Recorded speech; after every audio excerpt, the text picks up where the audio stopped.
Goodbye, Soldier, written and read by Spike Milligan.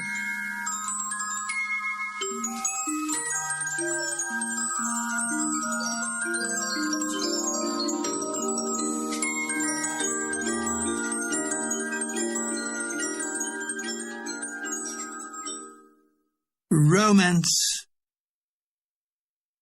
June 1946.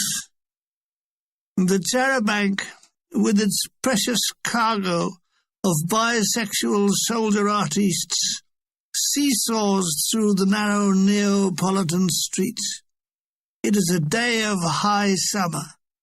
We pull up at our destination, the Albergo Rabacino. The sunlight plays on its golden Baroque chiseled facade. Lieutenant Ronnie Priest hurries into its mahogany portals, only to return downcast of visage. The bloody girls will be a while. They're just back from Mass. He lights up a cigarette. Bloody females, he adds. We all debouche to stretch our legs and other parts. Immediately we are set on by street vendors. I was taken up with a tray of chrome and gilt watches. I needed a watch badly, a good heavy one that would stop me being blown away. As we barter, the Italian corps di ballet usher forth with their luggage. Our balding driver, Luigi, is rupturing himself, stowing the bulging cases into the rear locker. All this while I have just clinched a deal for a watch that looks like a burnished gold Aztec altar, a huge lump of a thing. On me, it made my wrist look like an Oxfam appeal for food. I had bargained the price down from 10 million lira to 7,000, and the vendor was running away at speed whilst counting the money. I was winding it when a female voice diverted me. "How much you pay for that?" I turned to see a pretty, mousy-haired, blue-eyed, doll-like girl. The first clash of eyes was enough. It was not love at first sight. That came later, but it most certainly was something first sight. "Darling, I feel in something at first sight." I paid 7,000 lira. She said and shook her head. "You know, all the watch stolen." "No, I didn't know that. Let me see," she said in a semi-commanding voice. She examined the watch. "Maybe yes," she said, returning it. I said it was a very good watch. It told the time in Italian as well as English. What was her name? "My name is Maria Antoinetta Pontani, but everyone called me Tony. I'm Spike, sometimes known as Stop Thief or Hey You." "Yes, sir, I know." She had found my name on the program and had obviously set her sights on me. I would make good target practice. Maria Antoinetta Pontana was understudy for the prima ballerina at the Royal Opera Company in Rome. From now on, it was goodbye Bing Crosby, lead soldiers, and Mars bars. She was so petite, 5'4". We are all aboarding the Charabong. I notice that Tony has lovely legs and the right amount, too. I tried to sit next to her, but in the melee I ended up in the seat behind her, as Ricky Trowler, our crooner, had fancied her and beat me to it. If he looked at her, I would kill him. Do you hear me? Kill! Didn't he know with me around he hadn't a chance? Me, the broccoli Adonis? Poor blind little fool. Me, the Harry James of St. Cyprian's Hall, SE 26. "Hold very tight, please," said Lieutenant Priest in mock Cockney but bus conductor tones as we set off for the Holy City. The journey passes with Tony turning to cast me eye-crippling glances. She dangles her hand in the lee of her seat for me to hold. Ah! It's small, sensuous, soft and perfumed. It's giddy-making. Oh, but how lovely! I'm falling, and no safety net. Mulgrew's keen Scottish eye has noticed my new watch. He assesses it and says, "Oh, that's a sort of present a mean millionaire would buy for a blind son." He asks how much. I tell him. He bursts out laughing. Laugh he may. In a year's time, that self-same watch would save him and the Bill Hall trio from ruin. Of that more in my next book. Bill Hall is killing the boredom by playing his fiddle. I join in on the guitar, and we play some jazz and a few Neapolitan melodies. Cuore Napolitano, non scordi mi, azza. Ceprano is a halfway halt. We are taken to a large naffy where we are given lunch. Cold collation, the most dreaded meal in the English culinary calendar. Dead chicken, dead lettuce, watery mayonnaise, the lone tomato ring. It's the sort of meal you leave in your will to your mother-in-law. "You no luck?" says Tony, who is sitting opposite. "No, I no luck." "Can I have your chicken?" she says, her head inclined to one side.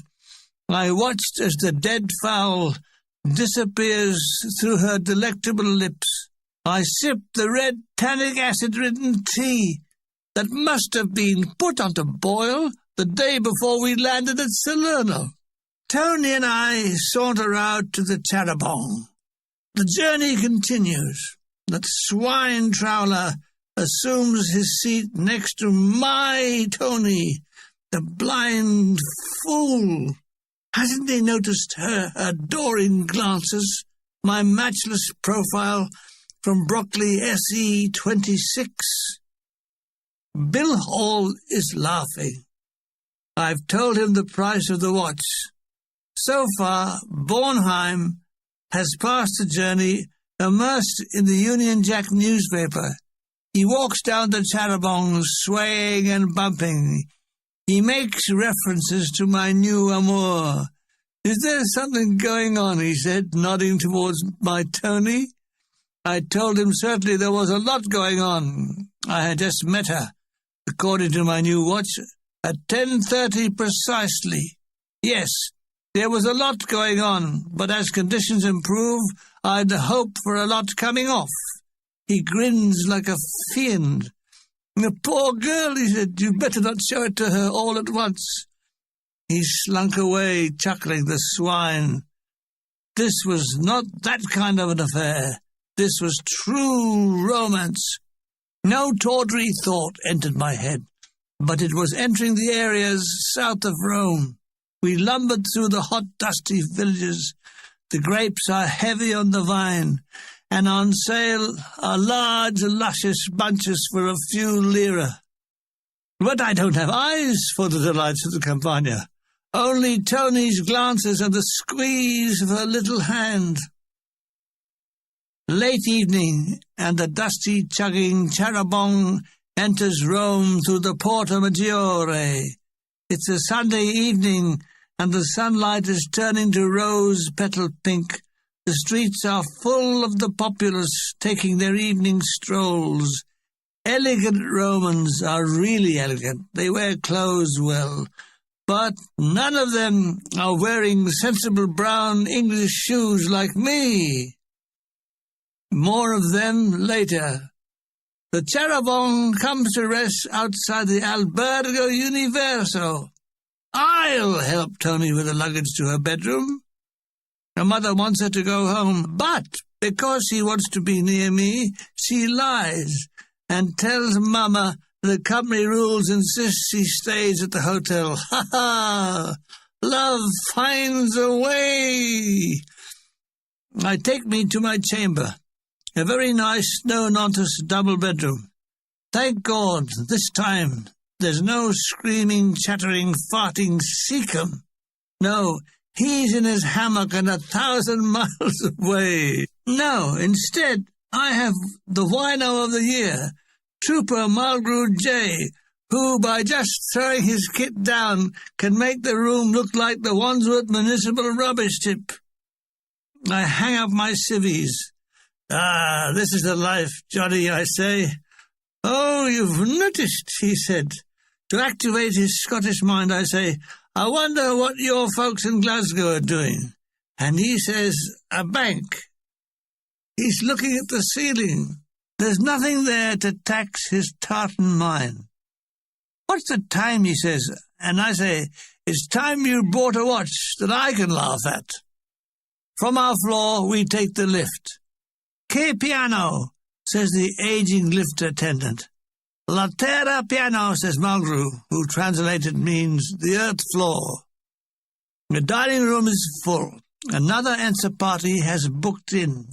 Among them Tony Fane, who in post-war years would become well known for his partnership with David Evans. As Fane and Evans, they did funny sporting commentaries and were used by the BBC till it had sucked them dry and discarded them. I noticed that new intake all wore their shirts outside their trousers.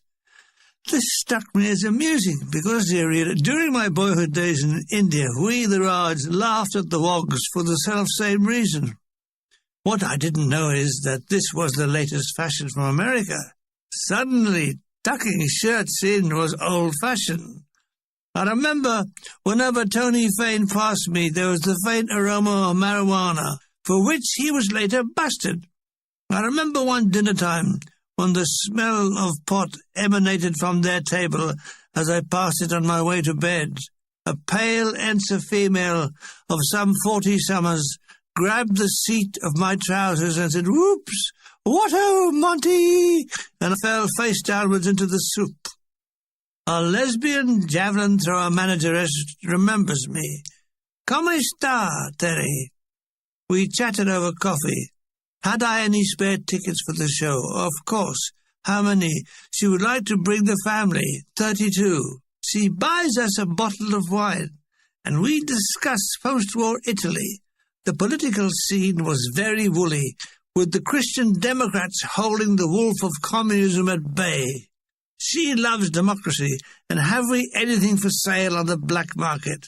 We repair to her private suite, where we continue drinking, and she shows me a photo album, and there she is in all her athletic glory, throwing the javelin at the All-Italia Games. In her running shorts and vest, she's a fine figure of a man. She shows me photos of Mussolini's executions. Ghastly. Then a turner for the book, a picture of Clara Petacci, looking very sexy in a net dress. A knock at the door. It's the late Bill Hall and fiddle. Can he come in? His eyes fall on the Petacci photo. Oh, who's a bird? Clara Petacci? What, the one that Mussolini was giving it to? Oh, how could they shoot her? All that lovely stuff. He was right. She would have made a lovely stuff. Bill has been out visiting a friend. This is usually some old boiler with a turkey-trot neck, 1 foot in the grave, and very grateful for anything that's going. He wants to know if it's too late for dinner. The manageress says no. What does he want? Spaghetti? We watch Bill eating it. He cuts it up with a knife and then shovels it in on a spoon. I retire to bed, first taking a luxurious bath. Mulgrew is already in bed, smoking and sipping red wine from a glass by his bedside. How did I get on with the Italian bird?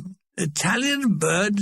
If he meant Miss Tony Pontani, I was indeed much favoured by her, and would see her on the morrow and be immediately hypnotized by her petite beauty. Margot is given to silent, evil laughter with heaving shoulders. "Oh, wait till she gets a look at your little beauty. He was a dirty little devil and would never go to heaven." Barbary Coast. Barbary Coast opened at the Argentina Theatre on Monday the 24th of June. It was an immediate success, and the Bill Hall Trio gained the hit of the show. Wait till England heard about us. Rich, rich, rich! It's a busy show for me. I have to appear in sketches, in the Bowery Quartet singing "Close the Shutters, Willie's Dead," play trumpet in the orchestra, and the guitar and Bill Hall Trio, all at no extra charge. Close the shutters, Willie's dead. Borname has a dastardly trick. During my solo in Close the Shutters, he drops a lone ping-pong ball that bounces slowly and repeatedly and faster into the orchestra pit, where he has arranged for a man to drop a brick into a bucket of water. It was simple, but funny idea. Of others in the show, the lead comic was Jimmy Malloy, about 40, overweight, a Cockney, very left-wing, his comedy all aggressive. After the war, not a word was heard of him in the profession, so there's one born every minute, and we had one who was. Sergeant Chalky White, ex-Marine para-commando. What he was doing in the entertainment world was as baffling as finding Adolf Eichmann in the Israeli government. His only claim to fame was he once leapt off Bari Bridge into the harbour with an umbrella. All very clever, but there's a limit to how many times. He was a bouncing, all-noisy Cockney boy. If you were in the pub with him, you all had to sing and do Knees Up, Mother Brown. He had a brain that would have fitted into a thimble with room to spare. He was IC, transport and scenery, both of which strained his mental capacities to the limit. Yes, he was a nice, bouncing 30-year-old Cockney lad who should have stayed on his barrow.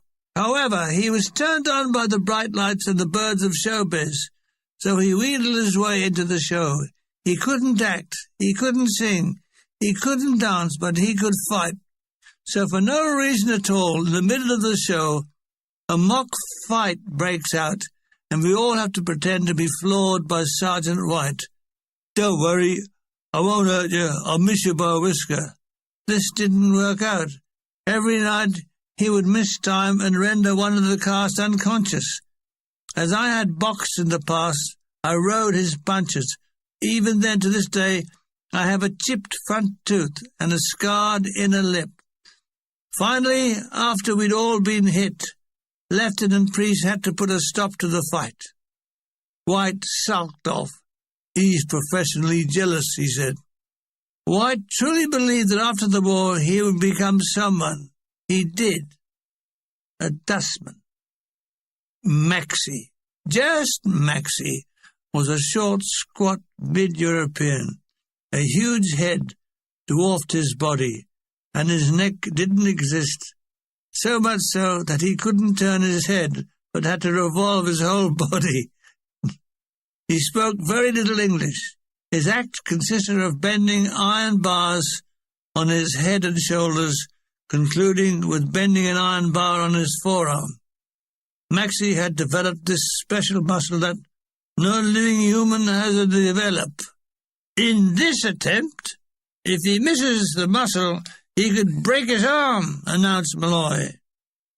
There followed great grunts and thwacks as the sweating strong man beat the shit out of himself, finally holding up the now bent bar and collapsing into the wings. Romance and Tea. 27th of June, 1946. One day, she visited her mother. Tony arranged to meet me in the gardens of the Villa Borghese. There we would have tea. I was walking on air. Our budding romance was the talk of the company. "We will meet under the statue of Goethe," she had said smilingly. "Of course, Friedrich von Goethe, the well-known German singer and dancer." I wore my dark blue trousers, white silk shirt, satin blue tie, navy blue velvet jacket, and my sensible, strong brown, outsized, convulsed English shoes. I took one of Rome's dying Fiat taxis. He had never heard of the statue of Friedrich von Goethe, the singer and dancer, but we kept driving till we found it. I arrived early, as I wished to choose a suitable pose to strike for when Tony arrived. I chose a Spanish oak against which I leaned like Gary Cooper and smoked a cigarette like Humphrey Bogart. By the time she arrived, I'd run out. Tony drew up in a taxi. I posed heavily as Robert Taylor. As he approached, all the juices in my metabolism started to revolve. I think I was actually vibrating. As she drew near, I would appear to her as a blur. She was dressed in a blue polka-dot dress. Her clean brown limbs glowed in the Roman sun, and I was speechless in the face of her smile. "Buongiorno, Tony," I said, light-headed, only the weight of my sensible English shoes keeping me earthbound. "Hello, Terry," she said, and held out her hand. I took it, and she led me away. "Come," she said. Through leafy glades, she led me to her tea house. We sat at a table. All the others were deserted. How perfect. The crisp, white-coated waiter, still smelling of shaving soap, attended us. "Would I like tea?" asked Tony. "Yes," I say. "What kind?" she says. What do you mean, what kind? There's only one kind of tea. Tony orders in Italian, and the waiter speeds to her bidding. "Isn't it a lovely day?" "Yes, Tony, and I love you." "The trees are at their best at this time of year." "Yes, Tony, and I love you." The tea arrives. And Italian pastries. Good old Char. Tony watches me as I mix mine with half milk, 5 spoonfuls of sugar, and stir into a treacly goo. What's that she drinking in a tall glass, enclosed in a silver holder? There's a lemon floating in it. Careless waiter, shall I get it out of her? What? It's meant to be there? Russian tea? Oh, I'm sorry. I can't speak Russian, so how should I know? The Italian pastries are small, multi-coloured, fiddly things. Haven't they got any jam doughnuts or currant buns? She pours the tea like a duchess, eats like a bird, picks up the pastries like an angel, and sits upright ballerina style. I have met a lady. I paid the bill. I must have tipped too heavily as the waiter clutches his heart and runs crying into the kitchen. "I show you nice things," said Tony, rising. "Having you ever seen Temple of Aesculapius?" "No, I'd never seen his temple. The only temple I'd seen is Shirley." We walked through the boulevard of roses, many a small fountain laughing in the sun. We talked, I know we talked, but it was all coming to me through a long tube. I was spellbound by this girl by my side. We saw the temple, and I took an amateur snapshot to enshrine the moment. "You have a temple like that in England?" "No," I say, "we only have Nat Temple and his diseased band." So we walk, talk. The walking involves my sensible brown English brogues. Let me describe them. At first glance, they look like semi-deflated rugby balls. I have a small foot, size 7, but the shoe is size 10. The leather is convulsed. The soles are an inch thick with rubber heel. I had bought them off a stall in Deptford. Basically, they made me look like a cripple. I wondered why people stood up for me in the buses.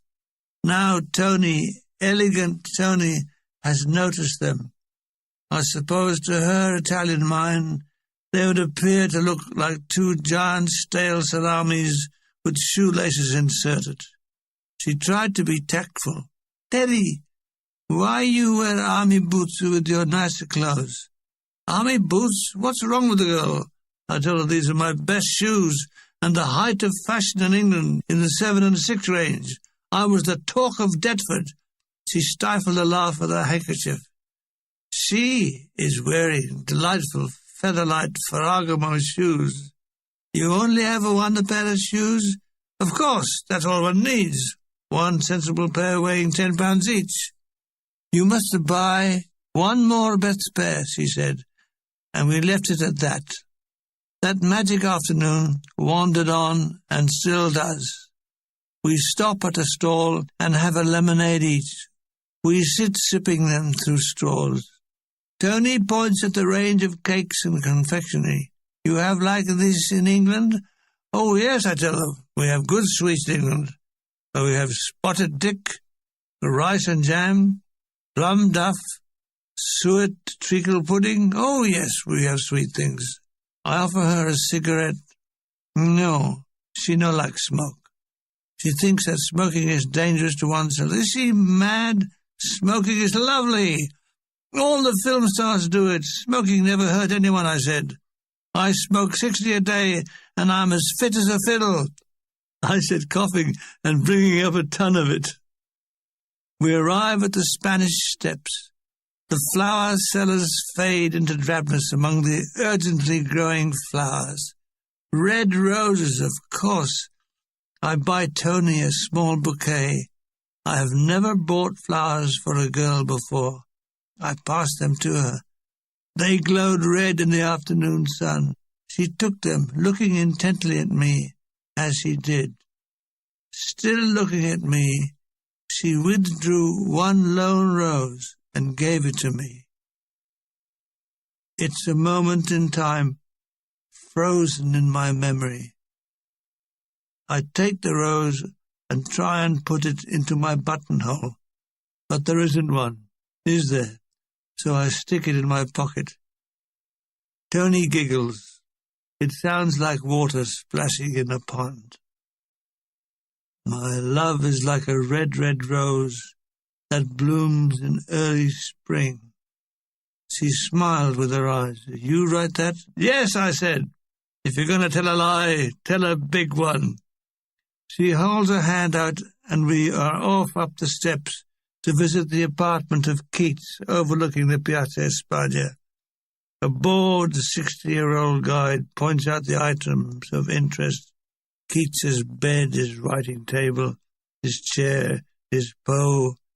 He then holds out his hand for the Keats Fund. I tip him 50 lire. He is well pleased, and I am not. I want change. He tells us that Keats's grave can be seen in the Protestant cemetery. I say, thanks. We only visit Catholic stiffs. Time for us to part. She to home to see mother, and I to the albergo. We will meet again at the theatre that evening. The Barbary Coast show was a sellout again. Some brass hat and their females were introduced to the cast, among them General Chuka from the 4th Indian Div. He was delighted when I spoke to him in Hindi. Even more stunning, he knew my grandfather, Trumpet Sergeant Major H. Kettleman, and his wife, Margaret. That night I went straight to bed and dreamed the whole day through again. Nude. Farewell, old shoes. 28th of June, 1946. Tony and I meet at the Cafe Minosco on the Via Veneto. Tony wants to get me to a shoe shop to buy a decent pair of shoes. I arrive first and order. Tea, I say. Tea à la Russe con lemon. I'm quick to learn. Suddenly, as I'm sipping the newfound concoction, she draws up beside me. She, too, has Russian tea. Tea over, she holds out her hand. I take it and follow. We walk and talk. We could have run and talked, I suppose, or rather, Tony could have run and talked while I stood and listened. God, she has lovely legs. Those lovely legs stop outside the shoe shop, and she hikes me in. A totally bald, fat salesman with a fixed grin attends me. Tony rattles off something in Italian, during which the salesman glances in horror at my sensible English shoes. He is gone, and returns with a pair of black moccasins. Daddy, you try these. I sit while the salesman unlaces my shoes. He braces himself like a man about to neutralize an unexploded bomb. With a low moan, he eases them off and drops them to the floor with a loud thud. My shoes lie on their sides, looking like an accident. He slips on one moccasin, then the other. I feel lightheaded. I feel naked. I look into the mirror. Gone are the two Frankenstein lumps at the bottom of my legs. Now all is trim and elegant. Tony has made her first move in civilizing me. The salesman wants to know if I want the old shoes. Yes, I say. I want to take them to Lourdes to see if there's a cure. The change in shoes is unbelievable. I'm a stone lighter. I can cross my legs without having to lift one leg manually. Dogs have stopped barking at or trying to mate with them. A small step for Spike Milligan, a giant step for mankind. Tony wants me to meet her family. Why not? I've already met mine, and they took me in. We sit in a cafe on the Via Veneto, with Rome passing by. She tells me her father died at the beginning of the war, that he had owned enterprises in Abyssinia, but they had all collapsed and been impounded by the British, whom he hated.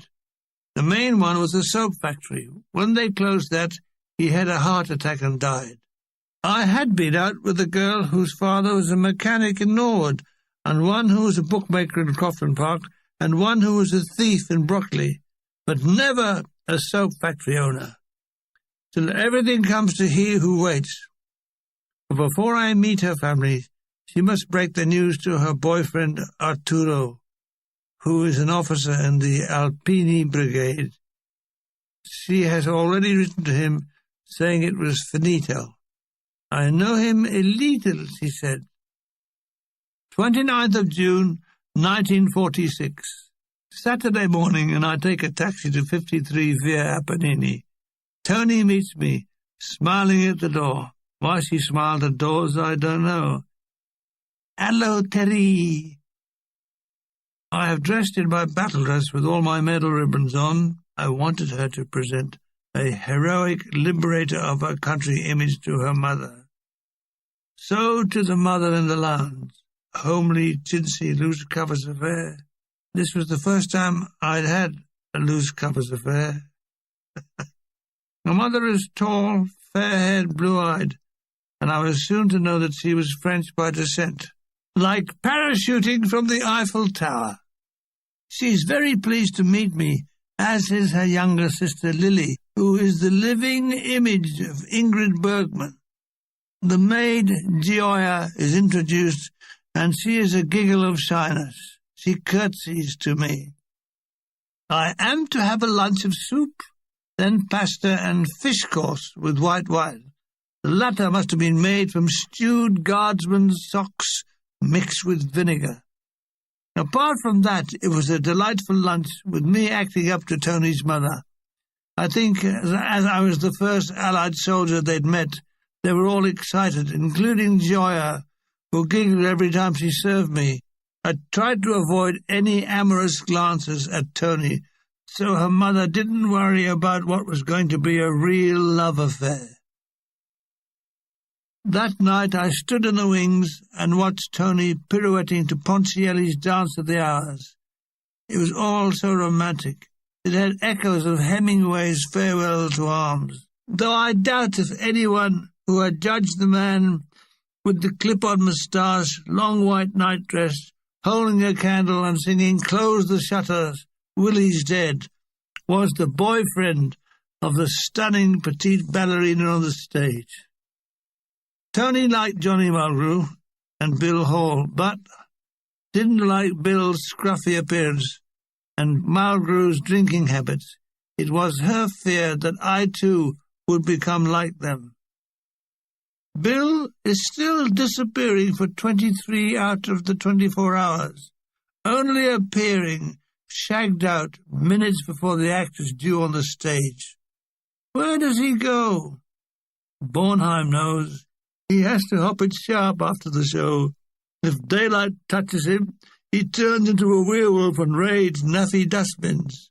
Mulgrew shakes with silent laughter. I tell you, if he did turn into a werewolf, no one would notice the difference. Mulgrew had an evil sense of humour. Hall rolls his own cigarettes, so Mulgrew manages to mix magnesium powder with Hall's baccy.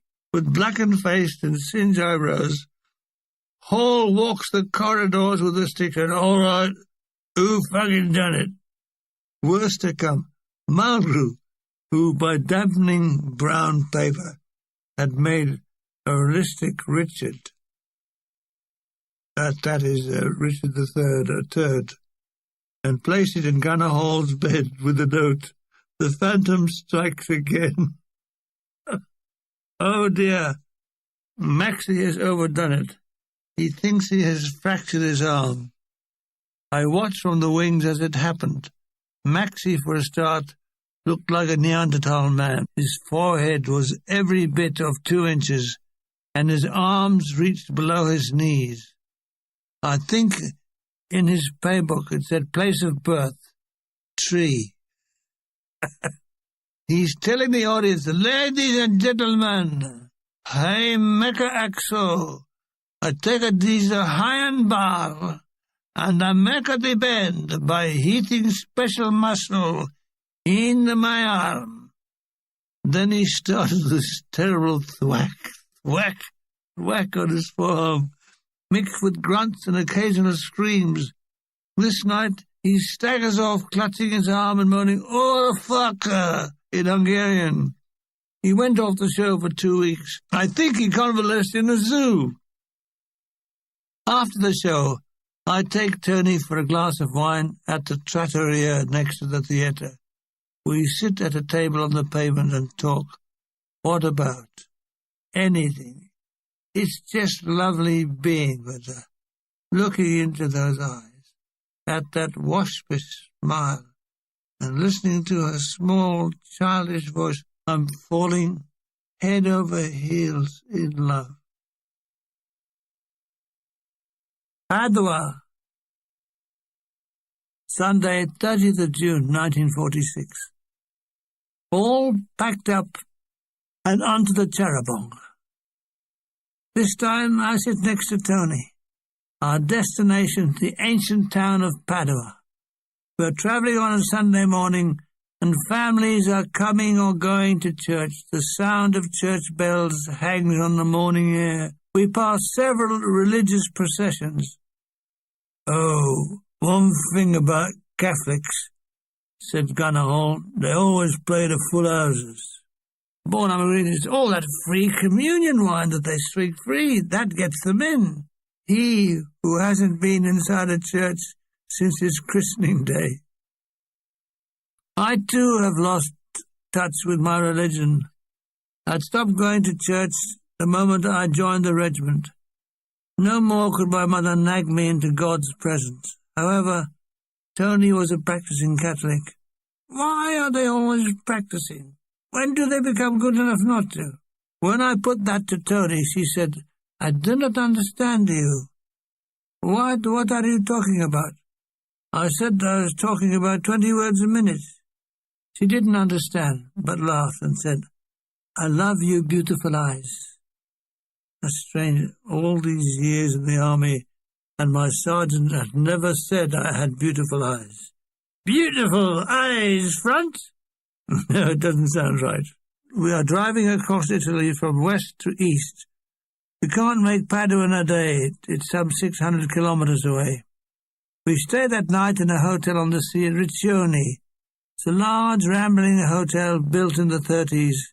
A square building built by squares, 4 squares.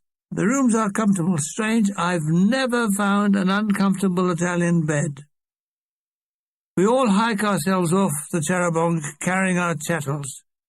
We are here for 3 nights. We do 2 shows starting tomorrow night. It's only 7 o'clock. A velvet starlit night is slipping overhead.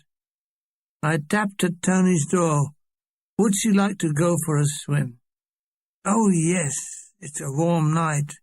Dinner is at 8, so we have time. The beach is deserted and the water soft and warm. We frolic around for a bit. All that idiotic ducking and diving between her legs.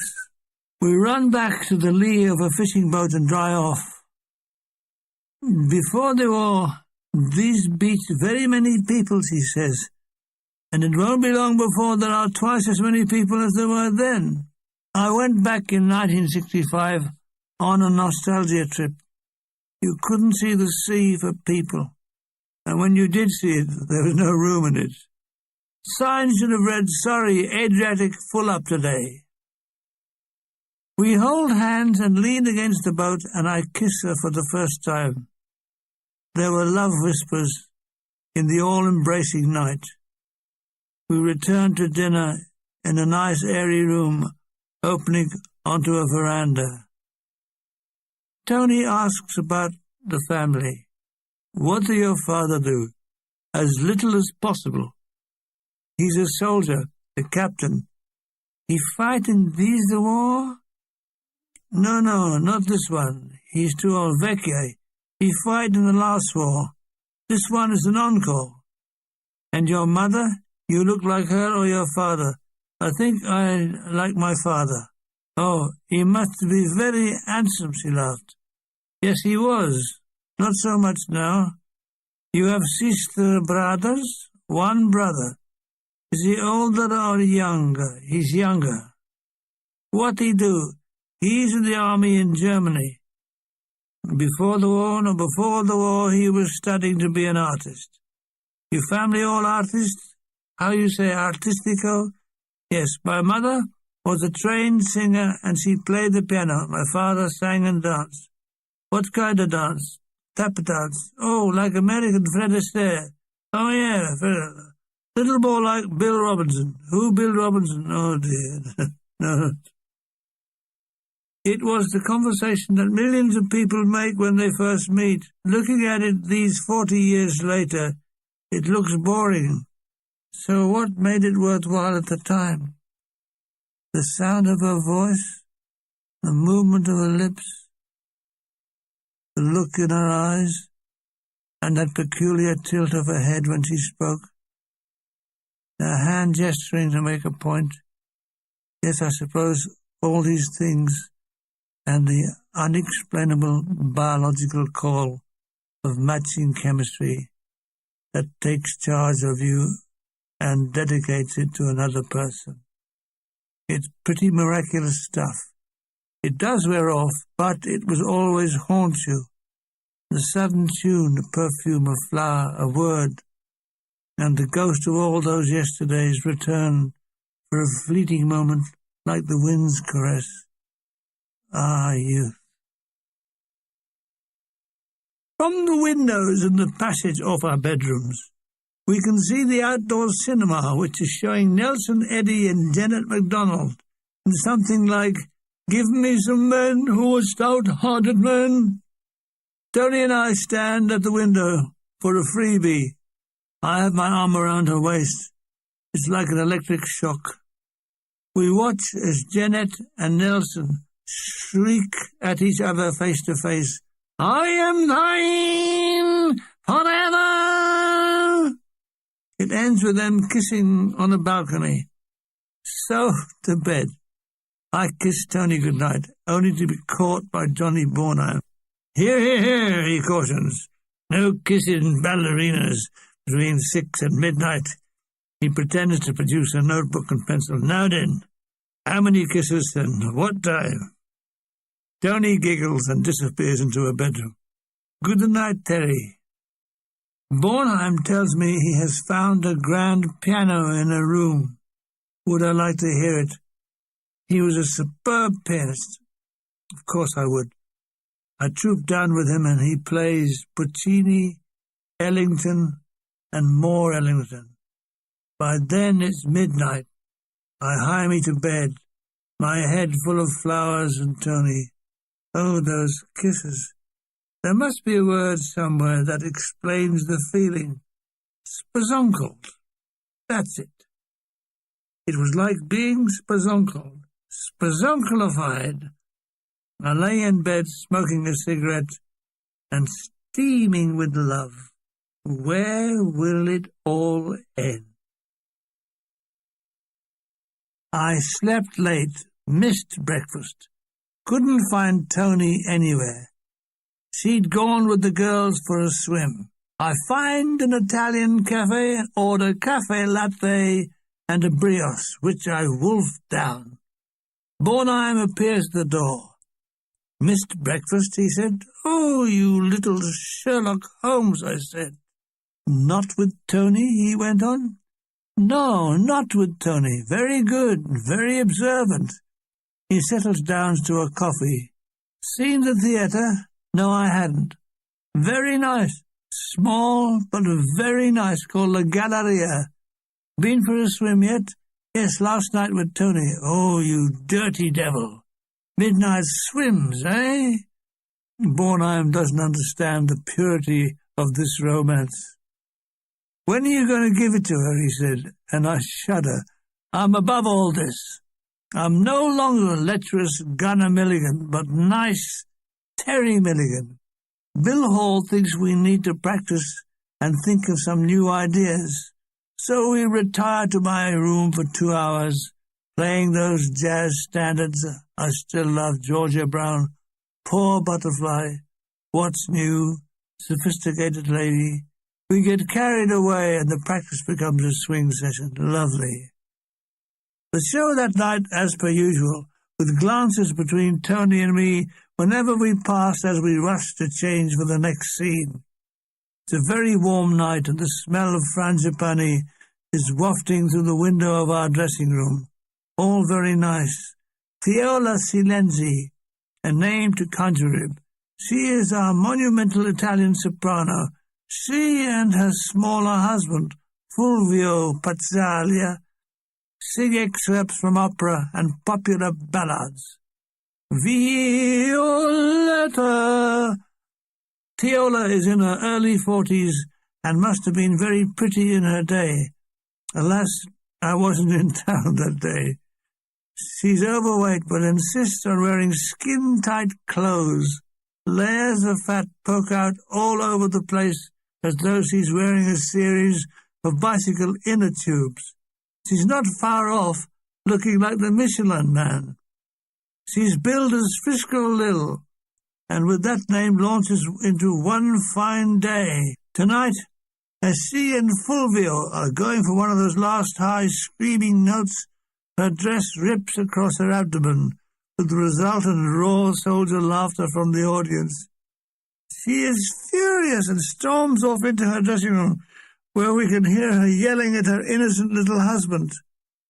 She was so loud in her protestation that during the Bill Hall trio act, we could hear her ranting on, to which Bill Hall yells out, "Silencio!" which got more laughter. Show over, we all clean up and pile into the Tarabon.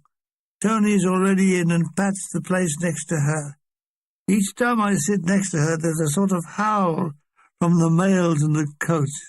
Through 20 minutes of streets to our hotel. It's a moonlight night. From the hotel we can see the waves breaking upon the beach. A swim? A crowd of us run up and down and don our costumes, then race to the beach and splash bang into the warm waters of the Adriatic. Lots of whooping and hijinks. I swim out about 1,000 yards and look back at the shore, the winking lights, the shouts of the swimmers. I swim back. "Where you been, Thady?" says a little wet thing. "It is dangerous to swim long way." Ah, she's mothering me. We dry off. I smoke a cigarette, holding up a towel for Tony to change behind, seeing as much of her as I can. Contrary to the legend Boredom has spread, I now know that Italian girls have pubic hairs like all the others. It's minestrone soup and scampi for dinner, and a carafe of white wine. How different from my mother's boiled hake, boiled potatoes, boiled meat, and 2 virgins spotted dick. I was living in another world. That night I wrote home to my parents telling them about Tony. I concluded, how would you like an Italian as a daughter-in-law? My mother writes, "Be careful, son. I've heard these Italian girls are diseased. Never mind, she'll all be all right when she's boiled." But then my mother would have been only satisfied if I had married a nun or the Virgin Mary. She's now 90, and I'm 67, and she still warns me they only want your money or your body. If she only knew how run down both were. Our 2 days at Riccioli are over. We all lump it all onto the charabanc, and with groans of "Oh, not again," in case stufa, we set off for ancient Padua. Bill Hall is missing. "We can't wait for the bugger," said despairing Lieutenant Priest, and away we go. Another bright, sunny but hot day. We open the windows for air, but that lets in the dust of passing cars. So it's the alternative, shouting, "Look out! Here comes a bloody lorry," and slamming the windows, then opening them again. Such interesting work. "Oh, what the hell, doesn't you?" inquires Mulroo. I say he always does, but Mulroo says, "You see, one time he weren't sure, and then what?" Then I say we become the Bill Hall duo. Padua is 120 miles up the coast. The coach averages 40 miles an hour. Inside the coach, we seem to manage 60 miles an hour. The journey passes with some singing, smoking, and me mooning over Tony. We stop every hour for leg stretches and an easing of springs. We drive through wonderful Rimini, but don't stop. And so much to see, a town crawling with history and us shooting straight through it. We stop at Ferrara for lunch at a large Naffi canteen. It's full of soldiers, and when the girls enter, they get the treatment. Oh. Argh! Cold collation. It's following me around Italy. In desperation, I wolf it down. "You don't like these at dinner?" says Tony. "No, I don't like it." "Why you not like it?" "Because it's without imagination and it's cold. Senza immaginazione, anche freddo. Another thing, it's not boiled." She smiles because I'm so serious. Why? Why do females always laugh at males in distress?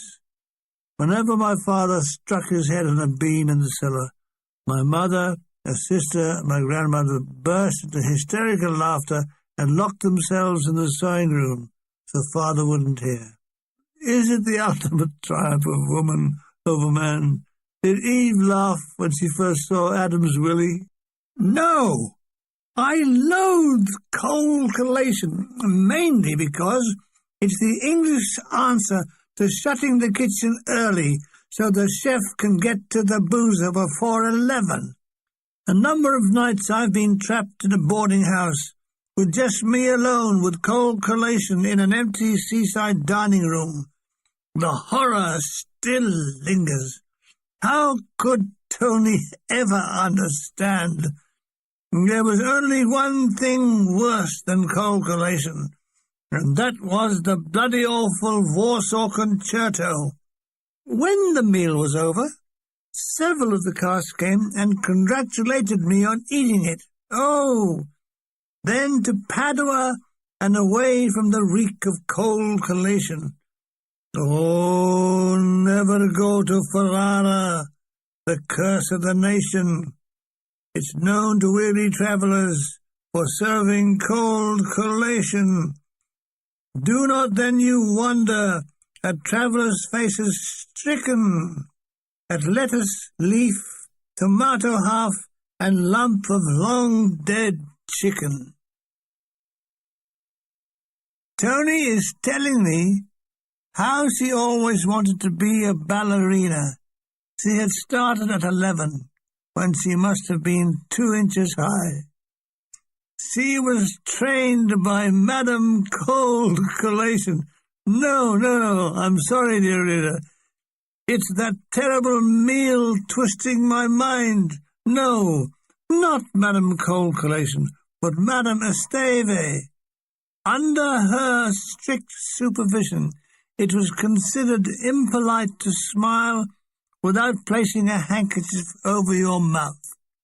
Laughing out loud was forbidden. It was all the discipline of the ballet with Victorianism. And this training showed Tony never raucous, always polite, and wonders for an Italian, never angry. Her gestures were always controlled. At first she had difficulty in understanding me. I talked lunatic things all day, so much that even people who spoke English didn't understand. Milligan, Bornheim? It's the spoodles again. The what? The spoodles. They're activating again. Bornheim. Oh, yes. And where are they this day? They're agropolating just below the Swanicles. Ah, the usual place. The danger is they might swarm. Yes, read about it. Man found dead in matchbox. It was very hot inside the coach. Ask the driver if he knows a cooler route, said Hall. Like Iceland, I called out. Anyone for iced Swanicles? We are crossing numerous Bailey bridges built on those destroyed in the fighting.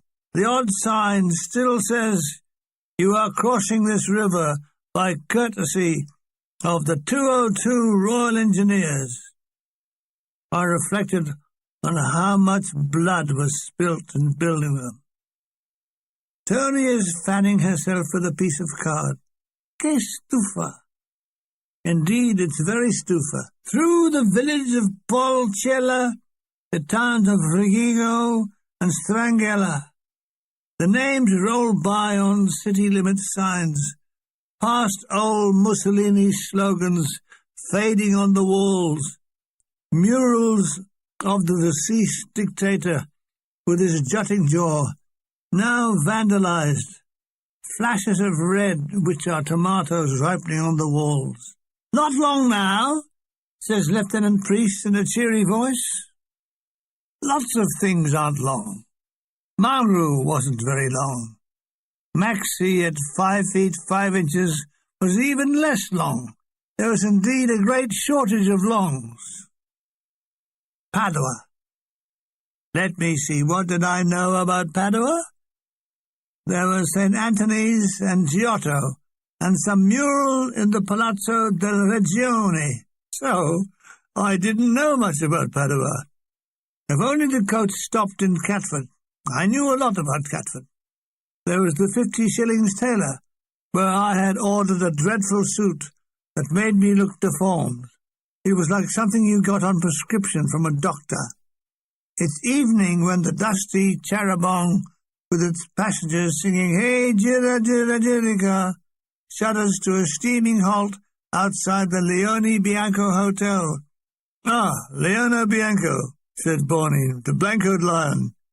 Que stufa, said Tony. It's a 20th que stufa of the journey. We sort out our luggage. Margaret says, oh, fuck, the handle of my suitcase has come off. Ah, now you can join the knotted string brigade, I say. We lolloped into the hotel, which is soon echoing to the sound of lollops. Blast, I'm sharing a room with Mulgrew and his second-hand clothes store. Tony's bedroom is the next floor up. Blast again. It'll never stretch that far, says Mulgrew. Will you stop making suggestive remarks about me and Tony, I said. Our love is pure, I said, with hand over heart and the other raised heavenwards. A tap on the door and enter a pretty girl with a tea trolley. Signori, take a tea, see? Yes, please. We sipped our tea and smoked. So, Samuel, this is New York. I unpack. You know, Johnny, you look taller in bed. What are you suggesting? I only meet people laying down. Yeah, well, yes, you can get up for shaking hands and then lie down again. There was a silence, and Mulgrew blew smoke, sealing words. I wonder where that silly bugger Hall is. It was a worry. Hall had this horror film visage. He was lucky no one had tried to drive a stake through his heart. We were to open in Venice tomorrow. Would Hall make it? I mean, the streets are made of water. No good trying to run, said Mulgrew, scratching his groins. Is it the old trouble, I say? That was a wee smasher who brought the tea in, he said. More groin scratching. Aloud he starts to read the notice on the door. Dinner between 8 and 10:30, unless a late meal is requested. And there it is at the bottom. Ugh! Cold collation. It's followed me. There are special cold collation units that are following me. Sir, he's heading for Padua.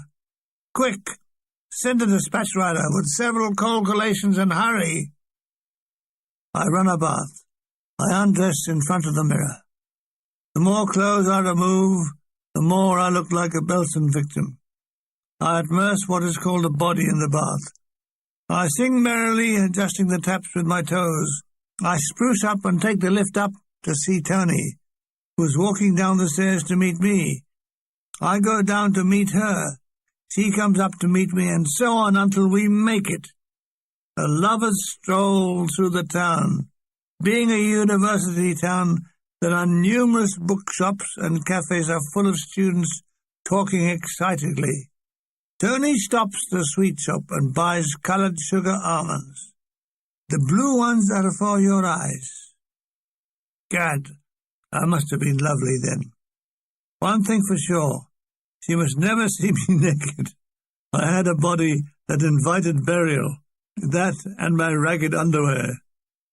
We walked and talked. Sometimes we stood and talked. That's like walking with your legs together. Back to the Blancoed Lion and dinner. Gnocchi? What's a gnocchi? Who's that knocking at my door? It was the first time I had it. It is a Roman speciality, said Tony.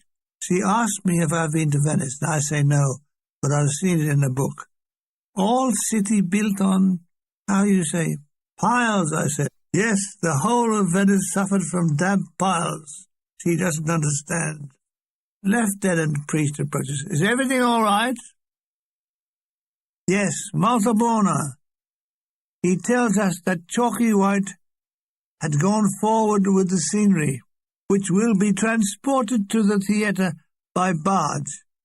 Priest laughs at the thought. My God, he has difficulty unloading on dry land. We repair to the lounge, where most of the cast are drinking. What will you have? Said Boredom.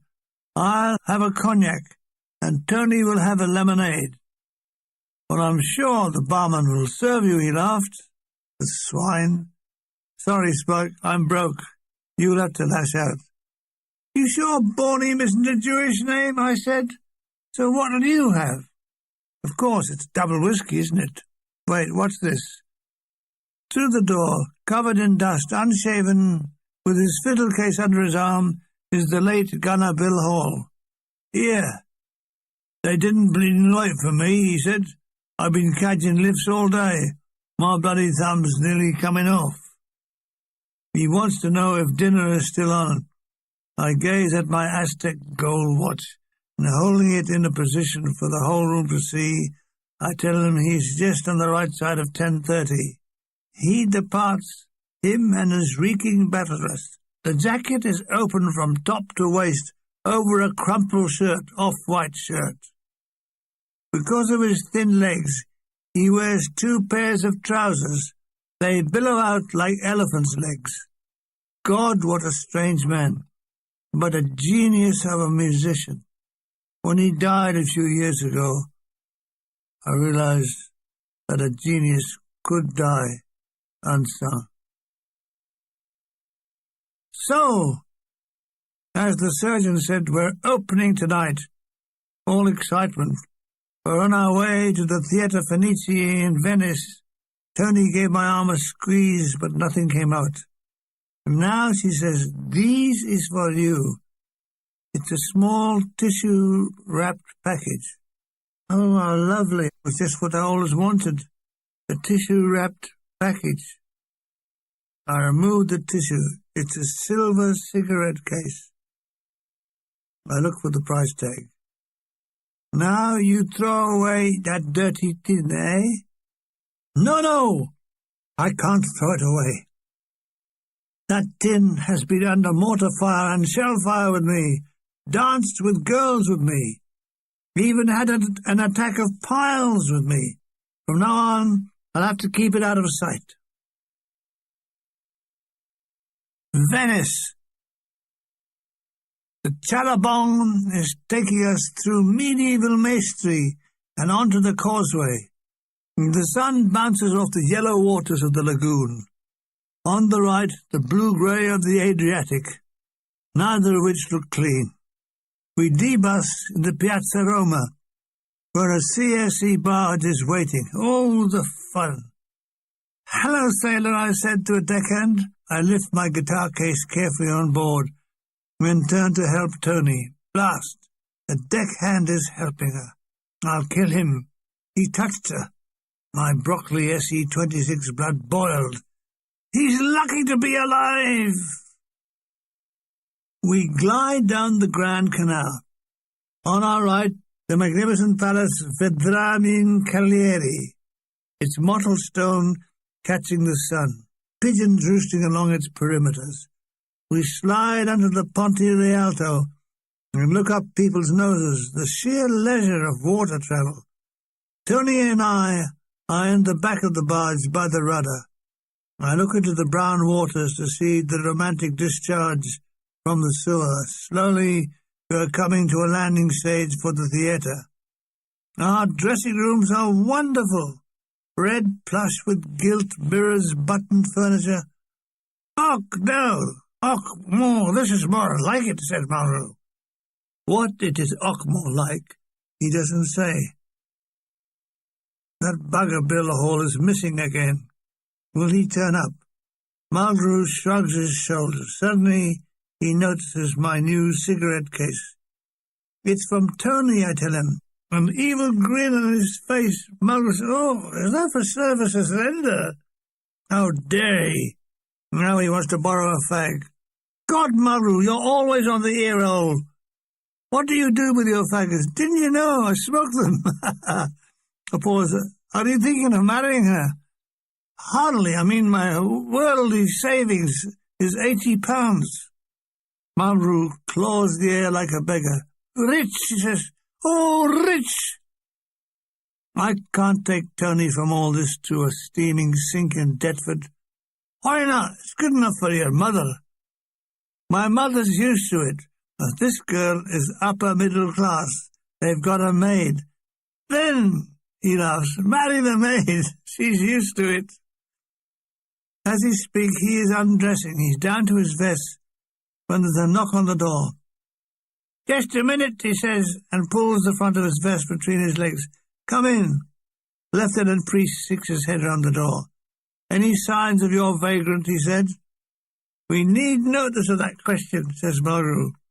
He releases his vest and lets his wedding tackle swing freely in the night air. "He is a bugger," said Priest, and departs. Another knock on the door. "Just a minute," says Malraux, again tucking his vest between his legs. "Come in. It's buxom dancer Greta Weingarten. She wants to know, would we swap our chocolate ration for her cigarettes?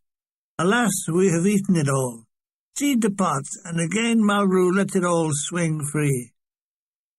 "Oh, Greta," moaned Mulgrew, making a well-known sign. "I must change," I say. "Oh, what is it this time?" "Dr. Jekyll," says Mulgrew. "It's an hour to curtain up. I'm on first, playing trumpet in the band. Then a night-shirted singer enclosed the shutters, Willie's dead. Then on guitar in the Bill Hall trio, or the Mulgrew-Milligan duo. The show starts with no sign of Hall. The entire cast are on stage singing San Francisco. This is followed by our MC, Jimmy Malloy, with a dreadful American accent. "Howdy, folks. Welcome to Barbary Coast. For the next 2 hours, we will be, etc., etc., as the girls go into the can-can. Interval, and Hall appears. What sort of fuss? I'm in time for the act, aren't I? We are again the hit of the evening. The applause was longer than normal. We do an extra encore and busk undecided. Padua again. "Ah, Teddy, today we go see Basilica Santa Pantani of Padua. She is a little bossy boots. Okay, Mulgrew wants to tag along. Okay. Ah, that basilica, built in the 11th century, and looking fresh and magnificent inside. 7 weathered bronze cupolas are its roof. It looks like a multiple Santa Sophia. As you approach the entrance, there is a Donatello, a magnificent bronze equestrian statue of Erasmo di Nani, or Erasmus the Nana, as I call him. Inside is a treasure house of marble statues and paintings. Suddenly the noise outside is subdued. Voices become sibilant. Tony has covered her head with a black lace shawl. Mine is covered in brill cream. Catholics all, we cross ourselves with holy water that looks like a breeding ground for typhoid. I recall how a priest, St. Saviour's Broccoli Rise, a hygiene fanatic, used to add Dettol to the holy water. When we returned from Mass, my father asked, "Have you been to church or had an operation?" Here Mass is about to be said. Holding candlesticks, a chanting string of choir boys with faces like cherubim precede a grim-faced priest and retinue. He's mouthing the words, but not singing. He's heard it all before. "You want to stay for Mass?" whispers Tony. "Okay, just a little." We slide our knees into the empty pews. The chanting echoes round the vaulted ceiling like trapped birds trying to escape. The gloom of the interior is punctured by a pointillism of candles flickering before statues with sightless eyes and marbled brains. The waft of stale incense is being topped up with fresh ignitions. Old ladies in black eschew older prayers. They pass the stations of the cross, each one jostling with her neighbour for a better place in heaven. Why are the poor so rich in religion? Do the godless rich rely on St. Peter taking bribes? Sanctus, sanctus, sanctus, intones the priest. The communicants, heads hanging like condemned murderers, scuffle to the communion rail, their heads jerk back to receive the host. It's rather like a petrol station, each one being refilled for their spiritual journey. It was nice to hear the tongue of the Romans still in use. There's the final blessing. Dominus vobiscum. We reply, et cum spirito tuo, and ta-da! That's the end. We walk out into the bright sunshine.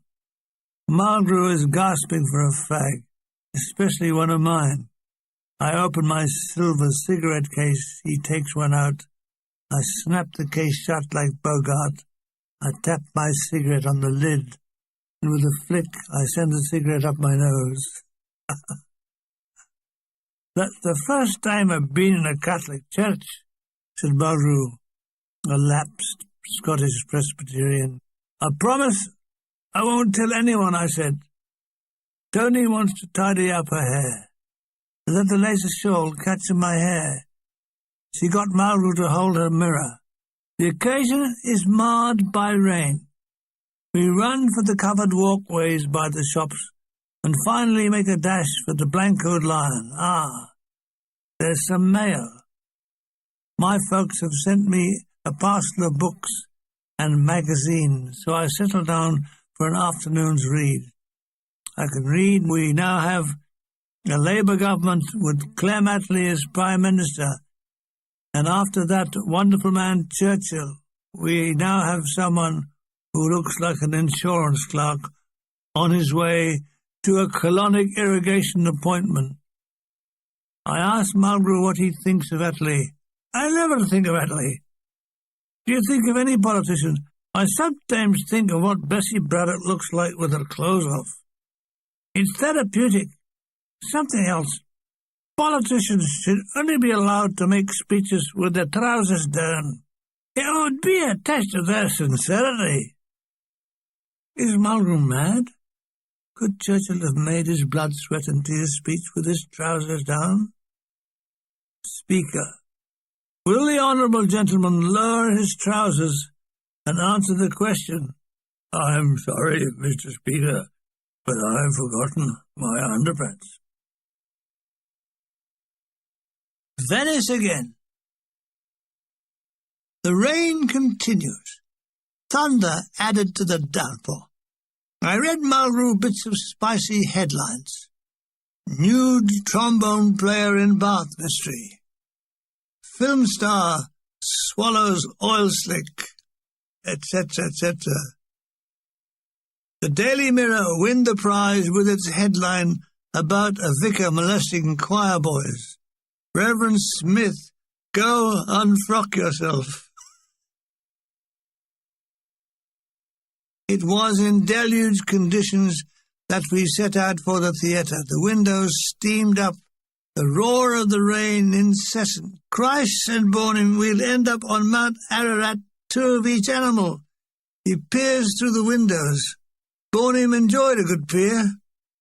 Lieutenant Priest is poking the driver, pointing up and saying, "Sunny Italy, see?" Luigi grins and shrugs his shoulders. Luigi liked a good shrug. My mother, where have you been to this time of night? I've been out shrugging, Mum. Thank God the barge has put up a canvas awning. We push out into the lagoon, the spray washing over us all crouched in the back. Some people like a good crouch. My mother, have you been out shrugging again? Me, no, I've been out crouching. We arrive at the theatre damp. Bill Hall is missing again. I discover him asleep in the dressing room, covered in an army overcoat, stretched out, his feet protruding. He looked like an effigy of a very down-market crusader tomb. He tells me he missed the transport home last night. What kept him? I met this girl from the box office. Girl? She's this side of 50, wears pebble-dash glasses. Be grateful for bad eyesight, Bill, said Mulgrew. What a mess. This dressing room that once housed Caruso, Pavlova, Tibaldi, now has Hall's laundry strung across it. The show is a bit of a fiasco. Which bit, I'm not sure. The thunder drowns out most of the dialogue. This was the night when, during the mock fight, Chalky split my lip. In a rage, I shouted above the thunder, "You cunt!" The soldier audience dissolved into laughter. It didn't end there. When White made his next entrance, a drunken voice in the gallery said, "Look, it's that cunt again." The show finishes, but the rain doesn't. "It's a serial," says Boredom. "We sit huddled in our motor barge." "Che pioggia," said the helmsman. "What's he say?" said Hall. "He said, what rain? Tell him it's King George VI." The thunder rackets overhead. The sky is gashed by lightning. The lagoon lights up like silvery tray. The surface is a fleece of raindrops. We make the causeway soaked to the skin. I help Tony from the barge and give them a quick squeeze. "Please, Terry, you're naughty cattiva boy." Why do men want to squeeze women's boobs? It only puts them out of shape. It's something to do with being weaned. By 11 o'clock we are back at the Blancoed Lion. We rush upstairs to dry off and rush down for dinner. I'm staring into Tony's eyes. "Waiter, waiter, a double bed, please. Would Signor like anything on it?" "Yes, Miss Pontani, with as little dressing as possible." Ah! The rain has stopped, and after dinner the trio play for dancing. We invite the waitresses to join in. "May I have the next spaghetti Napolitan with you?" The dance leads to trouble.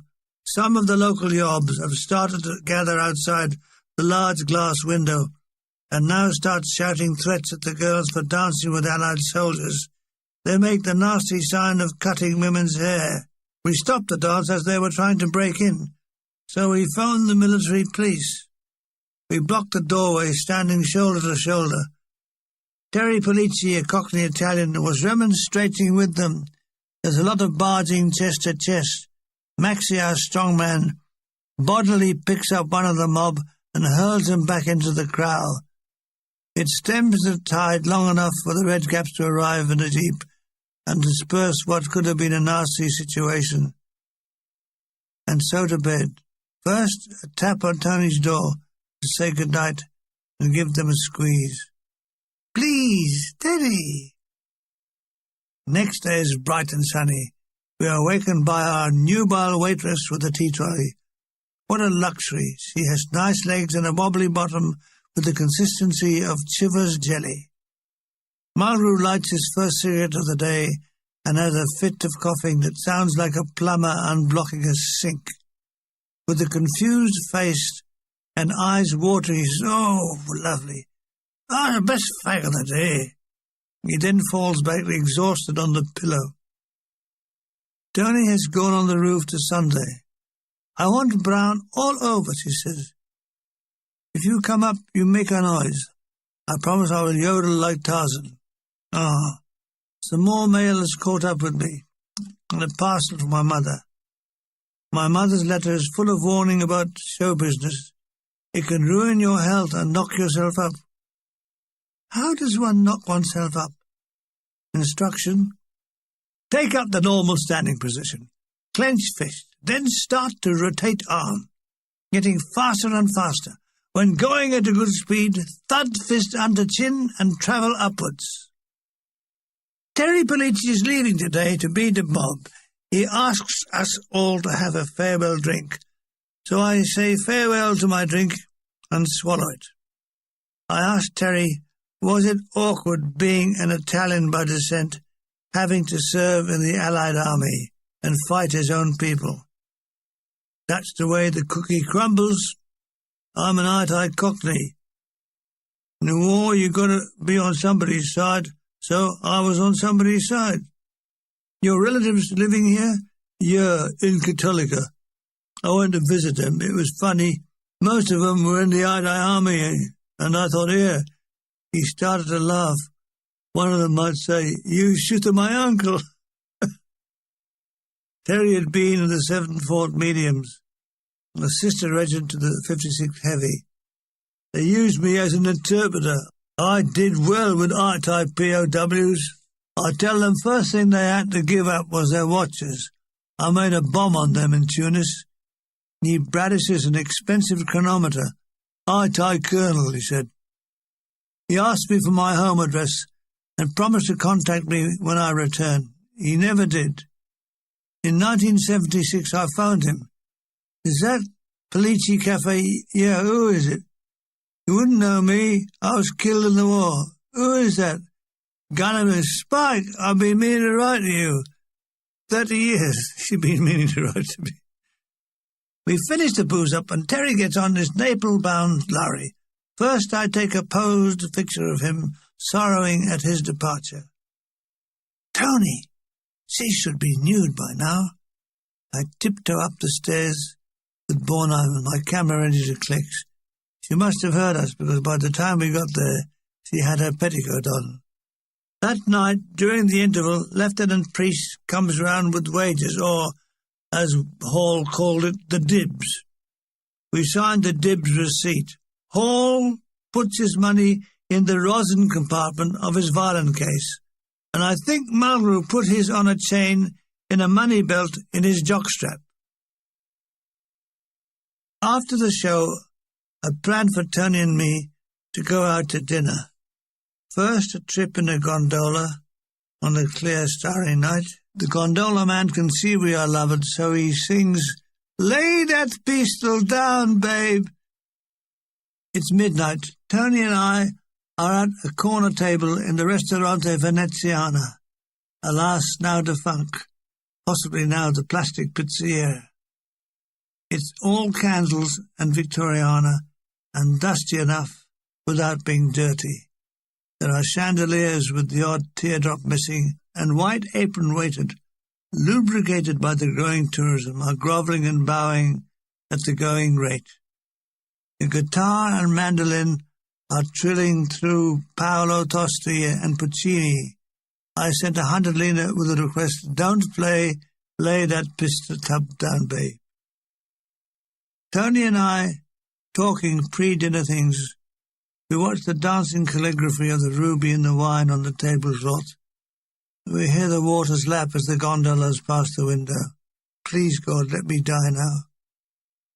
I'm seeing Tony over a bowl of nodding roses. Fallen petals tell of their demise. The sickly sweet smell courts the air. The waiter has held back to allow us our billing and cooing. He now advances with the menus as a shield. He recommends mule marinara. Fresca stamattina, signorina. Tony orders vitello. Today I would have told her it was cruel. Then I was ignorant. This is very old restaurant. Original home of Contessa di Ricobaldi. She died in 1900. Some say she poisoned. Oh, did you eat here? Oh, Teddy, why you always talk crazy, says my love. Yes, they grita gabo. Oh, I topped up our glasses, only to have the bottle taken by the sommelier, smilingly outraged at the predation on his domain. He tells us that Valpolicella was the wine of Suetonius. I asked him, did he come here? But the joke misfired, and he says, no. You see, Suetonius morto 2 miliani fa. We were alone and eating. I looked across the roses at her, and I said what I hadn't said to a girl since 1939. I think I love you. She stopped eating, a mule in one hand. There are no two-handed mules. She smiled. You think you love me? I nodded. She raised her glass. I touched it with mine. They lingered together a moment. Then she said, when you are sure, you tell me again. And then she elevated the glass and sipped, her eyes on me as she drank. She called the waiter and rattled off something in Italian. He hurried to the duo, which then played the Valsa di Candele, the Waltz of the Candles. That was the music from Waterloo Bridge with Robert Taylor and Vivian Leigh. She hummed the tune. A few rose petals fell. God, this was different from Reg's Cafe in Broccoli. I reached out and held her hand and discovered how hard it was eating spaghetti one-handed. But what a romantic night. It was past midnight when the waiter brought the bill, and 2 minutes passed when I realized I'd left my money in the dressing room at the theatre. I explained the circumstances. He called the manager.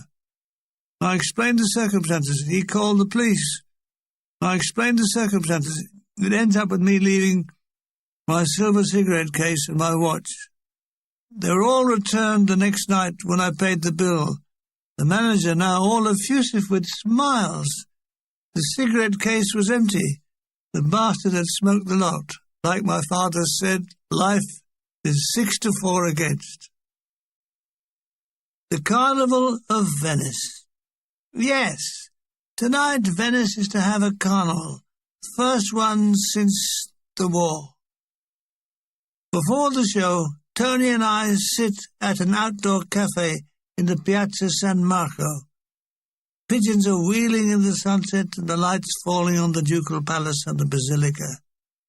2 different stories in stone. Around the square, beautiful buildings cheek by jowl, soaring up as the great bell tower, whose doleful bells are ringing out the hour of 6, sending more pigeons wheeling from their roosts. People stroll leisurely. One looks at St. Mark's and is lost in wonder. Its Byzantine Gothic shapes catching the light to give a hologram effect. Alas, the 4 colossal bronze horses that had once graced some Roman quadriga were missing, were still in store from the war. Johnny Mulgrew joins us. "Hello," he says in Glaswegian tones. "So you're going to buy me a drink?" He tells us Hall is missing again. "Are we going to stay for the carnival?" "Yes. I ordered a couple of cognacs. Might as well start the festivities." "Here, wee Jock, drink this." "It's awful good," I said in mocking Scottish tone. Silently, Mulgrew holds it up, then downs it in one, licks his lips, looks at us and grins. It doesn't take much to make a Scotsman happy. The show over, we all make for the barge, which has been stocked with drinks and food for the night. Our bargee has put little coloured bulbs in our awnings. There were oohs and ahs as fireworks sprinkled the night sky. All the ferries and gondolas had coloured lanterns. In the Piazza San Marco there was a municipal band, and all the people in fancy dress, some quite fantastic with masks, some waved handheld fizzers, writing graffiti in the air. Gondoliers were out singing each other. People waved and shouted from passing boats. Rockets soar from the Isola di San Giorgio. And it's a starry night. We open the Asti Spumanti and nibble fresh-cut sandwiches. It starts off quite civilized, but gradually the drunks start to manifest themselves. A gondolier passes and tosses firecrackers into our boat. Screams and yells from us as they explode like miniature machine guns. "We should have brought some grenades," said Borney. "You anything like this in England?" said Tony to Bill Hall. Yes, there's Blackpool. We have to stave off several British soldiers trying to board us from gondolas. "Hey, you want the jig-a-jig?" seems to be their contribution to the gaiety. The trio plays for dancing. Swing, swing, swing. Hot jazz. Yeah, daddy. So I can dance with Tony. Bornheim relieves me on the accordion. I've never been relieved by an accordion before. Tony and I try to dance. It's a crush, but what the hell? It's just nice holding her. But now the drunks take over. Sergeant Chalky White thinks we need livening up. He's balancing a glass of beer on his forehead. Where have I seen this all before? And doing a Russian dance. Why, oh why, is it always the most untalented think that they are entertaining? I can't fucking sing, he says, and makes us all sing Knees Up Mother Brown. A barge full of people in Venice, and its knees up Mother Brown. Then my old man said, follow the band. Splash! Ricky Trawler has fallen in the water. We haul him out. He's giggling. He needs a towel. No, I don't. I need a brandy. Tony and I sit it all out at the back of the barge. By 3 a.m., life as we know it on this planet is over. The barge draws to the landing stage, and they all stagger to the Cherubong. Chalky White is still manic with energy. Knocked him in the old candle. Oh, my God. At the Leone Bianco, I say good night to Tony. Soon I'm in bed, safe at last. No. With stifled laughter, some low-life bastard is trying to fart through the keyhole. Yes, dear reader, fart through the keyhole. I have a hangover. Someone has put a Lipton's tea chest in my head, and the corners are expanding. I get up. Someone is revolving the Lipton's tea chest. I look in the mirror. I'm suffering a severe attack of face. My red eyes resemble sunset in Arabia. My tongue is Van Gogh yellow. I have to push it back by hand. Boredom enters. Someone's made a cock-up. Then dismantle it. Here comes the Mother Superior, I say. The hotel in Trieste is full, so we are to move to Maestri, just up the road. Someone is chopping up the Lipton's tea chest in my head. What's up? My head. Yes, I know it's your head. What time is the Cherubong leaving? Chinese dentist. What? Chinese dentist. 2:30. Please leave. I take 2 aspirins and a bath. Feel a little better. I pack my suitcase with the man chopping up the Lipton's tea chest. It's nearly Chinese dentist as I lug my case to the lift. Mulgrew is in it. First floor, he says. Ladies' underwear and drunks. Maestri. It's a short 15-minute hop to Maestri and to the Albergo Savoia, a large one-time country home. It's rectangular, very roomy, with floral curtains and matching furniture. Along the back of the house are French windows which open onto what once was a garden, but is now concreted over. After a cup of tea, Tony and I sit outside in the sun. Tony wants to know if I have told my parents about her. What did they say, Teddy? My mother says I must be careful of Italian girls. For why? She thinks all Italian girls are tarts. What is a tart? Prostitute. She burst into a giggle. Me? Prostitute? No. She's just telling me to be careful. You tell her I am good girl. Yes. And what's she say? I haven't had any reply yet, but maybe in the next letter. I daren't tell her my mother thought all foreigners were ridden with disease, and you caught it off lavatory seats. If you shake hands with them, try and wear gloves. But then my mother thought that Mussolini was good for the Italians. Bill Hall is in a playful mood. He drapes a curtain over his shoulder and plays salon music, Flowers in May, etc. He is a total and dismal failure. He is interrupted by the manager, Mr. Marchini, with his goatee beard and goatee moustache. In fact, he had a goatee head and a goatee body. Bowing and nodding, he asks if we like to hear some folklore music. A chorus of eyes. He produced a mountain bagpiper. He's like a man from another age.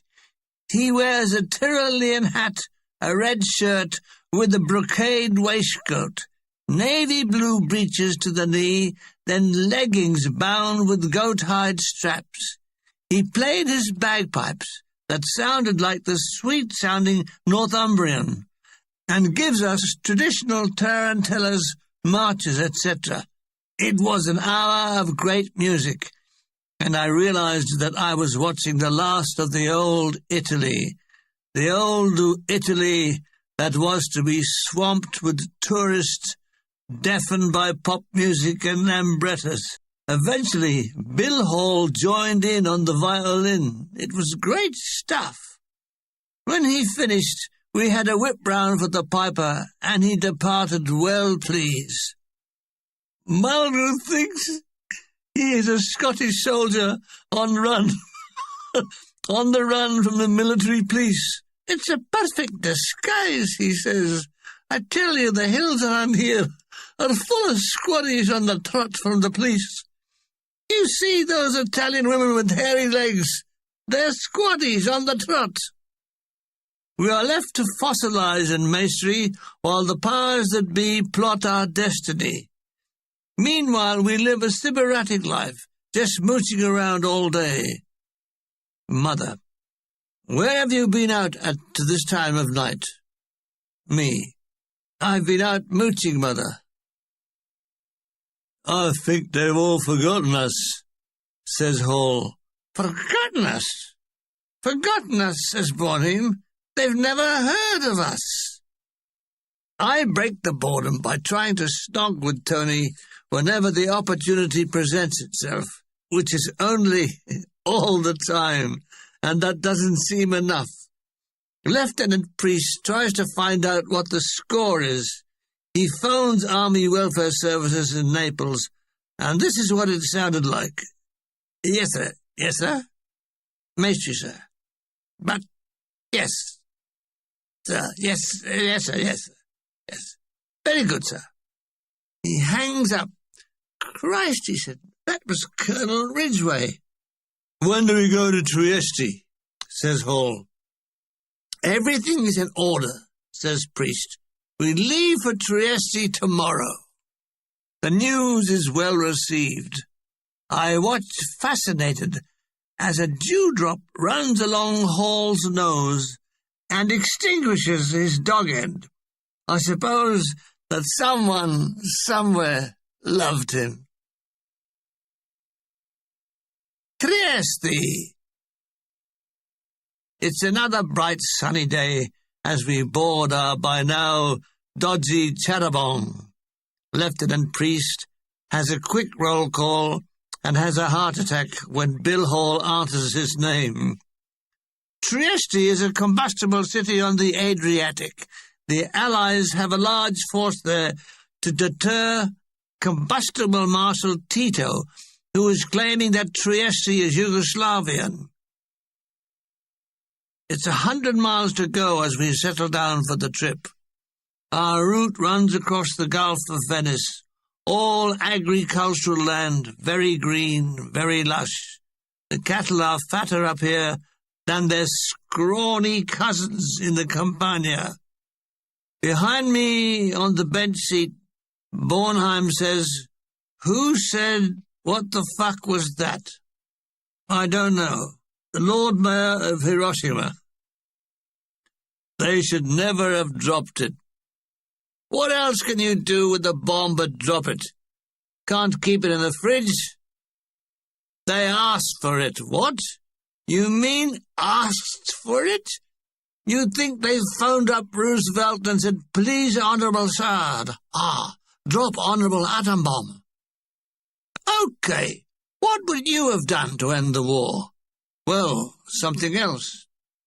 I think we should have dropped cold collation on them, I said.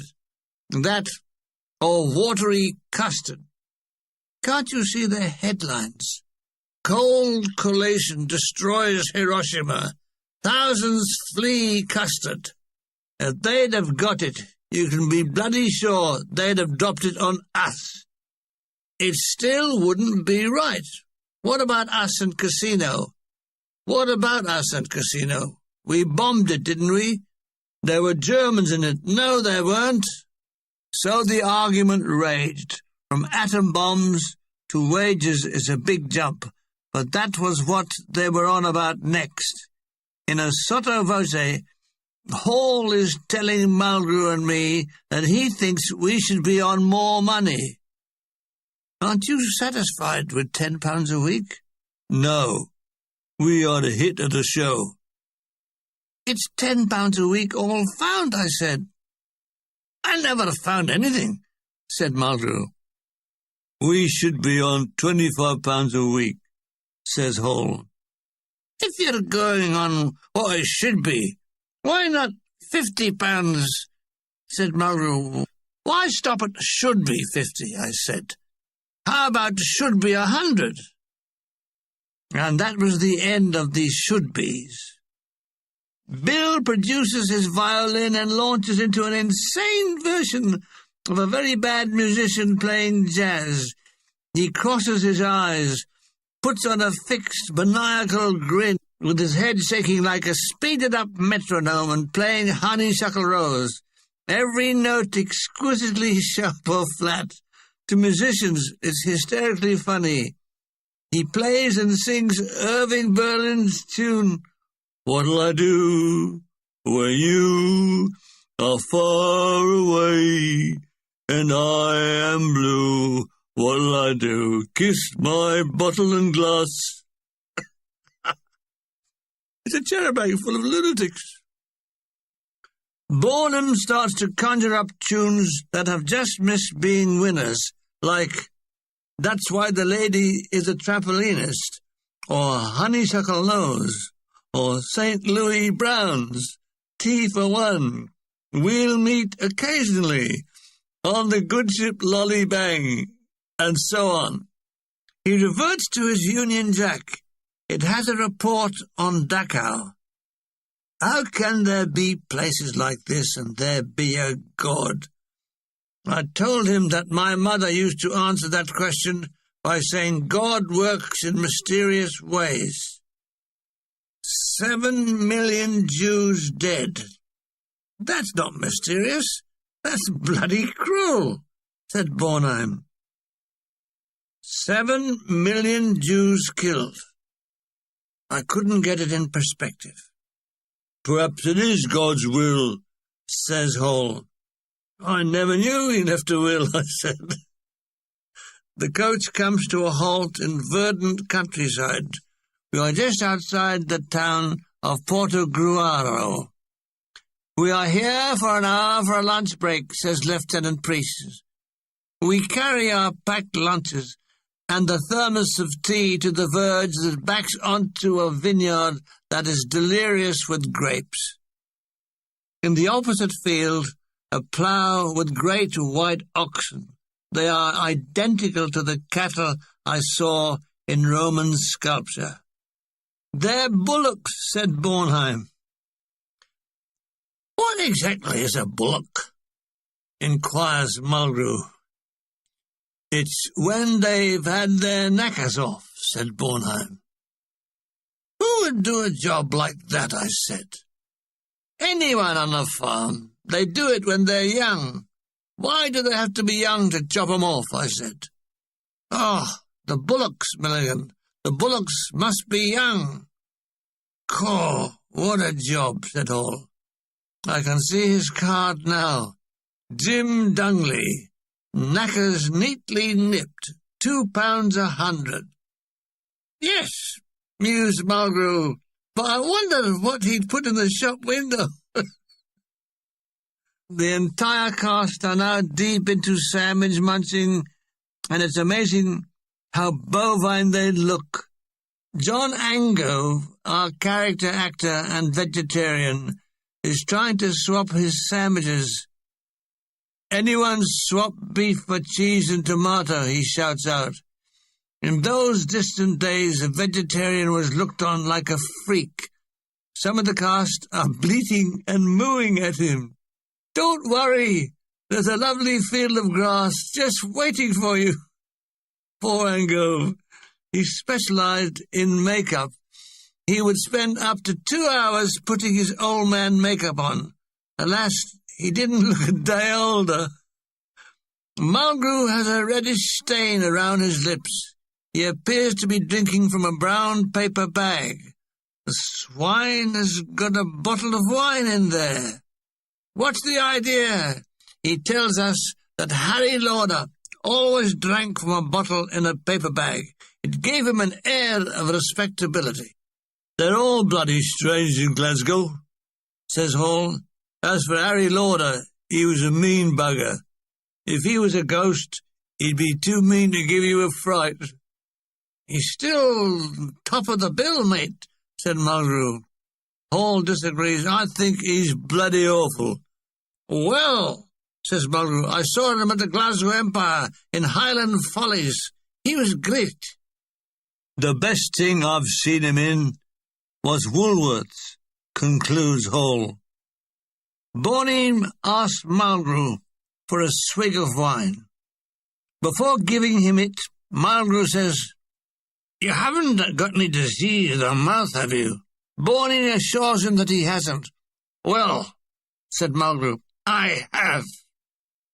Tony has finished her bird-like eating. She waves a handkerchief near her face. Que stufa, she says. Oh, Terry, it's so warm. A lorry load of soldiers drive past.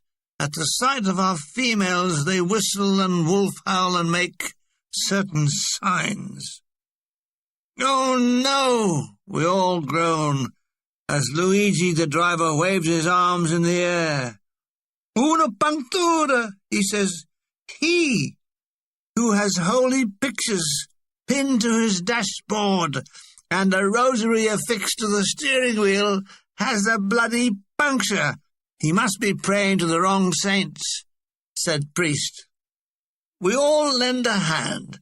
Luigi is pumping the jack, while in time the joker Bill Hall plays sea shanties. We manhandle the wheel into place, all the while singing with Hall. What shall we do with the drunken sailor? Tutto bene, says Luigi as he screws the last nut into place. All aboard for turbulent Trieste, calls Lieutenant Priest. We all troop into the Charabong, with Mulgrew, Hall and Bornheim making mooing and bleating sounds. You've all been out there too long, says Priest. The journey is starting to drag. It's hot and dusty. Oh, roll on the mob, says Bornheim. Roll on Civvy Street. Through the afternoon, there's considerable traffic of military vehicles, American and British. The American lorries ignore the speed limit. They sport an upright broom tied to their vehicles. What's that mean? I explain it means that they have swept all the opposition away. We pass a sign, Trieste, 20 chilometri. The Italian elections are coming up, and all the walls are daubed with signs, Partito Comunista or Cristiano Democrato. Wouldn't it be a bugger if the commies get in? Said Hall. What do you mean? Says Mulgrew. Well, after us fighting all the way up Italy, it would have been in vain, wouldn't it? It's like Poland. We went to bloody war for them, and now the bloody Russians have got it. Tony has fallen asleep on my shoulder, and my arm now has pins and needles. I try clenching and unclenching the fist, but she wakes up with a start. Where are we, Terry? Where are we? I told her Italy. We now have the sea on our right. A cobalt blue, looks very inviting. We passed the ill-fated Castella Miramar, where some aristocrat shot himself. His ghost is seen on the battlements. As we entered the precincts of Trieste, lots of signs, Abbasso con Tito, Trieste Italiano. There are shrines to partisans murdered by the Germans. Faded bouquets hang on bullet-ridden walls. The partisans still strut the streets with great bandoliers of bullets and machine pistols. The town is shabby. The people are shabby. There was the occasional non-shabby person. There were even the mildly shabby persons, and those with just a touch of the shabbies. We are driven to the top of the town on a slight rise and stop at the Albergo Federico, or Hotel Fred. It's another 1930s Mussolini modern, but turns out to be very comfortable. From my window the town is laid out like a carpet, with tree-lined Via d'Annunzio stretching down to the waterfront. It's good news. I have a room on my own. No Mulgrew or Hall coming in late and pissed. I strip for my bath. I look at myself in the full-length mirror and scream. My God, I'm thin. I look like a Belsen victim. God knows I had tried hard to develop myself. I'd done weightlifting until I hurt my back. So the least I could do was to give it a bath. I'm interrupted by a tap on the door. Why people want to put taps on doors, I will never know. It's Mulgrew. He's out of fags again and gasping. You don't know what real suffering is, he says. I gave him one of my passing cloud cigarettes that came in a parcel from my mother. My God, you're thin, he said. Does it hurt? Do you mean I'm painfully thin? Can't you take something for it? Like what? Like food? I've tried everything. Sanatizin, cod liver oil and malt, even Melon's baby food. Mulgrew giggles. Let's see your biceps. I flex my arms. He starts to laugh for two protrudences that look like golf balls. Never mind, I said. A good tailor can do wonders for a body like mine. There's padded shoulders for a start. With your body, you need a padded suit.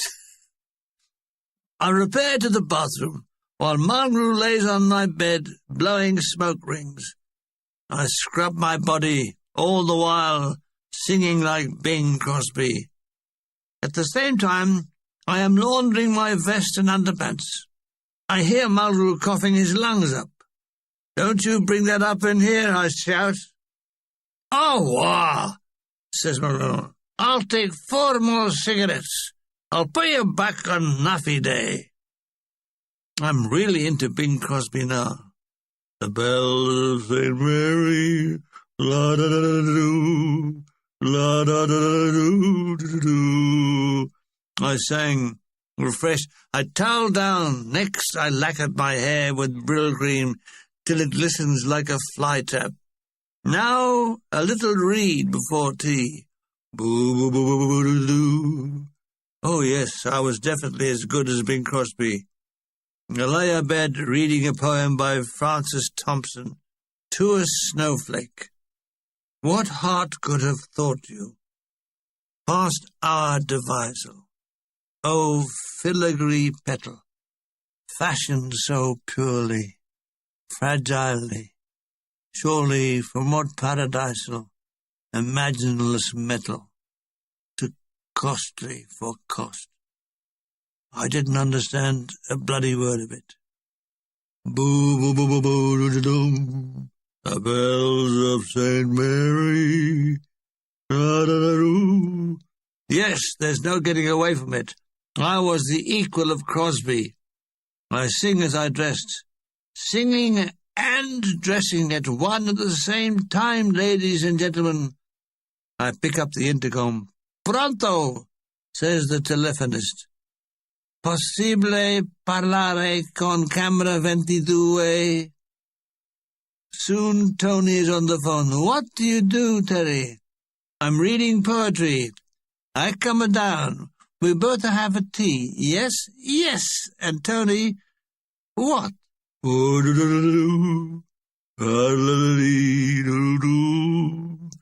Oh, very nice, Terry. I come down now. When she arrives at my door, I have struck a Robert Taylor pose. Come in, I say. It's not Tony, it's the chambermaid. Do I want my bed turned down? Blast! my Robert Taylor pose wasted. Tony arrives, and we walk down to the dining room, hand in hand. As we enter, there is a great "oh" from the bastard cast. It was nice to get these unsolicited testimonials. An enterprising photographer has left his card on every table. Signor Filippo Nenni. He can take photographs during or after the show. Great!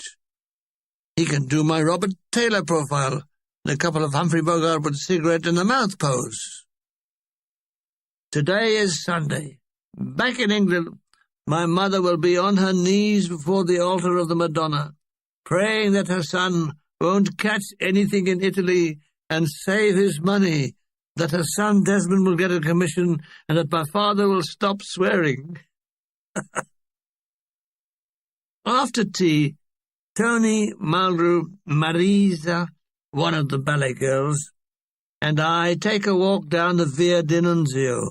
It's crowded with people in their best clothes on a monkey walk. Down the centre of the Via is a wide pavement with chairs and tables. We choose a table and are immediately pounced on by an energetic young waiter. Holding his tray above his head, he threads his way through the crowds. As we all sipped chill Orvieto, Tony is studying a map. Is he lost? The sun is setting on the heights above the town.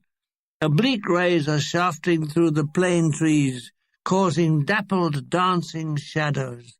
There is much fist-waving and shouting as cars try to weave their way through the crowds. It's amazing how the Italians shriek at each other. One wouldn't be surprised if one exploded. Tony points to the heights. See, Roman Teatro. There, silhouetted against the sun, were the imposing ruins. "Oh, didn't they pick beautiful positions?" said Malru, emptying his glass. "Do we want another round? If so, can he borrow 100 lira from Muggins Milligan?" Lots of pretty girls are passing by, chaperoned by what look like mafia bouncers. Malgrew concludes that if you had an out-of-marriage shag in this town, you'd never see the next day. We indulged a few more wines and then wend our way home through the milling throng. At the hotel, we discover Bornheim and some of the cast playing pontoon in the lounge. "Winning?" I asked. "At the moment, yes," said Bornheim. "Pontoons only," he says, and scoops the kitty. By the earnest expression on their faces, I knew the stakes were high. Then I discover it's 2 lira a go. Malgrew wants to play. Can he borrow another 100? I say no, but he goes on his knees. "It's only a wee 100, he says. "I mean, all your money is doing at the moment is resting in your wallet." Okay. He's shit lucky. He wins 500 and pays me back my 200. Jimmy Malloy comes in. "Ah, Spike." He shuffles through some mail and gives me a letter from home. It's Mother. She's still on about disease and says when I go to the toilet, I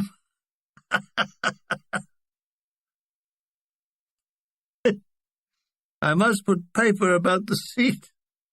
Also that Dad is finding the journey from Reigate to Fleet Street too wearing, so they're moving to Deptford. Dad and her are really proud that I'm now a naffy star. "How come you never get an email, Bill?" I said to Hall.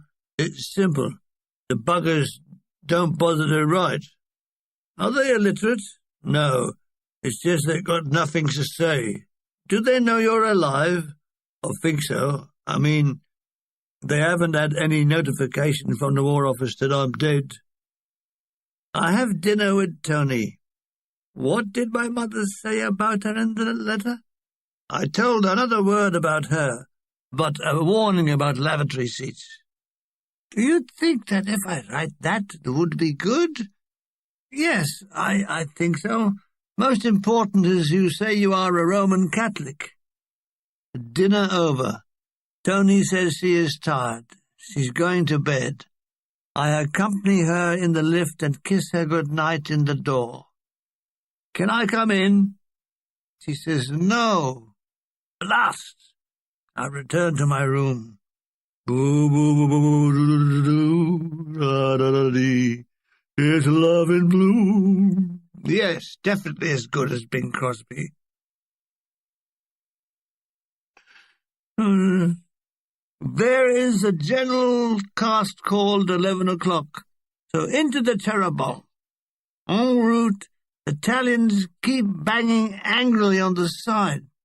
By looking out the window, I could see that some silly bugger had chalked Viva Tito on the side of the bus. It was Mulgrew, and his Scottish Highland sense of humour. I told him we could all be bloody killed. He says that was the general idea.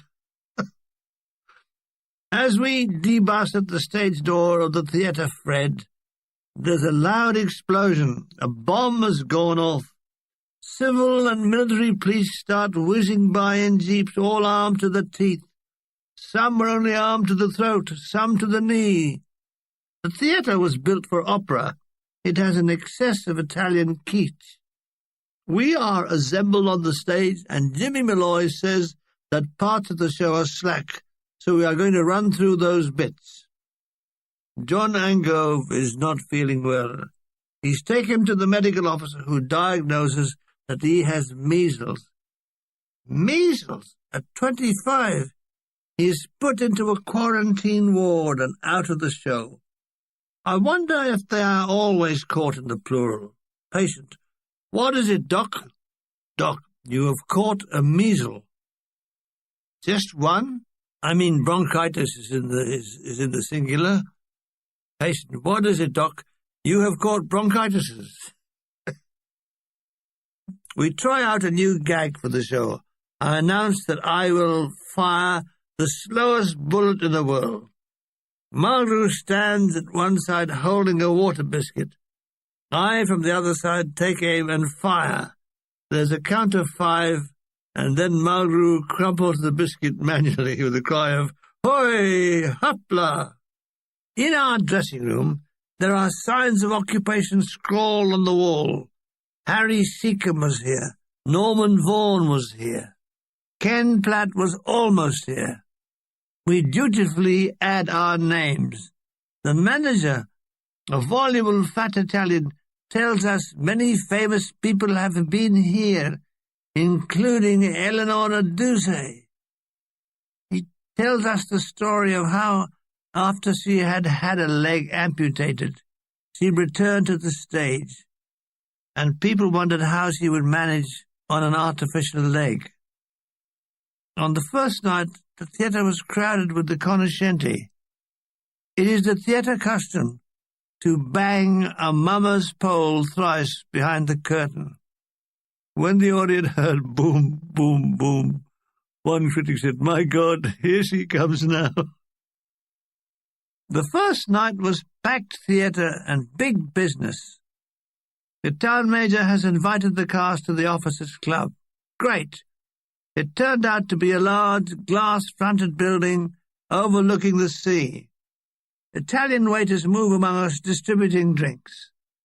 An Italian quintet on a small rostrum is playing background music. I thought I had escaped it, but sure enough they played "Lay That Piss Tub Down, Babe."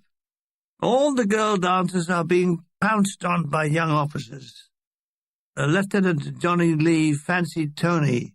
He engaged her in conversation, and even though I was standing next to her, he ignored me. I was furious.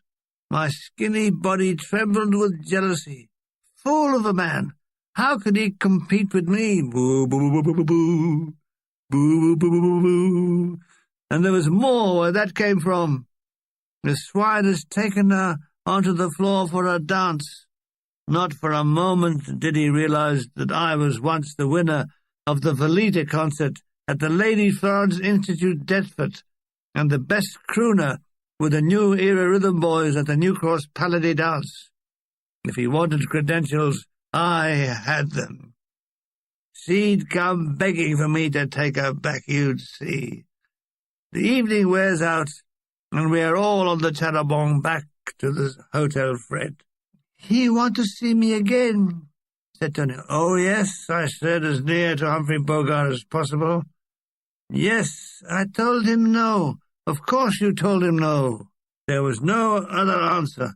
I mean, I was 10 pounds a week man with the great backup of underwear. It's late. We are flagged down by military police. Who are we? Where are our papers? Lieutenant Priest explains that we are the untouchable and are left to go on our way. It's 1 o'clock as I stand snogging outside her bedroom. "Can I come in?" "No, can't." Blast! Mulgrew or someone has struck again. As I pull back my bed covers, there in the middle is a replica of Richard III with the message, "The Phantom strikes again," and so to bed. The week followed with us going for walks, shopping for trinkets down the waterfront, and visits from Lieutenant J. Lee. He brings Tony flowers. The occasional bomb goes off somewhere in the city, and on Thursday an Italian accidentally blows himself up and will soon be a martyr. Soon people are putting flowers on the spot. Scrawled on the wall is his epitaph, "Luigi Saponi, morto per la patria." "It beats me," says Boredom, "how explosions and blowing up places advance a political cause." He was right, of course.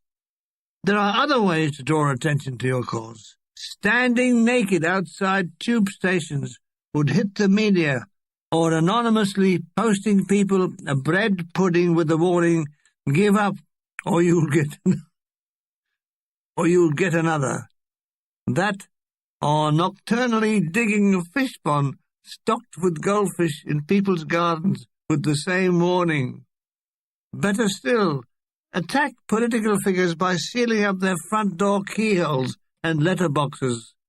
Bornheim agrees. He suggests parking combined harvesters outside people's front doors. Lieutenant Priest is warning us that we are to attend a VD lecture at the medical rooms on the seafront in Trieste. You've all got to attend. It's an order to all parties about to enter Austria. Came the occasion, we were shown into a room of a requisition warehouse where chairs were arranged before a projector screen. A medical orderly is putting pamphlets on all the chairs. They warn of the horrors of VD and its related ailments. "Eyes front," says Lieutenant Priest as an MO enters. "At ease," he said, and made a sign to sit. The medical orderly activated the projector, and the MO spoke. We were subjected to a series of men's genitals in various stages of VD, from a small spot to a great red hanging blob. These were accompanied by cries of "Hard luck, mate," and "Stick to wanking." It took about 20 minutes, and we were then driven back to the hotel. The night of the photographs. After the show one evening, Signor Nenni and his wife set up a huge box camera which swayed perilously as he placed it on tripod. It looked like a monster from one of H.G. Wells's books, A Warlock. In a cracked voice, he is instructing his wife in the placing of the floodlights. They are both over 60 and move with caution. "Poco poco," he says to her. She has curvature of the spine, and in the gloom looks like Quasimodo. A day for swimming. See, that means we've got to go near water.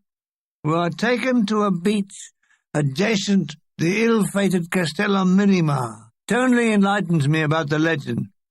It was a duke and a broken love affair that drove him to suicide. Ah, a broken romance. There should be a repairs depot, like the AA. Broken marriage depot, the phone rings. Operator. Broken marriage depot. I wish to report a broken romance at the turn-off of 6 on M1. Have you got the pieces? Yes, they're all over the verge. We'll send the solicitor right away. We all lay out our towels, and after a liberal application of olive oil, we lay back and soak up the sun. Tony is next to me. I hold her hand. I give it a squeeze, but it's so lubricated it pops out. I do it again. It's a turn-on. Tony asks if I believe in ghosts. No. You think we come back after we die? Well, none of my family have. I did have Aunt Jane Milligan, who went to a spiritualist to contact her late husband. When he was contacted, the spiritualist did ask Auntie Milligan what she wanted to ask him a question. And she said, yes, ask him what he's done with the fish knives. Tony persists, perhaps we come back different. Like what? Like a tree or a horse? No, I don't want to come back as a horse. It's frightening. Supposing I came back as a tomcat and have to have that terrible operation. Oh, no. Tony giggles. Suppose you come back as a woman. What do you do? I told her I'd go for a walk and see what happened. I started to burn, so I plunged into the waters of the Adriatic. Mulgrew was standing waist-deep. Are there any sharks in the Adriatic? I assured him that there are sharks in all warm waters. Oh, Christ, he says. Greta Weingarten, our German, starts to swim out. I follow her. We got out about 1/5 of a mile. She turns and says, you are a good swimmer. How a German girl got into our show is a mystery. A forced labor camp in Russia. Hitler is shoveling shit and salt. It is not a mystery. She is there as minor personal representative of the Third Reich. She always radiated a sense of aloofness. I suppose after the macho attitude of wartime Germany, she found this collection of musicians and puffs a letdown, except that, she was going around with our chief puff. All very strange. Who did what to whom and how? We race each other back to the shore, and I just beat her. Bill Hall greets me. You put the shits up, Johnny, telling him there's sharks in here. Tony asked me, what is this shits up? I rolled over laughing, hearing this innocent voice. What is the shits? She says again. I explain, you know in French, merde? She does. So, is it rude? Yes. The afternoon is one of running up and down the beach and splashing in the shallows, then lazing in the sun. At 4 o'clock, we open our packed lunches, sit in the sun and masticate our sandwiches, as eaten by the Earl of Sandwich. But who invented eating? Was it Tom eating? What a breakthrough. Until then, people kept dying of starvation, and then Tom Eating discovered food. At first the superstitious said, nay, eating food is the devil's work.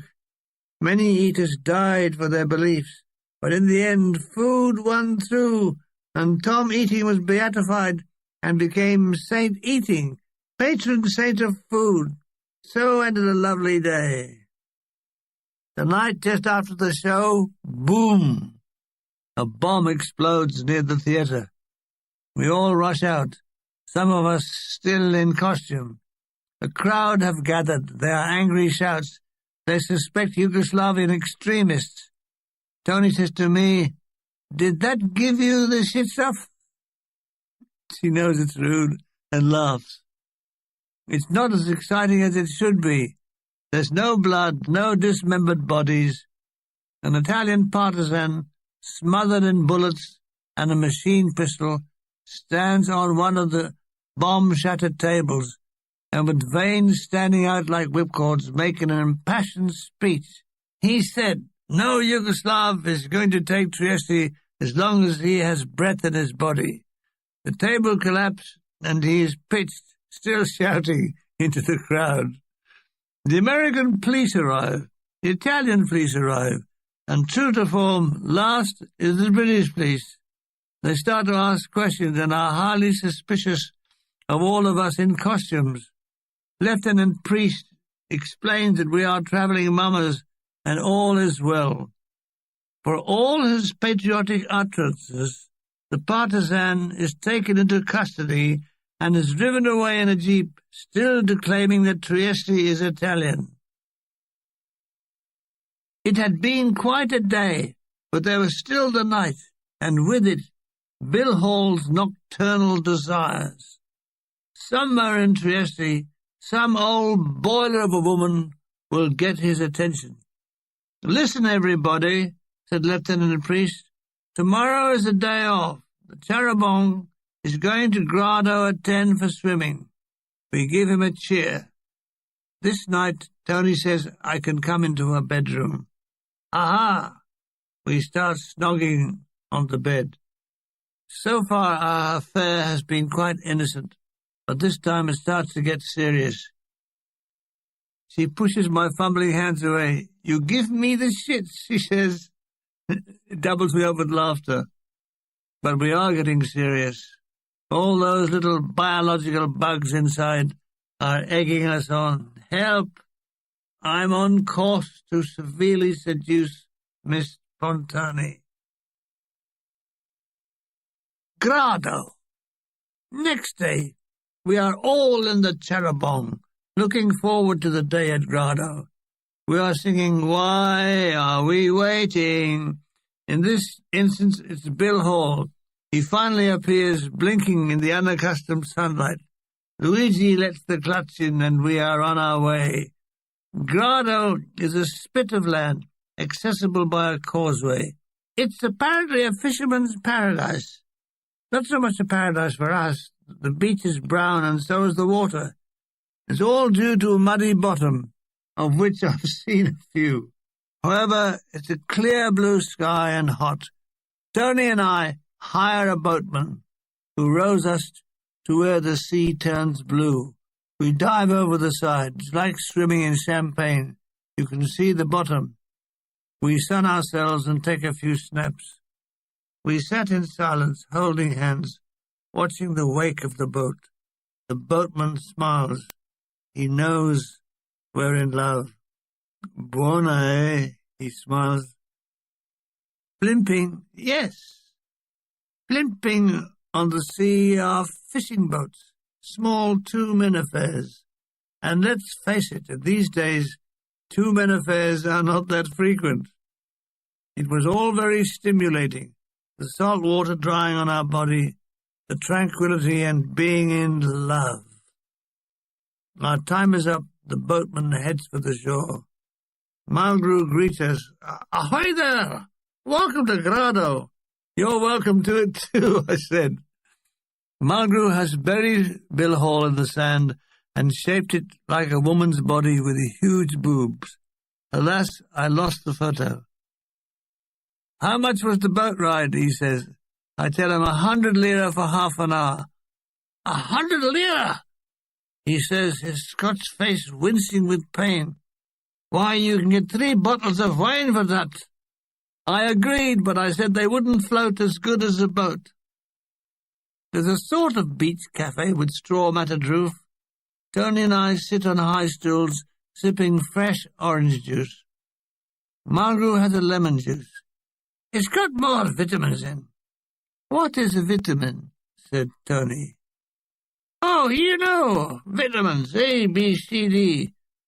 That's a funny way to spell vitamins. Marisa is coming out of the water saying, "Aiuto, aiuto." She's been stung on her bum by a jellyfish, who seemed to know what he was doing.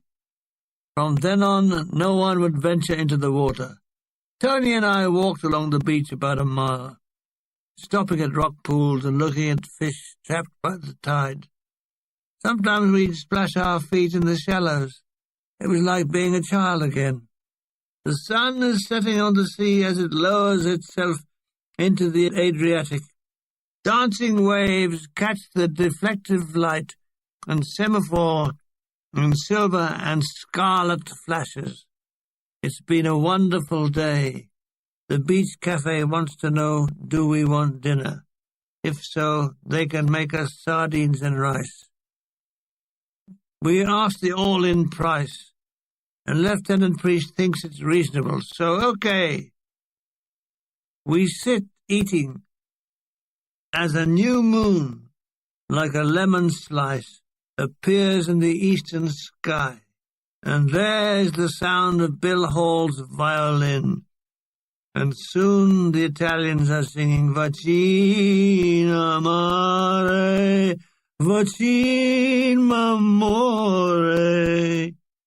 In the half-light, I lean over and kiss Tony on the shoulder. As I do, she places a kiss in my hair, the hair that had lived through washing with Sunlight soap, Lifebuoy, Pears, Carbolic, never had a shampoo, and Brill Cream and Anzora hair goo.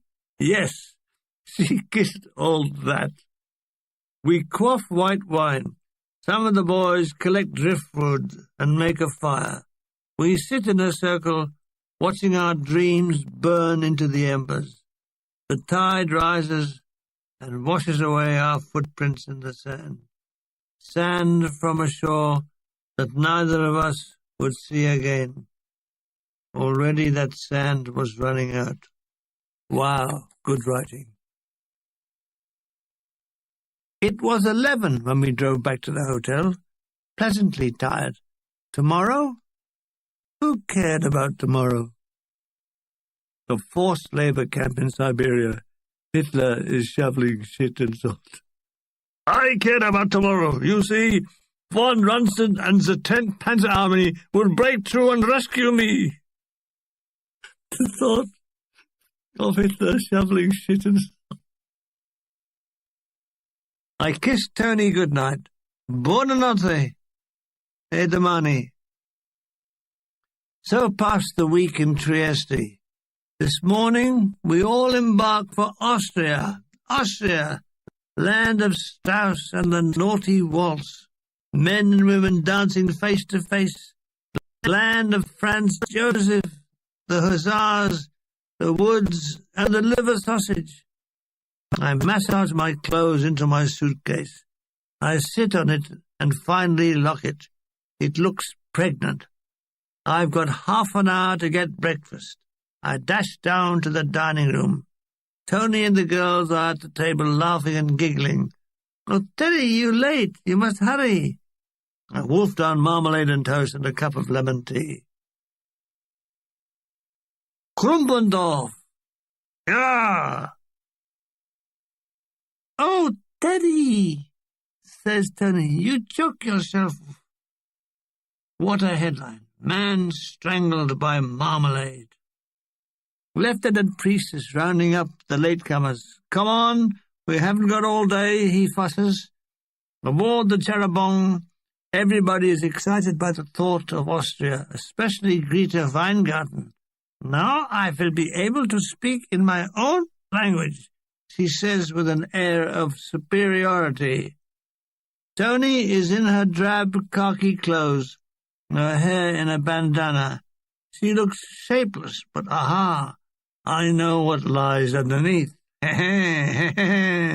She asks, in Vienna, we see Russian soldiers? Yes, my dear, but what's this Lieutenant Priest saying? Before Vienna, we have to play Krumpendorf. Krumpendorf? Isn't that a disease of the groin? He goes on, then we play Graz, and then Vienna. Have you been in Austria before, Terry? No, I've travelled extensively in Catford, Lewisham and Brockley, but somehow never Austria.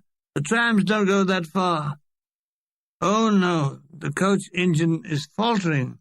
We pull over, and Luigi raises the bonnet. He's joined by Ricky Trowler, who's a whiz kid at engines. He tells Lieutenant Priest, "It's the distributor." "Wait till I see the bastard," said Priest. Towner does some minor adjustments, and we are on our way again. It's another sunny day with a few mares' tails in the sky. Where did they get such a name for clouds? Like mackerel. Mackerel sky, not long wet, not long dry. To pass the time, we played noughts and crosses. I showed Tony how to play noughts and crosses for idiots. We are heading north and gradually climbing. On looking, we can see Trieste spread out below us, with the Yugoslav coast disappearing in the morning haze. On one side, we have a sheer drop. On the other, vine terraces looking like giant steps. It reminds me of Dormier's drawings from Dante's Paradise Lost. But then anything makes me think of Paradise Lost. I remember in Lewisham, where I was paying some money into my post office savings account, I was served by an old dear of 60 with huge, ill-fitting false teeth, and I thought, Paradise Lost. Another time, I saw a mongrel sniffing a lamppost, and I thought, Paradise Lost. What a good headline! Paradise Lost. Police and army in search. We crossed the border at Thal. There is no customs barrier. We just motor straight through. "Ladies and gentlemen," says Priest in mock German tones, "we are now in Austria," and gives the Nazi salute. We all give a cheer, and Bill Hall, as though on cue, launches into the Blue Danube and a selection of cloying German tunes ending with Grinzing. Now that's another name I'm baffled by. What or why is Grinzing? Mother, where have you been at this time of night? I've been out Grinzing, Mother. Malgrew clips on a small prop Hitler moustache, gives the Sieg Heil salute and says, "We are now in the Fatherland. From now on, all Jews will have their circumstances confiscated." Outside Thal, the Chadabong stops for lunch. We are surrounded by fir tree-covered hills.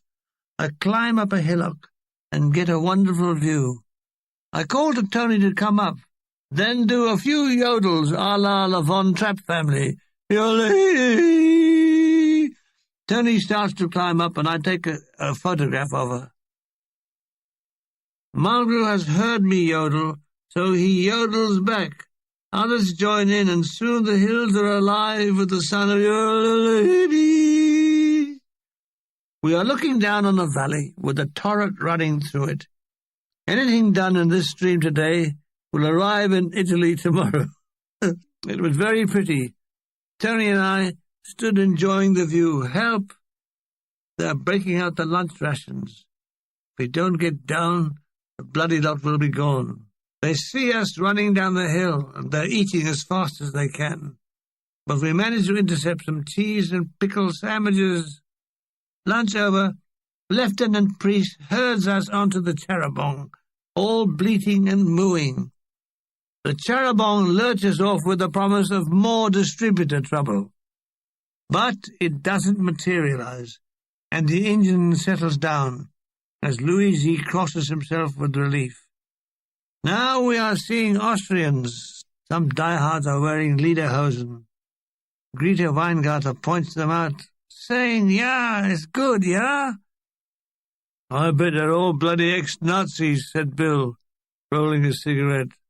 "They are not all bloody Nazis," assures Greta. "Many people not like the Nazis." A forced labor camp in Siberia. Hitler is shoveling shit and salt. Hitler: "All lies! Everybody loves the Nazis." We are trying to work out who the most disliked person in the cast is. "It must be Chalky White," says Hall. "That's so. Why do people take an instant dislike to him?" "It saves time," I said. We are passing through Villach, and see lots of British troops en route marches. We give them all a cheer. Bloody hell, says all.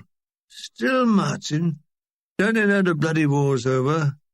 I tell him wars are never over. What you saying, said Hill. They only have intervals, and this is one of them, I said. So take your partners for World War III. I tell you why we have wars, said Bornheim, looking up from his Union Jack newspaper. Because men like it. Ah, look, Terry, says Tony, and points to the beautiful Lake Vertisea with its bobbing boats and background of snow-capped mountains. Priest is standing at the front, peering out the window. He liked a good peer.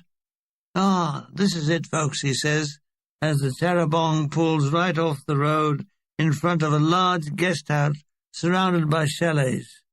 We troop into reception, where a fierce German lady by the name of Frau Hitz welcomes us with penetrating blue eyes and a big nose.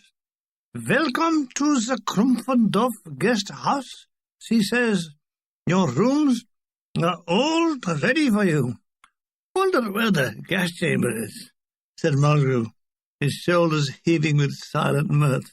She's a dead ringer for Bill Hall, he says.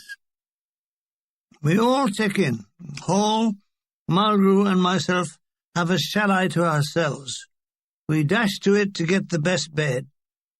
Fleet-of-foot Milligan gets in first and bags the bed near the window, which overlooks a rose garden. It's very simple furnishing, but very comfortable. No show tonight, so we relax. Tony has a room in the main guest house. Blast! There go my knee tremblers again. From now on, it's goodbye Italian cuisine and hello German. No more pasta, but meat and veg and dumpling and stodgy puddings. For dinner that night we had Wiener Schnitzel with the sauerkraut, and it was delicious. A Siberian salt mine. Hitler is shoveling shit and salt. You see, Russian fools, they are already starting to like back us Germans. Soon they will come begging to me for the recipe. Our Italian cast don't like the food. Tony says it's all too heavy. She says no wonder they lost the war with food like this. You could lose everything, especially your appetite. She comforts herself with lots of German cheeses. We find the Austrian wines delicious and light. After dinner, we take our wine and sit overlooking what had been a lovely garden, now a little overgrown. It's just twilight. Small things are bumbling and buzzing in the late evening light. Wallop! Next to me, Bornheim has flattened a midge on his arm. What did he do that for? It wasn't doing you any harm. Another second and it would have bit me, he said, and wallop, he exterminates another. Why not have pity and just shoo them off? Oh, no. It's not so much fun as flattening them, he said, with a grin. There's a grand piano in the lounge, he said. Wallop! And another midge dies. It's a Bechstein. Like to hear it? We follow him into the lounge, which is deserted. We sit on the couch and listen to him playing I Got It Bad, and That Ain't Good, Summertime, Sophisticated Lady, Can't Get Started, Have You Met Miss Jones, and more. All songs that will remain fresh over the years.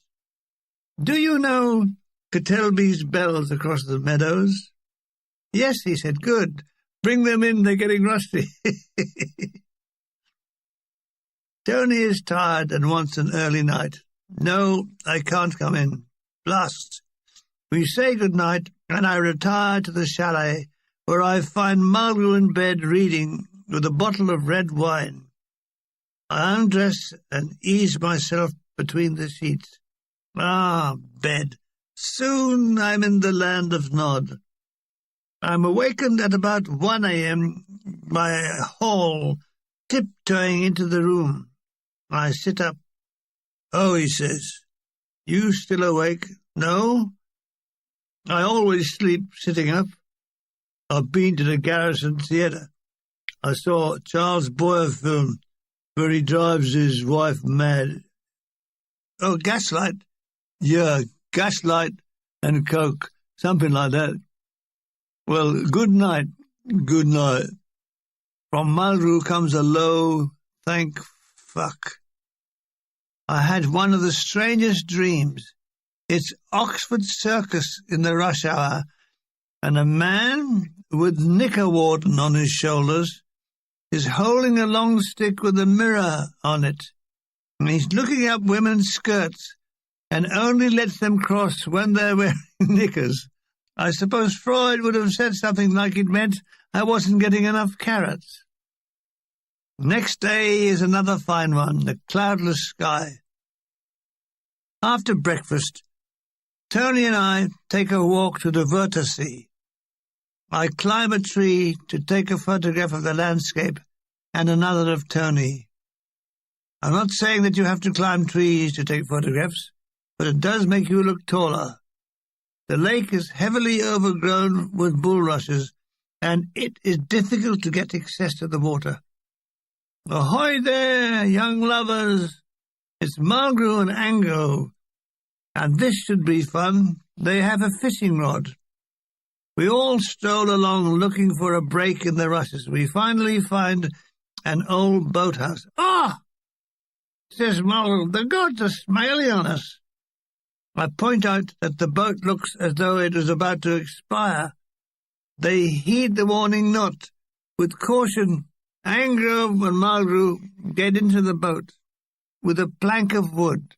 Mulgrew propels the boat to the edge of the rushes and throws out their line. It remained thrown out for an hour, while Tony and I sat on the verge. "Caught anything yet?" I called. "Sweet F.A., said Mulgrew. "Here, let me try," says Angrove. Very wobbly, they stand and change places. There is a shout, and Mulgrew goes through the bottom of the boat.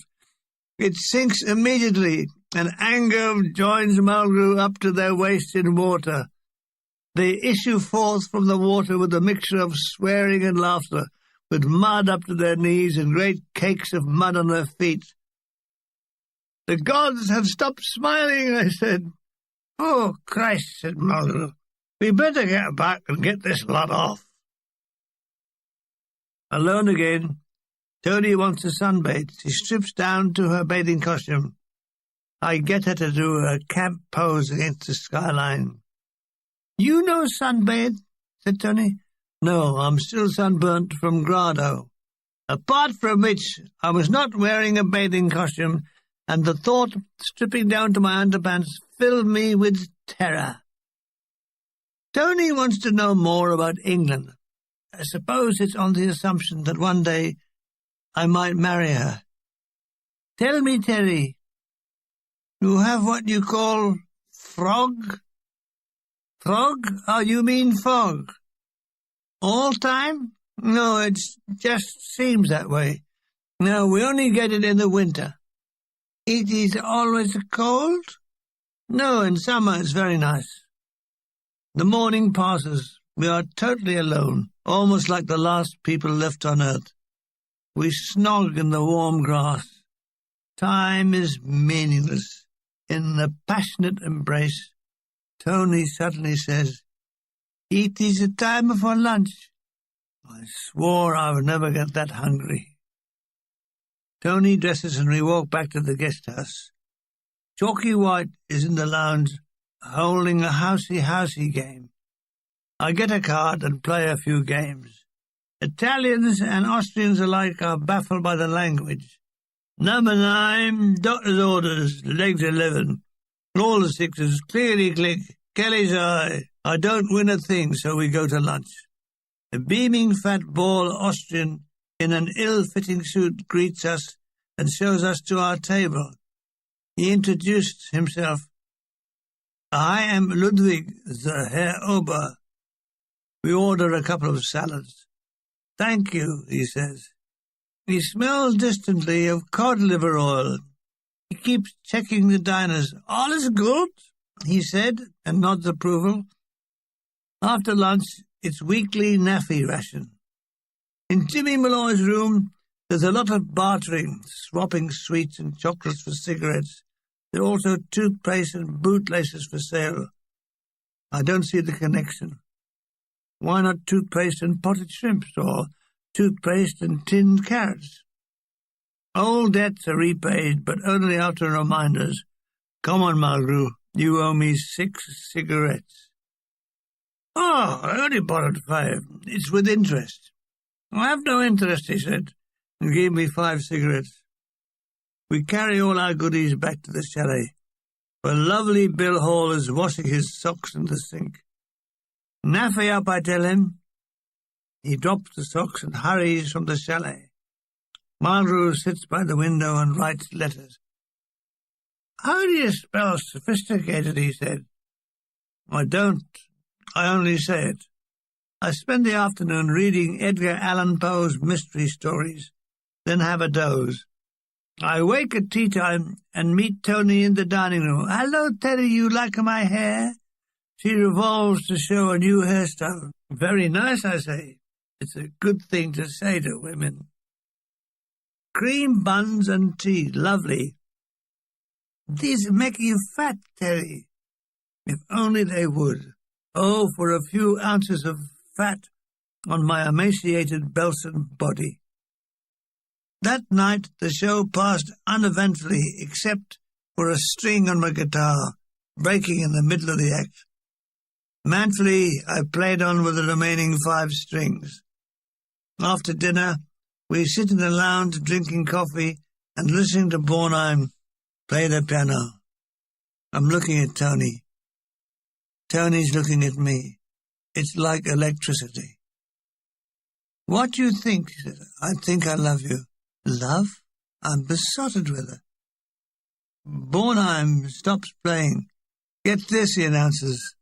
To the tune of The Girl That I Marry, he sings, The child that I carry will have to be dumped on the steps of a nunnery. The man I call my own has turned into a poofter and smells of cologne. He polishes his fingernails, tints his hair. He's known in the dilly as Old Doris Hare.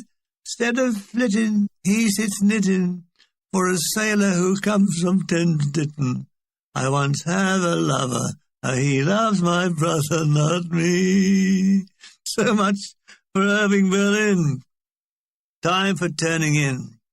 I accompany Tony to her chalet.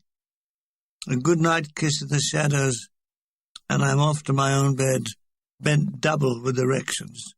Down, boy. Down, not tonight.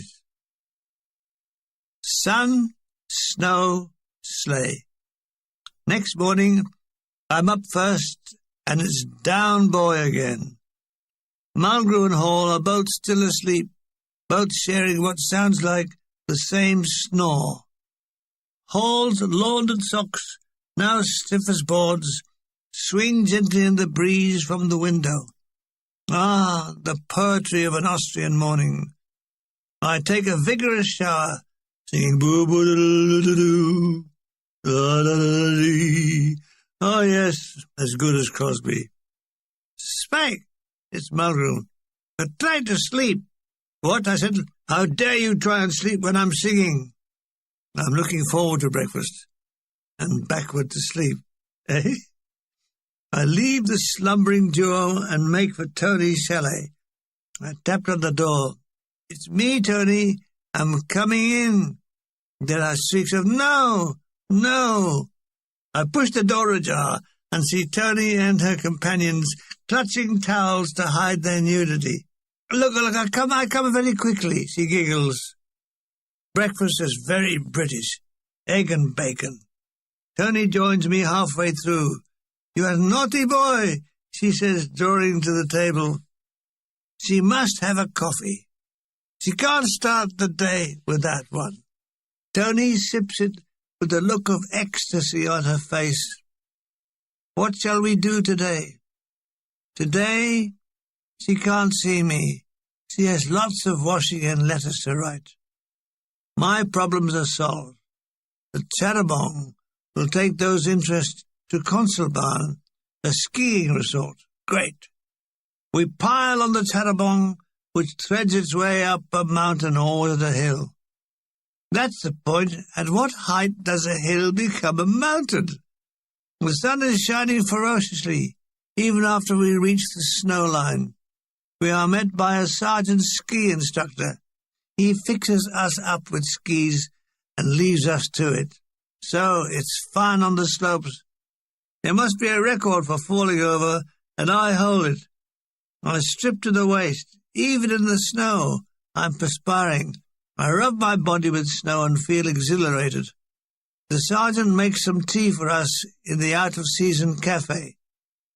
I notice lying amongst the trees spent cartridges. The sergeant tells us that this used to be a training depot for German ski troops. The lot that done Narvik trained here, he says. The afternoon passes with us falling down. Finally, the sergeant lends us a two-man sleigh. This is more like it, says Boredom. The afternoon passes with us sliding down a mountain. No ski lift here. You had to schlep back on foot. There were plenty of tumbles on the overloaded sleigh. It was never meant for so many, shouts Angove, as 5 of us hurtle down into a tree. Great flurries of snow and tumbling bodies. Sun, snow, sleigh, wonderful. At 6 o'clock, Lieutenant Priest reminds us there's a show to do. I keep forgetting the show is the reason we are having all this fun. We arrive back, sunburnt and shagged out, not looking forward to the show. A quick tea and a slice of cake. I collect my guitar and hurry to the waiting Charabanc.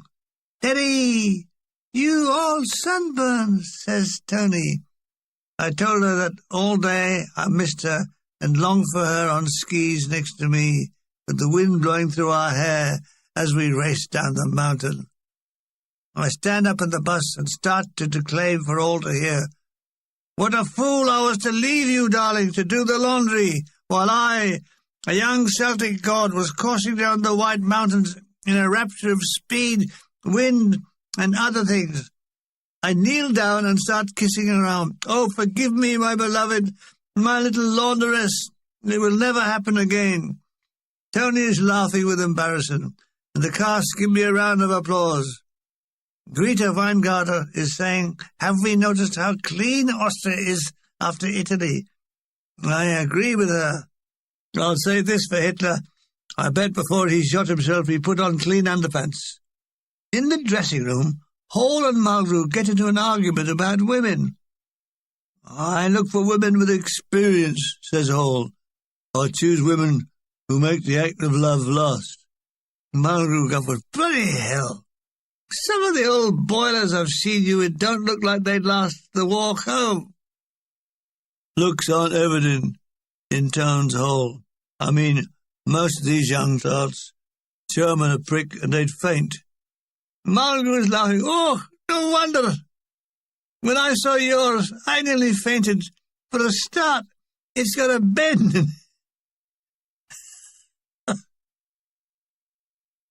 "It's not a bend. It's a slight curve," says Hall.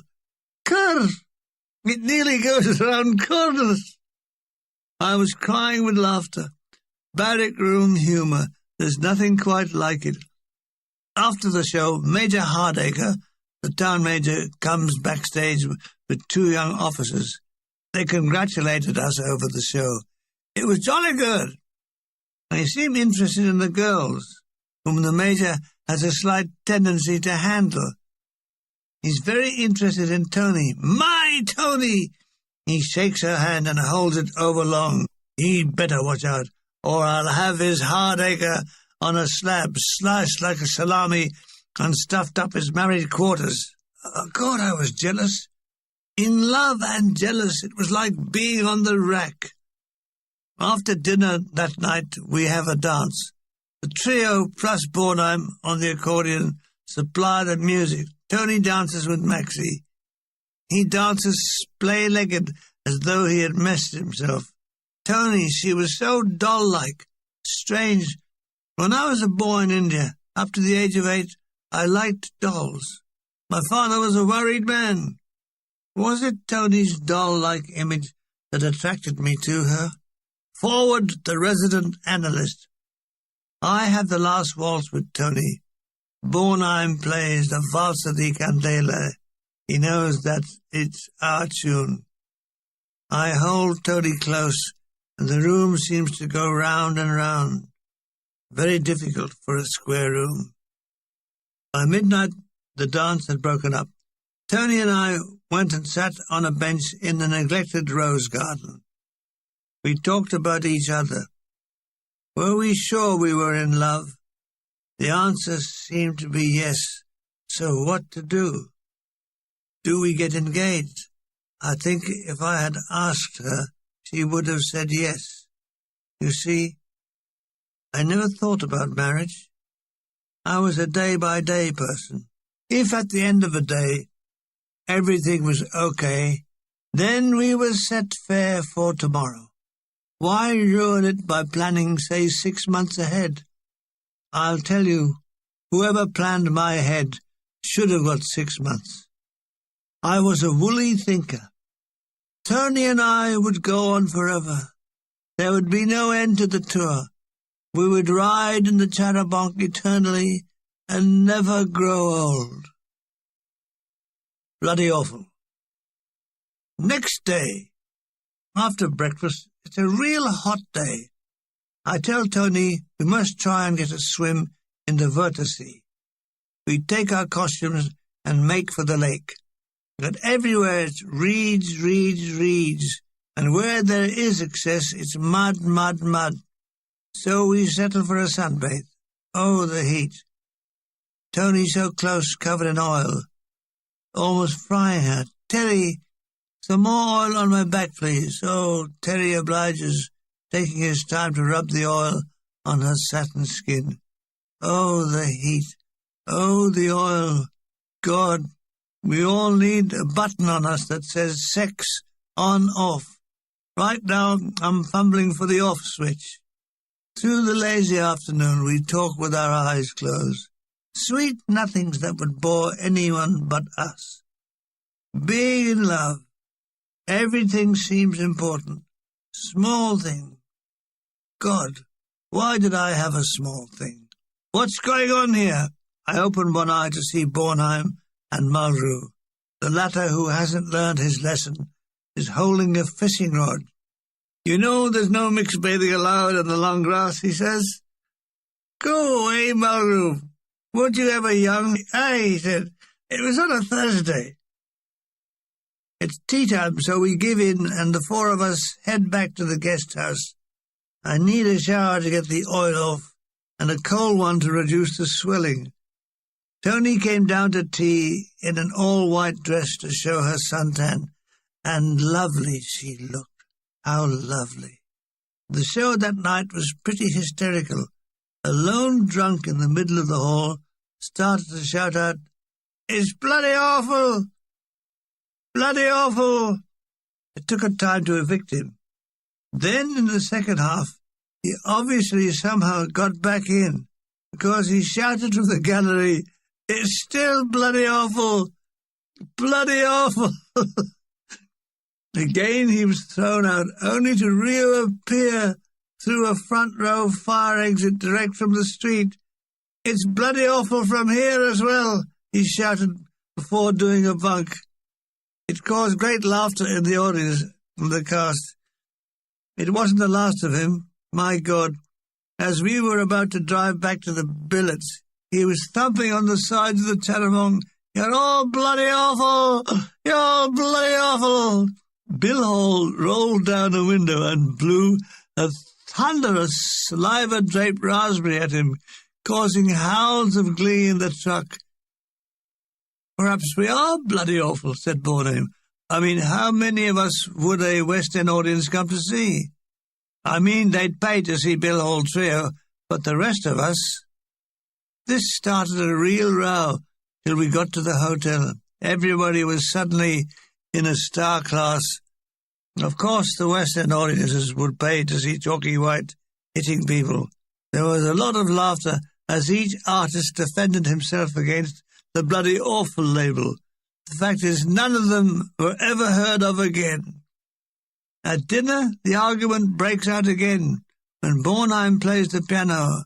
A shout, "Bloody awful," goes up. From then on, no one could make a move without a shout, "Here comes bloody awful."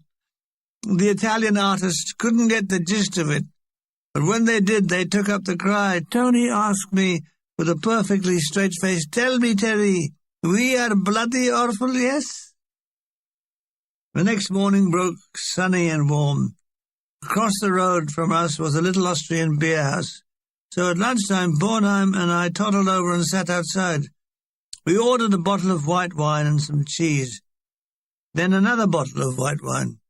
Two Austrians in lederhosen with over-muscled legs and blue staring eyes asked us to join them for the drink of the schnapps. My God, we got pie-eyed. We wobbled back to our chalets. I was sick and crashed out groaning onto the bed. Tony is horrified. I've never been drunk before. She sees the drunken wretch and says, "Terry, Terry, you bloody awful," bursts into tears and runs out. I stumbled after her and crashed to the floor where I was sick yet again. I now looked like a walking Irish stew on legs. By evening I was coming to and drank a lot of black coffee brought to me by Mulgrew, who knew drunkenness. That night on the stage I was bloody awful. I muffed the announcements, got the wrong intros, and generally buggered up the act, but we still went down well. "Just bloody luck," said Bill Hall. "What did you get pissed for?" said Lieutenant Priest. "About 30 shillings, I said. We're very economical." The weather stays divine. Up the road, at the Vertasea Riviera, Tony and I hire a rowboat and take a packed lunch. I row to the middle of the lake. It's one of those boats with a lounging double seat in the stern, so we snog while the boat drifts and drifts and drifts. Let it drift forever, for we are lovers, and the hands of the clock stopped at the moment we met. We live in a time capsule called now. We can only think of each other. It is young and true love. The waters lapped at the sides. Lake birds flew hither and thither to their secret places, and the day lay on us like a diaphanous dream. "Wake up! Wake up! The boat is leaking!" Blast! Yes, there's 3 inches of water in the bottom. So I row the love wagon back to the boathouse and point out to the Austrian man what has happened. He just laughed and gave us half our money back. We walked back down the dusty road and arrived home for tea. Tony is giggling because somehow I have managed to wet the seat of my trousers, which looked like a giant ink stain. I hang my shirt out to cover it, but that's wet as well. The hell with it. Wild poppies grow by the wayside. I pick some for Tony. Alas, the poor things start to die within a few minutes. Why can't we leave nature alone? Tony takes a photo of me. She wants me to turn my back to the camera. I've no idea why. I refuse. Lieutenant Priest seeks me out. Tomorrow Bill Hall and I are to report to Villac de Mob Camp to be issued with civilian clothes. How exciting! Next morning a 1,500-weight truck takes us to the depot. Giant sheds loaded with military gear. We hand in our papers and discharge sheets. Then we are given the choice of 3 suits: a grey double-breasted pinstripe suit, a dark blue ditto, or a sports jacket and flannels. I had chosen clothes 3 times too large for me, and Hall had chosen some 3 sizes too small. The distributing sergeant was pretty baffled. We duly signed our names and walked out. England's heroes were now free men. No more yes sir, no sir, no more parade. Back at the guest house, we have our first meal as civilians. As I remember, it was spaghetti. Not many people go round remembering spaghetti. For some people, it's totally forgotten. We had one more demob appointment. That was the Army M.O. This turns out to be a watery-eyed, red-nosed lout who was to medicine what Giotto was to fruit bottling. "It's got you down here as B1, he says. "That's right. I was downgraded at the medical board." "It says battle fatigue." "Yes, battle fatigue. Anxiety state chronic." "Yes, but you're over it now, aren't you?" "No, I still feel tired. So I'll put you down as A1. Not unless I'm upgraded by a medical board." "Oh, all right, B1 then." He then asks me if my sight is all right. "As far as I know. You can see me, can't you?" "Yes, then it's all right."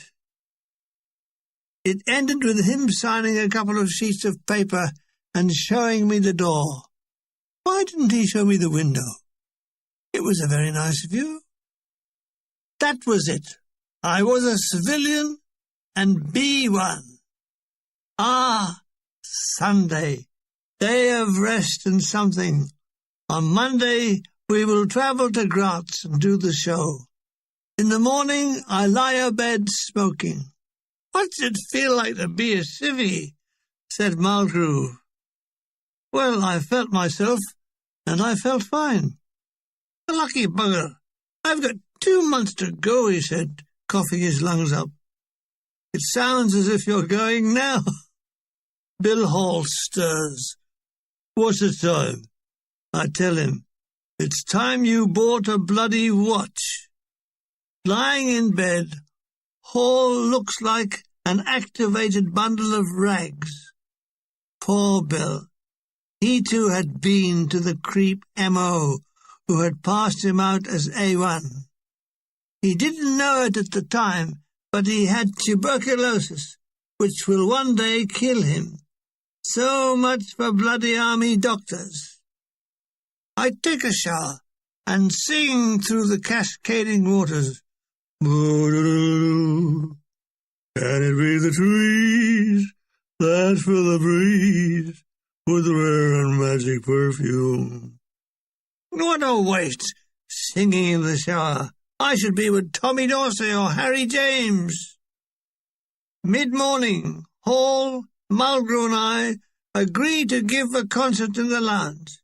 It is much enjoyed by the hotel staff, all blue-eyed, blonde, yodeling Austrians who have been starved of jazz during the Hitler regime. They have a request. Can we play Lay That Pistol Down, Babe? Oh, Christ. Liberation had reached Austria. To appease them, we play it. Hall plays it deliberately out of tune. "Artista bastards," he said, sotto voce con expressione. They applaud wildly and ask for it again. Hall can't believe it. "They must have cloth ears," he says, and launches into Deutschland überall as a foxtrot. "Take your partners for the national anthem," he says. Hitler must have turned in his grave. Hitler: "No, I'm not. I'm still shoveling shit in Siberia." No sign of Tony so far. Then Greta tells me she's in bed with tummy trouble. I go to her room. She's asleep, but awakes as I come in. "What's the matter, Tony?" She is perspiring and looks very flushed. "I think I eat something wrong," she says. "All night I sick." "Oh dear. Can I get her anything on a tray, like the head of John the Baptist?"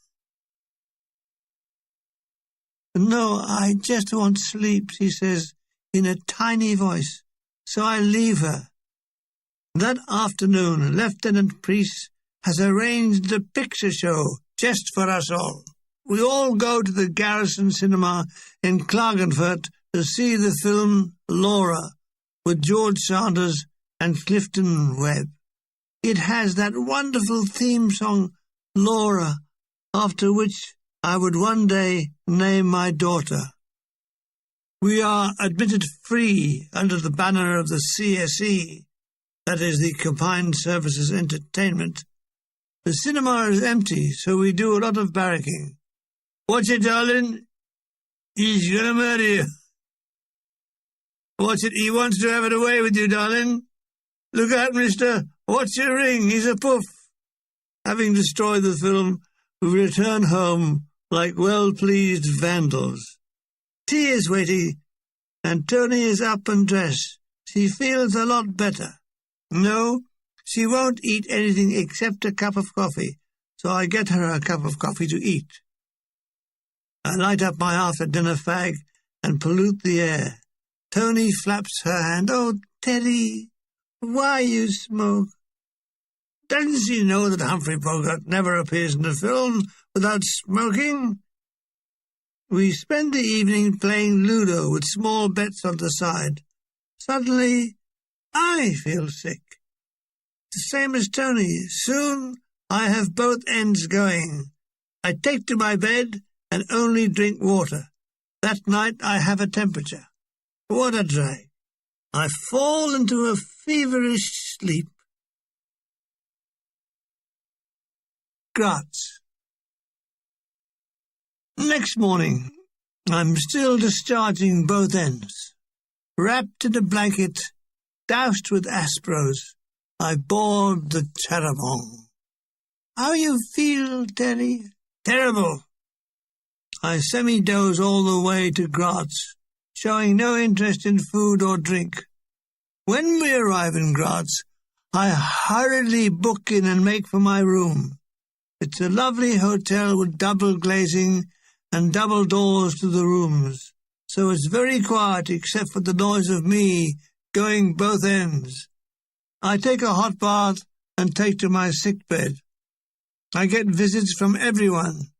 Do I need a doctor? I say no, a mortician. Will I be doing the show tomorrow? Not bloody likely.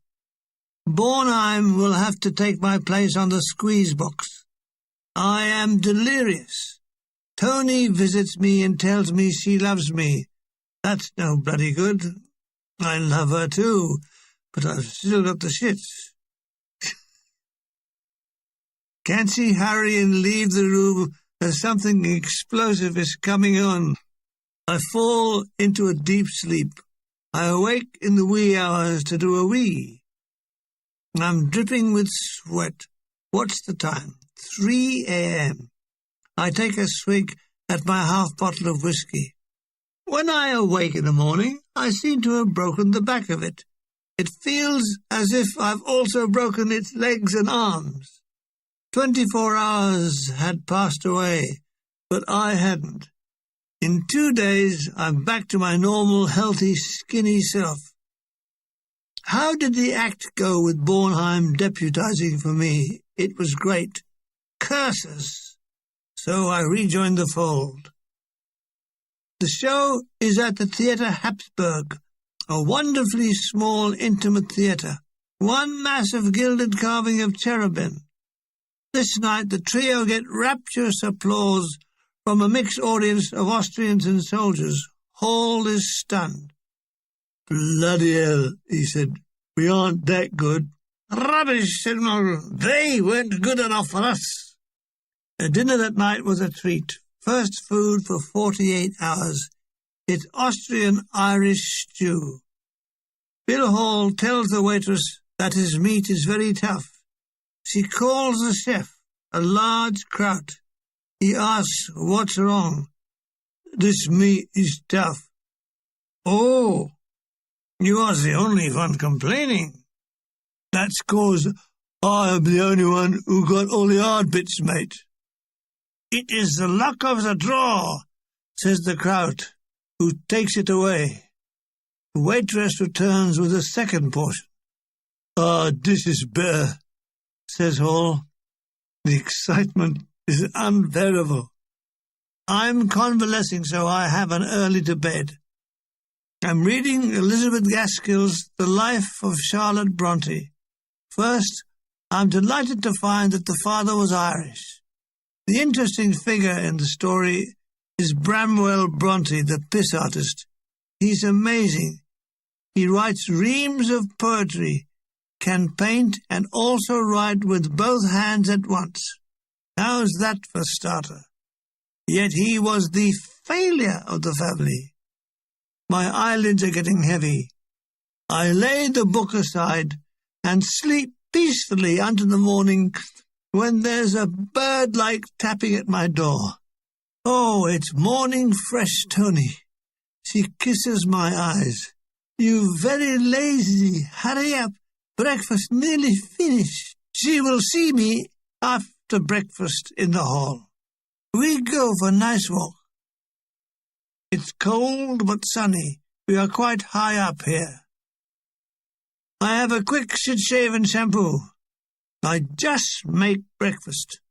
I ask the waiter if I could have a boiled egg and toast. He looks at his watch. Is he going to time it?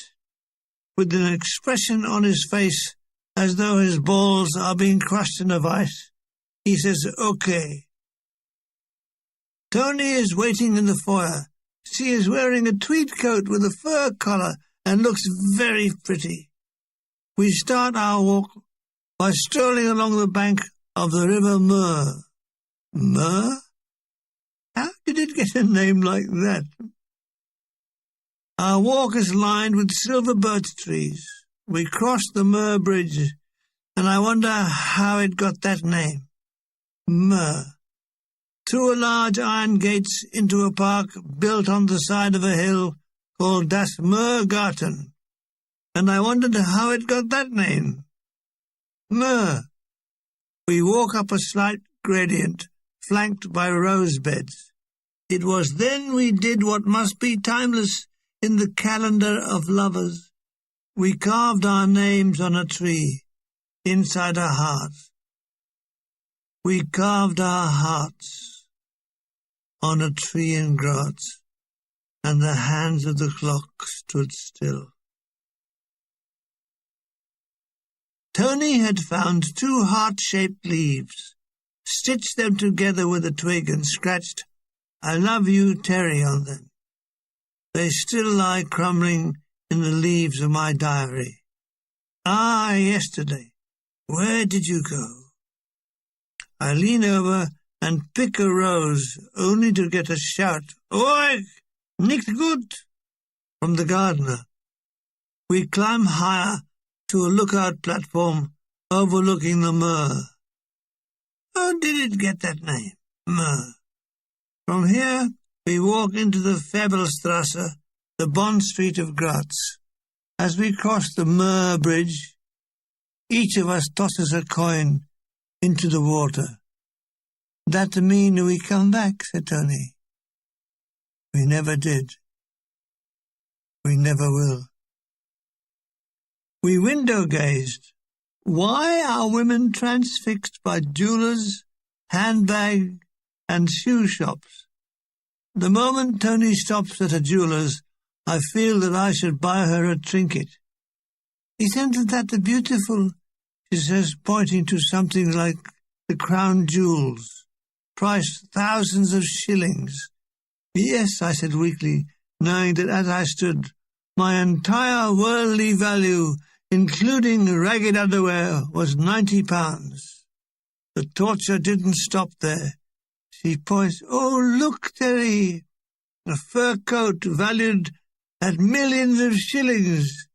"Yes," I said weakly, feeling like Scrooge. "What a lovely handbag," she enthuses. "Yes," I say. "Don't weaken, Milligan. As long as you can say yes, you are safe from bankruptcy." "Look, Tony, isn't that beautiful?" I say, pointing to a small bar of chocolate for 50 pfennigs. Ma, how did it get that name?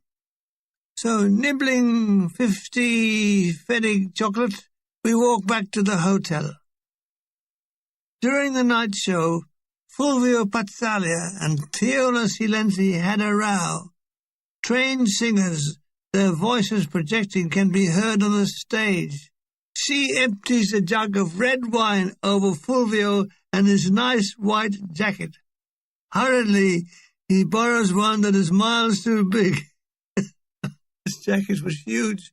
It was halfway down his thighs. When he appears on the stage, he looks like an amputee. On the way back in the charabanc, the row continues. She does all the shouting. He sits meekly in silence. It's something to do with money. She spends it and he objects when he can get a word in. We all sit in silence listening to the tirade. It was very entertaining, and when she finally finished, Bill Hall starts up a round of applause. "Bravo, encore!" She is beside herself with anger, a favourite position. It was one unforgettable night in Graz that Tony and I consummated our love. When it was over, we lay quite still in the dark. Neither of us spoke. I can hear her breathing. Then she started to cry. "What's the matter, Tony?" "I am different now. I'm not a girl anymore." "Are you sorry?" "No." With one act, everything was changed. We had made an invisible bond. Only time will test its strength. I lay watching her dress in the half-light. Every move was etched in my mind. I can still see it quite clearly. Next morning, when we met at breakfast, everything seemed different. Yet it was only us. We seemed speechless, but our hearts beat faster. It was as though we were caught in an invisible net, each a prisoner of the other. Primitive emotions held us in their timeless grasp. That afternoon, the trio met in Bill Hall's room for a practice of some new numbers. "You bloody quiet these days," he says. "I'm in love, Bill, that's why." "Love my ass. All you want is a good shag, and you'll be right as rain. I'll bear that in mind. Are you thinking of marrying this bird?" "It's crossed my mind and my body, yes." "You'll see. She'll be fat as a pig at 40. "Don't listen to him," said Margaret. "He should talk with all those old boilers he goes out with." "They're not old boilers," said Hall. "They are mature, experienced women who know all the tricks of love." "Tricks?" guffawed Margaret. "Like cracking walnuts in the cheeks of your ass."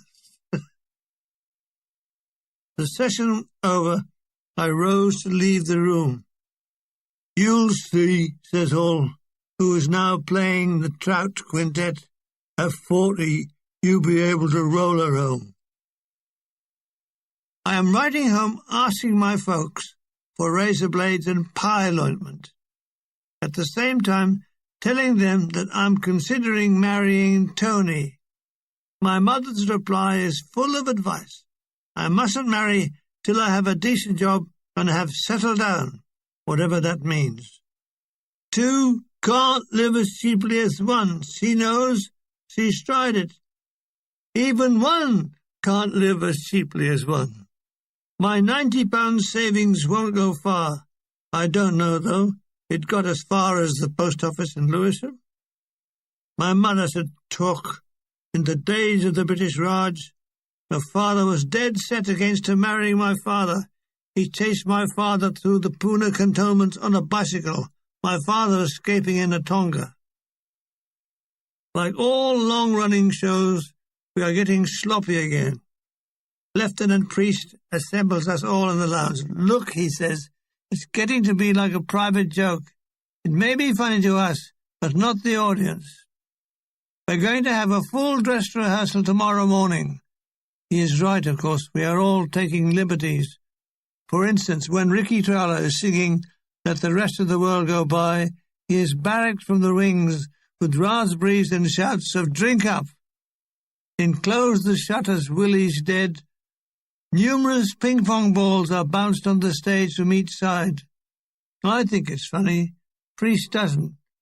Bill Hall plays disturbing obligatos behind the curtain during the singer's spot, causing them to corpse. It's a night with a hunter's moon. After dinner, Tony and I go for a stroll down by the Mur. How did it get that name, Mur? We talked. The scenery drifted past unnoticed. We are now willing prisoners of each other. It has taken us by surprise. We are still in a state of amazement. Everything came through a rainbow-filtered haze. Tony was so childlike. I had a burning desire to look after her, to protect her. From what? God knows. Elephants? This is like a storybook, she said. We make it up as we go along. Yes, one day the show would stop, but we would go on forever. This is how the story would go. The Bill Hall trio would go back to the UK and become rich. Then I would send for Tony. I would welcome her in England with a white Rolls-Royce, a glass of champagne, and a complete explanation as to why the river was called the Mur. We are finished in Graz, and now to the dream city of Vienna. Call, call, Vienna mine, sing night and day with your songs divine. Vienna! Ah, yes, Vienna. Tales of Vienna woods. Were they true, or were they just gossip? The Blue Danube, now called the Brown. The Emperor Franz Joseph. Freud. It's a crisp, misty, sunny morning as we board the Cherubong in a state of great excitement. Luigi crosses himself and starts the engine and crosses himself again when it starts. Bill Hall is on form and plays a terrible version of Blue Danube Waltz. If only tape recorders had been invented. It was a masterpiece of bad intonation. I borrow Bornheim's Union Jack to see what's going on in the outside world. Where is the Mufti of Jerusalem, says the headline. What is a Mufti? Another headline. Princess Nadija Berganka has thrown herself from the third floor of a London hospital. Well, it's cheaper than paying the bill. What else? General Mihailovich is on trial for war crimes. His lawyer is claiming that his client is ill and mad.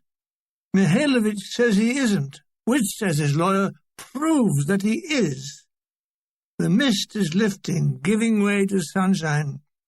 We are passing strange names. Nutkraken, that must be agony. Glognitz, Splatspatz, and Potty End. The Austrian countryside is neater than the Italian. The precise Teutonic mind has everything neat and tidy. Just after the village of Merzelschlag, how did it get that name? We pull up alongside a daisy-spattled field, complete with fat cows. We sit in the long grass, dotted with scarlet poppies, lusting for the sun. We are overlooking a valley that looks like a set for Walt Disney's Snow White. Que carino, says Tony. This wet grass gives you piles, says Chalky White, killing the ambience of the moment, stone dead. Bornheim is going to prove a theory. If you lay down in a field, cows will come up and lick you. That's our balls, says the learned White. So Bornheim duly lies down. Gradually, the animal's curiosity makes them all approach Bornheim, and my God, they start licking him. "All right, clever Dick," he says to White. "How did you know that?" said White. "I read it in a book."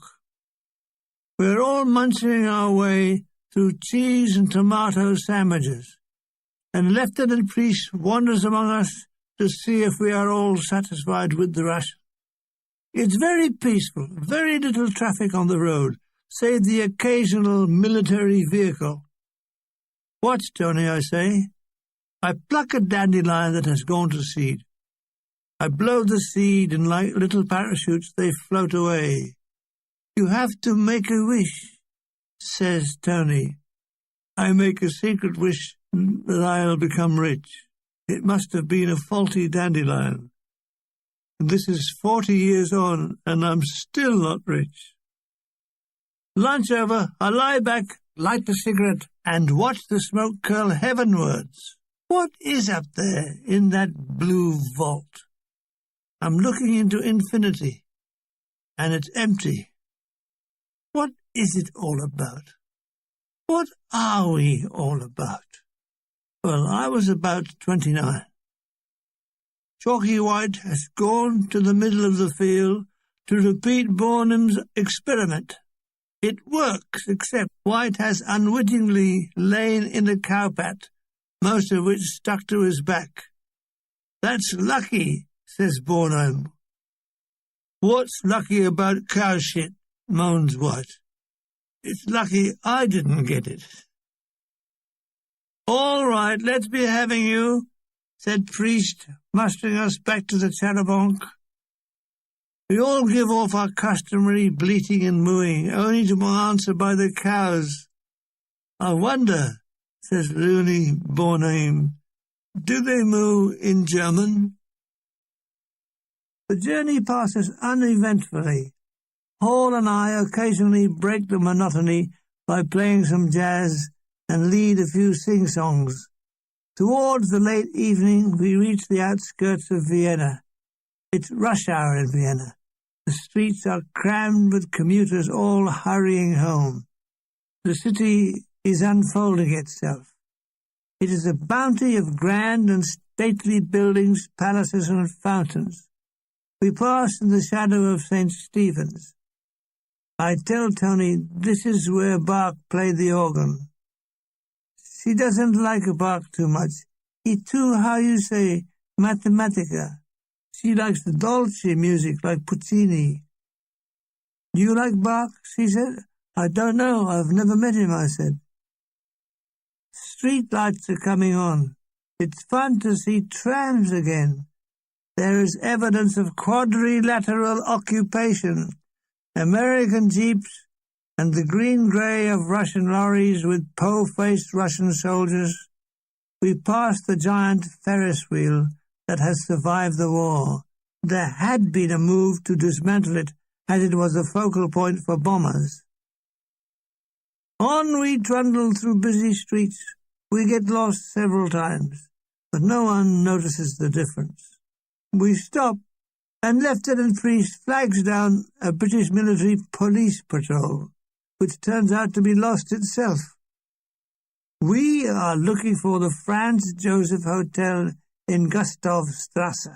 "We're bloody lost," moans Hall. "No, we're not," said Priest. "I know exactly where we are." "Where?" says Hall. "Here," said Priest with a chuckle. More by luck than by judgment, we finally arrive, at which there is a dull cheer. But wait, uniformed porters are coming out to carry our luggage. There's Bill Hall's bulging cardboard suitcase with knotted string. We trail behind them and are shown into a wooden-panelled reception hall, all very, very chic. The receptionists are super polite. There's lots of heel-clicking and yowls. They are all wearing gold-trimmed uniforms. "I bet they're all ex-bloody Nazis," says Hall. It's a culture shock to see the small porter carrying Hall's grotty luggage, followed by an even grottier Hall. Tony is excited by the magnificence of the place. "How beautiful, Terry! Que eleganza!" My room looks like Madame de Barry's. It has a four-poster bed with velvet swags, gold-plated chandelier, burgundy carpet with fleur-de-lis motif. There must be some mistake. My phone is buzzing. It's Tony. She is in raptures over her room. She says she loves me, and you beautiful eyes. Bornheim visits me. He, too, is stunned by the opulence of his room and has to tell someone. Well, enjoy it, Bornheim, because the day is not far off when you'll be back in Naples in a bare barrack room. He says it's all a plot to lift you up and wallop, bring you down. We sit and smoke a cigarette and talk of the strange existence we are experiencing. Everyone is working for a living. In England, Mr. Attlee is exhorting the nation to work harder, while we are in cloud cuckoo land without a care in the world.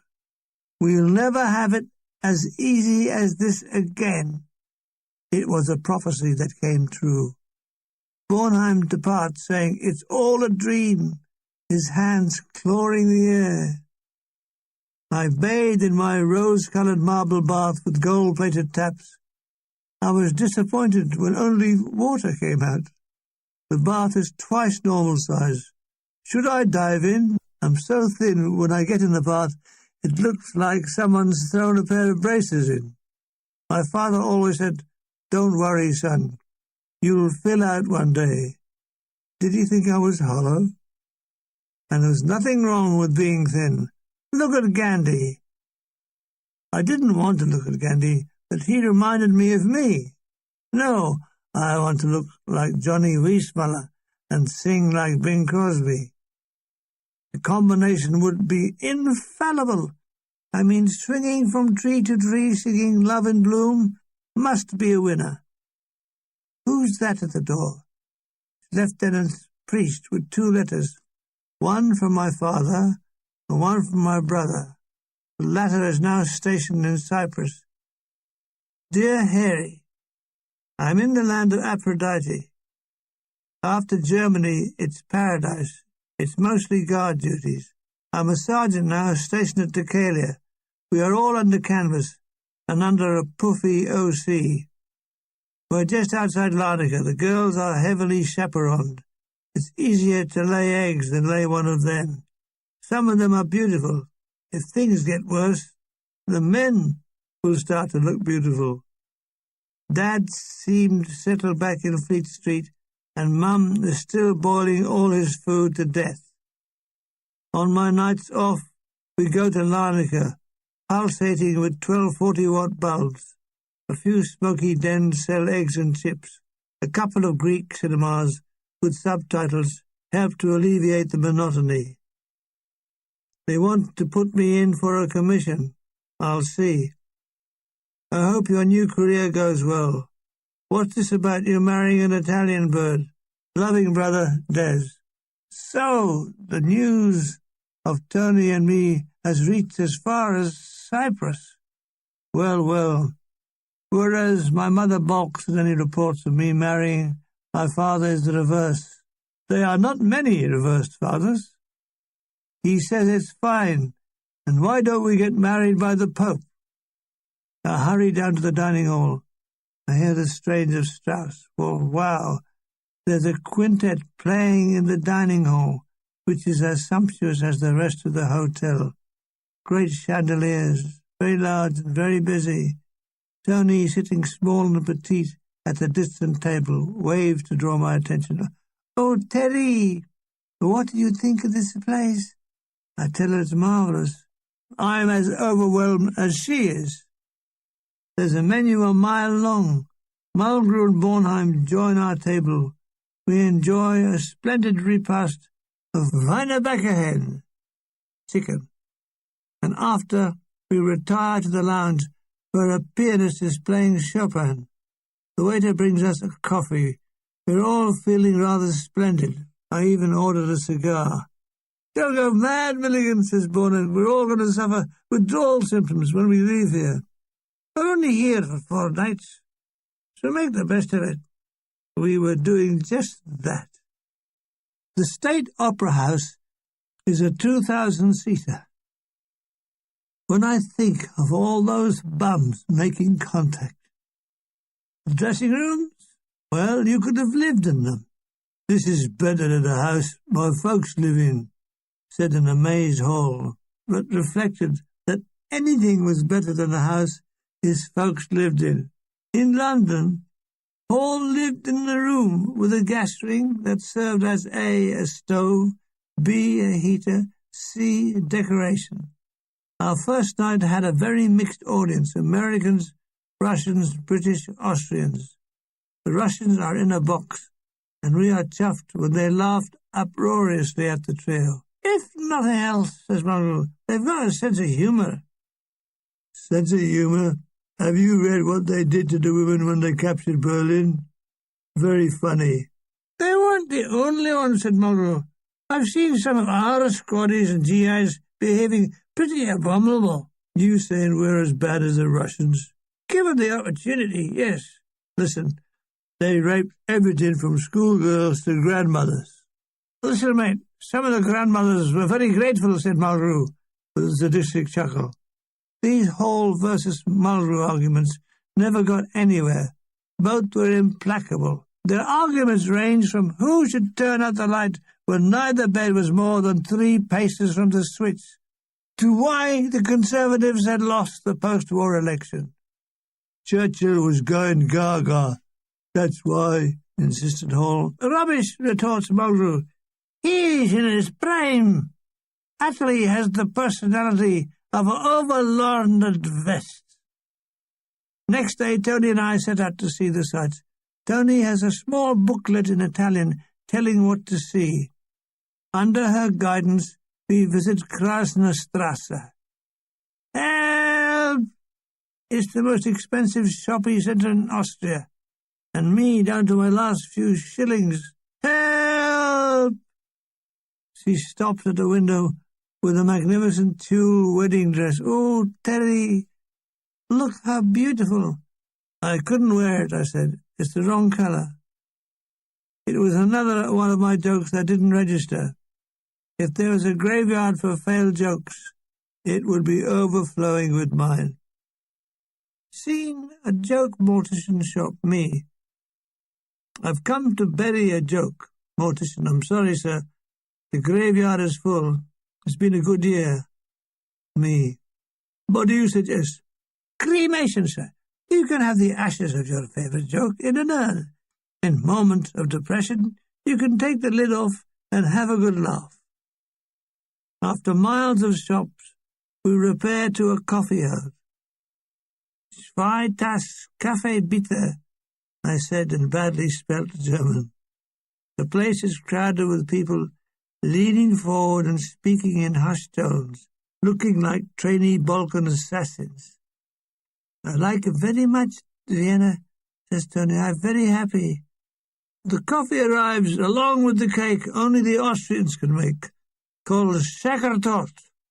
Light as a feather, full of pure cream and caster sugar, topped with milk chocolate. With a balletic thumb and forefinger, Tony eats one with mincing mouth movements. I've crammed 2, 3 into my mouth. "You like Vienna, Terry?" "Yes. Any time is dancing time with you. But for the drongles on the knees, we'd be waltzing now." "I no understand." Mortician: "I'm sorry, sir. I told you the graveyard is full." Next stop, the Spanish riding school. I've always wanted to see Spaniards riding, something that's very hard to come by in Broccoli SE26. In a moment of transportation madness, I decided we should take a horse-drawn landau.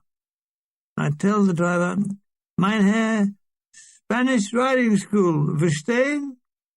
He's not very verstehen. I demonstrate and mime 7 well-known dressage movements, I prance back and forth. He still doesn't restrain. Small crowd gathers, thinking it's a street entertainment.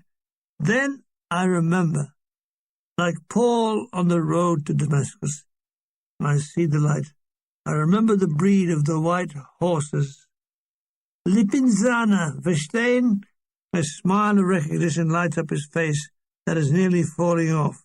Ja, verstehen, he says, and we are on our way. Clip-clop, clip-clop, clip-clop. Ah, driving through Vienna and Orlando. How romantic, and how unromantic when the horse starts letting off. I'm embarrassed. Tony is less self-conscious. She starts to giggle. How can she? We are downwind and getting the lot. Thank God it's only a short distance. We paid the entrance fee and entered the famous place. Very impressive with its white viewing galleries and 46 columns. When did the horses come? When we are old we will remember this. Yes, where are the Lipzana horses? Sorry, meine, sorry. Lipzanas do not appear in August. So sorry. God, this was like early closing in Catford. It's time to go home. I flag down a well-worn Mercedes taxi. We flop in and Tony says, I'm so tired. She slips off her shoes. I slide my arms round her and explode in a long, hot, passionate kiss. After that, silence. What else? Can't say thank you, madam. I'll be round tomorrow for the same. Here's a receipt. There should be a light on all lovers that lights up when you reach breaking point. When it started to flash, you would know it was time to have it away. The second night at the theatre, it's only half full. Still, that's 1,000. But there's something about masses of empty seats that lowers your morale. There is a sepulchral echo that makes us sound like we're doing a show in the Swiss Alps. However, the show is well received, and afterwards we have to meet Brigadier Fullwood and his retinue. He pumps my hand. Jolly good show. What part did you play? I was in the Bill Hall trio. Oh, yes, you played the banjo. Yes, I played the banjo. Are you a serving soldier? No, now I'm a serving civilian. One of his subalterns invites us to his party, just round the corner from here, he says. Tony doesn't want to come. I'm tired, she says. The party is in the top floor of a block of prestige flats. This subaltern has made it, has got the lot, including a lovely Austrian mistress. I'd love to be in her class, said Bornheim, making an appropriate sign. There's plenty to eat and drink. I am chatted up by a blonde Marlene Dietrich. Why, she says with heavily lidded eyes, why are you not in the uniform? I'm not a soldier. Oh, have you been in the war? Yes, I was with the artillery. Ah, good. She draws longingly on a cigarette. Have you ever killed a man? No. No one? Well, I didn't fire the gun. I only gave the orders, I suppose. Okay, yes, maybe I have killed some men. This seemed to cheer her up. So you have drawn blood, yeah? Yes, I draw a pint every day from the stalls for my Dracula impression. Please? Mortician, I keep telling you, sir, the graveyard is full. She must have been a recruiting agent for the SS. Anyhow, she's taken to me, and I get slosh. People are leaving, not me. I get more sloshed. Wait, the place is empty. Mine host and his bird have gone to bed. Sit here, says Marlena, patting the seat. The inevitable happened. I screwed her. I can't get out. The door is locked. I'll have to wake mine host for the key. I leave as the blonde temptress says, "Good night, soldier boy," before she turned into a werewolf. Comes the dawn. Tony suspects. She knows I stayed last night with a woman. I can't get away with it. Being a Catholic, I confess the whole story. I feel better. She feels worse. She bursts into tears. "I never talk to you again." I tell her it was because I got drunk. That's even worse, drunk and screwing. She runs to her room and won't answer the door. She won't even answer the windows.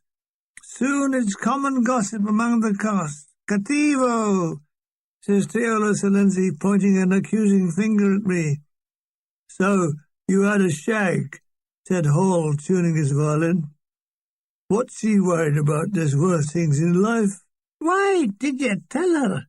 said Mulgrew, lying back on his bed, smoking a dog end. "I had to. I'm a compulsive confessor." "There's no future for you," chuckles Hall. "You're going to go short." "What was it like?" said Mulgrew. "I can't remember." "Oh, my. All that banging away, with sweat rolling off your balls, and you can't remember," says Hall, and launches into playing "Sweetheart, Sweetheart." He waltzes round the room to his own accompaniment. He's taking the piss out of me. I feel like a leper, but where will I get one at this time of night? Oh, Tony, Tony, what have I done? Rather, it's who have I done? Verily, I suffer it, and there is gnashing of teeth. Woe to me! And Milligan is downcast, and sacrificeth a lamb to the gods of pity. And lo, he lay on his bed, and smoketh a cigarette. But it easeth him not, and he is sore afraid. Someone knocking on my door. It must be the doppelganger. "Go away! It's me, Tony!" I don't believe it. I leap and open the door. "Can I come in?" "Oh, yes, Tony. Come in, Tony. Yes, Tony, yes. You want to talk to me? Oh, yes, Tony. Anything you say." She is unbelievable. "I come to ask if you're really sorry what you do." I tell her I am ashamed for what I did, but it was only because I was drunk. I still love her. I will never do it again, I swear. She pauses. The silence is unbearable. She walks to the window. With her back to me, she says, "All right, I forgive you, and we forget all about it."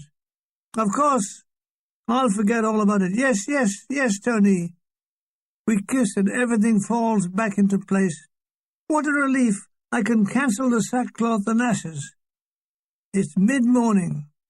Would I like to go out and see the Schönbrunn Palace? Yes, Tony, the Schönbrunn Palace, the very place I wanted to visit. No patched-up romance is complete without a Schönbrunn Palace. Okay, she'll see me downstairs in half an hour. Yes, half an hour. That's exactly what I would have said. Half an hour. Yes, Tony. The setting was perfect for Tony and me. The Schönbrunn was such a romantic delight. Here, Maria Theresa lived an idyllic absolutism. Here, in the Chinieses, Rudica and Cabinet, Mozart gave his first concert. The ballroom is baroque to the point of madness. It was a visit to this deserted ballroom that inspired Ravel's fantasy La Valse, or so I was told. He might not have been inspired by the ballroom. No, he could have been inspired by his charlady, hoovering the floor, or a number 79A tram. There's no telling. What wonderful life they live here, said Tony, as we walked through the hall of mirrors, or in German, Spiegelsaal. We were Spiegelsaling ourselves in the mirrors and seeing ourselves reflected into numberless infinity. There were 1,000 Spike Milligan and 1,000 Tonys. She did a pirouette to see the effect of a myriad of ballerinas. Not to be undone, I did the same, jerking my hand up and down above my head. It was simple fun and very economical. I only stopped it when I realized one of the uniform attendants was watching me. I gave him a grin, and he grinned back. Again, simple fun and very economical. I really am over the moon now that Tony has forgiven me. What a forgiving nature she had. On then to the room that Napoleon occupied on his way to Austerlitz. I didn't know the Habsburgs rented out rooms. It's sad. This is the room that Napoleon's son died in. Had he seen the bill? The room contains his death mask and a stuffed pet bird. It has a pained expression as though it was stuffed before death. Evening hour grows late. While Viennese hurry home from work, we are going the other way to work. Boredom had been at that fatal party. That evening, during the course of the show, he approaches me. "You've been having it away behind Tony's back. Well, well. Wasn't the good-looking one I saw you chatting up?" "The same." "Cool. You must have enjoyed it." I round on him. "Look here, Boredom. I've had enough." "Oh, we all know that," he interrupted. "I have no wish to discuss it further. It's over and done." "And you were the one that done it," he laughs. "Please, God, stop the torture. Please stop a vengeful Catholic mangle on Boredom. I suppose now we are all a bit bored with the show and a bit blasé over its continuing success. There's never a night when we didn't get an ovation. That's something you never get tired of. Applause. That night, Tony and I are locked in each other's arms. I stay in her room all night. Still that guilty Roman Catholic plagues me. Should I be doing this to her? I can still hear my mother's voice on the landing. "Terry, where have you been at this time of night? It's 1 o'clock. Next morning I sneak out of her room, unobserved by the cast, back to my bath. After a bath and a vigorous shower, I meet Tony downstairs. We breakfast on fresh, warm brioches with jam and tea. But now, of course, I only drink Russian tea. Tony lays a hand on mine. "Last night very beautiful," she says, giving me a long, steady gaze. I nod. Teola Salenzi, looking pneumatic, bears down on us. "Ah," she says, "insieme ancora, che carino." She smiles wickedly and wags a finger. God, how the Italians love intrigue. Her husband, Fulvio, stands dwarfed behind her and nods in agreement to avoid manual strangulation. This morning is payday. The ghost walks, but not fast enough for me. It's in Lieutenant Priest's room. I signed for my 100 shillings and enjoyed tucking the notes inside my jacket. Today, Tony and I will ride the giant Ferris wheel. It's a short taxi ride. There it is, towering above us. We take our positions in the boxcars. Soon we are riding up and around, giving one an exhilarating feeling as one feels one's stomach come up into one's throat. "Oh, Terry!" screams Tony as the wheel gathers speed. I put my arm around her and hold her tight. Enjoyment isn't the word. It's a feeling of secure fear. Gradually it slows down, and we emerge feeling slightly light-headed. Back at the hotel, it's naffy issue in Malloy's room. I draw my 50 free cigarettes in the vacuum-packed tin. I liked piercing the tin seal with the opening prong in the lid and the hiss of the air escaping, bringing the smell of tobacco. I lay on my bed, eating my chocolate ration and smoking. Life was good. Both Malraux and Bornheim visit to repay borrowed cigarettes. That night, the most embarrassing night of my life, the act ends with my trousers falling down. Okay, I hear you say, what's embarrassing about that? This night, we arrived at the end of the act. I pull the string that drops my trousers. Down they go. Then came the moment of truth. I had forgotten my underpants.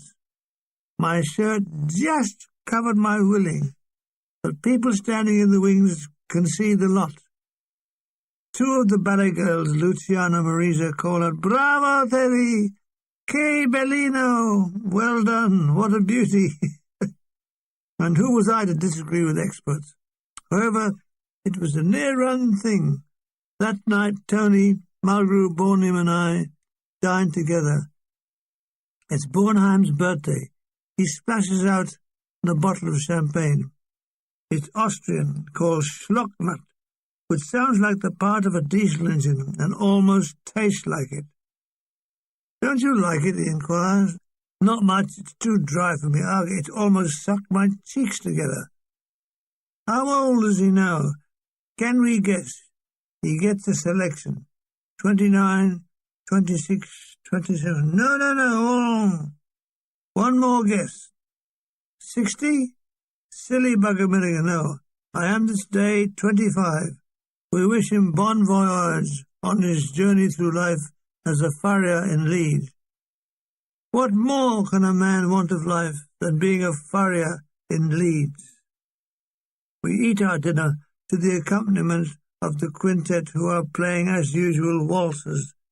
Bornheim orders another bottle of diesel oil, then another, and I notice that Tony is getting squiffy. She's giggling into her food and missing her mouth. Enough is enough. I beg Bornheim not to give her any more. Just because you're falling behind, there's no need to persecute the poor girl. Don't listen to him, Tony, says Mulgrew, who himself is starting to slur his words. The evening ended with me helping her to her room, a giggling female who was unsteady on her feet. I retire to my room when I'm suddenly awakened from a deep sleep by Mulgrew and Bornheim. Both are smashed out of their mind. Spike, Quinn, first, have a drink, says Mulgrew, trying to make me drink from his glass. Just have, his shippy poos, said Bornheim, standing or rather swaying behind him. I have to get up and gradually push the unintelligible lunatics out into the corridor, where I hear them stumbling along, talking gibberish. What made it amazing was they seemed to understand each other. How I envied them in that blissful state. Next morning, Bornheim and Mulgrew are missing. They appear at midday in an Austrian police wagon. They had been found wandering the streets of Vienna and have spent the night pissed in a police cell. Lieutenant Priest has to sign for them to be released from police custody. They are unshaven, bleary-eyed, and on their release both take to their beds to sleep it off. Tony, too, doesn't appear until midday. Oh, Teddy, I had to go bang. It's her own fault. I warned her. I had tried to stop her. I'm very sorry, he said. We sit in the lounge and have a coffee. Why, I drink champagne. It's too late now, my dear. And remember, in your condition, I could have taken advantage of you and had a quickie. As it was, I had only given them a quick squeeze. Does she feel fit enough to go out? Yes, she thinks so. I want to see St. Stephen's. We go again by horse-drawn landau, known here as a fiacre. The driver, a young man wearing a bowler, is the essence of politeness. He bows as he helps Tony in and clicks his heels. The building dominates the skyline, as yet unsullied by tall buildings. Its Romanesque western facade and Gothic tower loom above us. Fool, I've left my money behind. Never mind. Tony has some. She opened her handbag, stuffed with shillings. The little miser! The building is a marvellous example of Viennese genius for harmonious compromise. We slog up the steps to the North Tower and are rewarded with what feels like a heart attack and a wonderful view of the city, as well as the huge Pomeranian bell cast from melted-down Turkish cannons captured in the Great Siege of 1683. It would take pages to describe. Let's say it was a masterpiece of Gothic creativity. We have nothing like it in all Broccoli, except St. Cyprian's Breezeblock Church Hall. That visit over, we found a very upmarket coffee house, Das Café Spirl, where the inevitable string trio are playing Viennese salon music. They sell a range of coffees. I glanced down the bill of fare. Eine Einspanner. This is a coffee with a touch of perversion, whipped cream.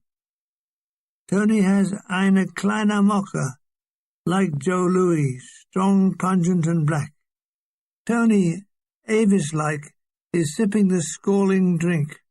I'm looking at her, and I'm thinking, does she belong to me?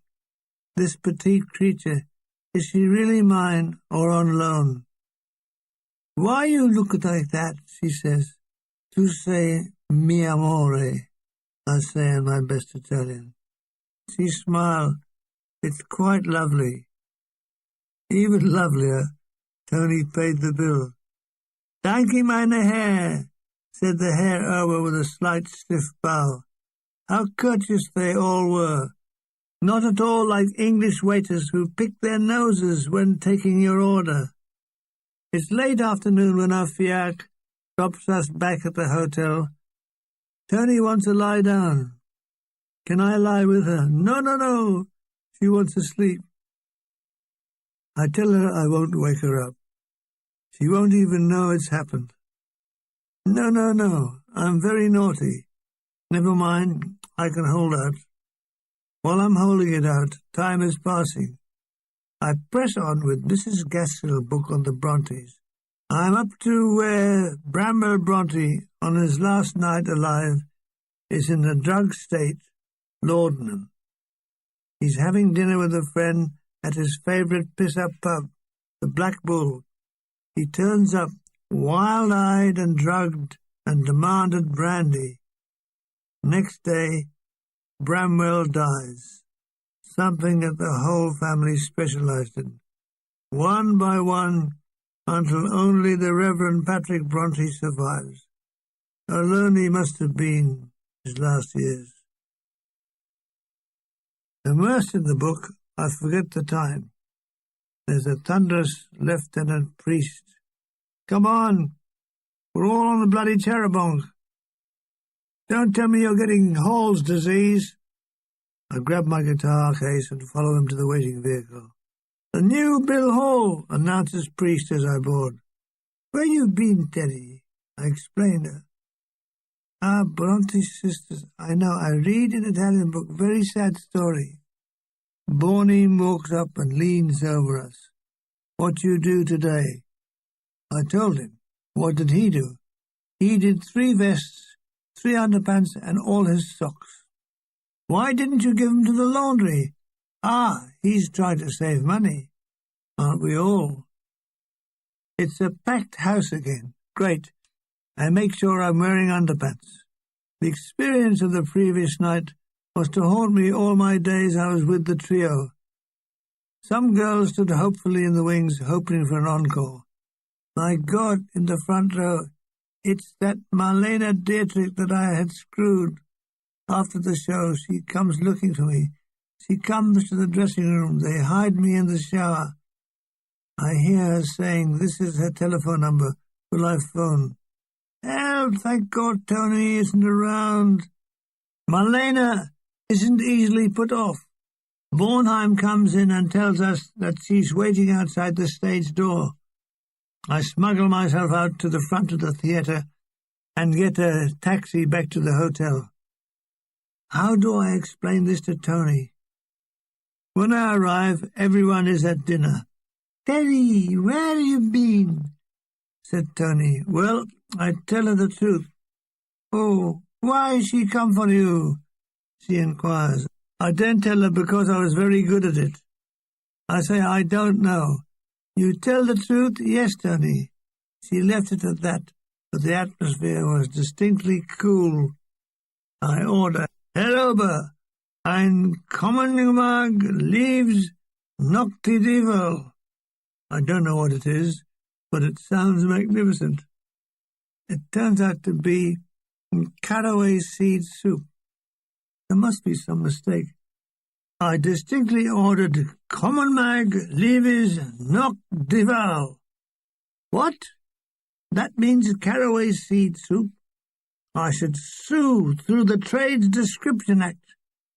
It's been a wearing day, so after a fond good night at Tony's door, I go to bed steaming with desire. We come to our last day in Vienna sausage. It starts with a disaster for Johnny Bornheim. He's left his shoes outside his room for the boots to clean, and someone has pinched them. "The thieving bastards!" he rages. He reports the theft to the manager, short, fat, bald, puffing Austrian with pebble glasses. "Oh, I am so sorry, mein Herr." He is full of profuse apologies and halitosis.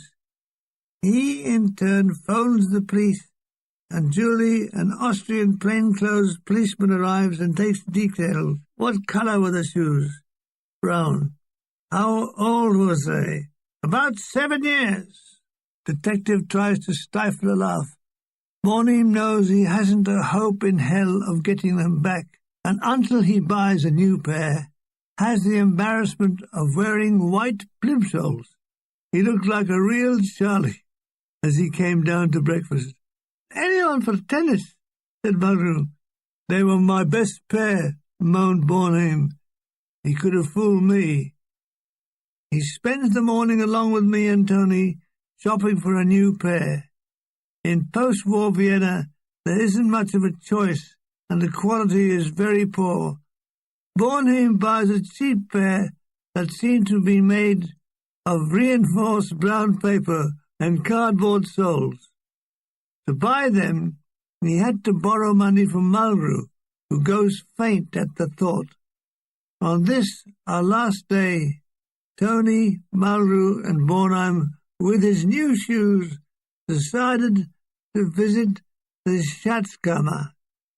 It contains a dazzling display of the old Roman Empire.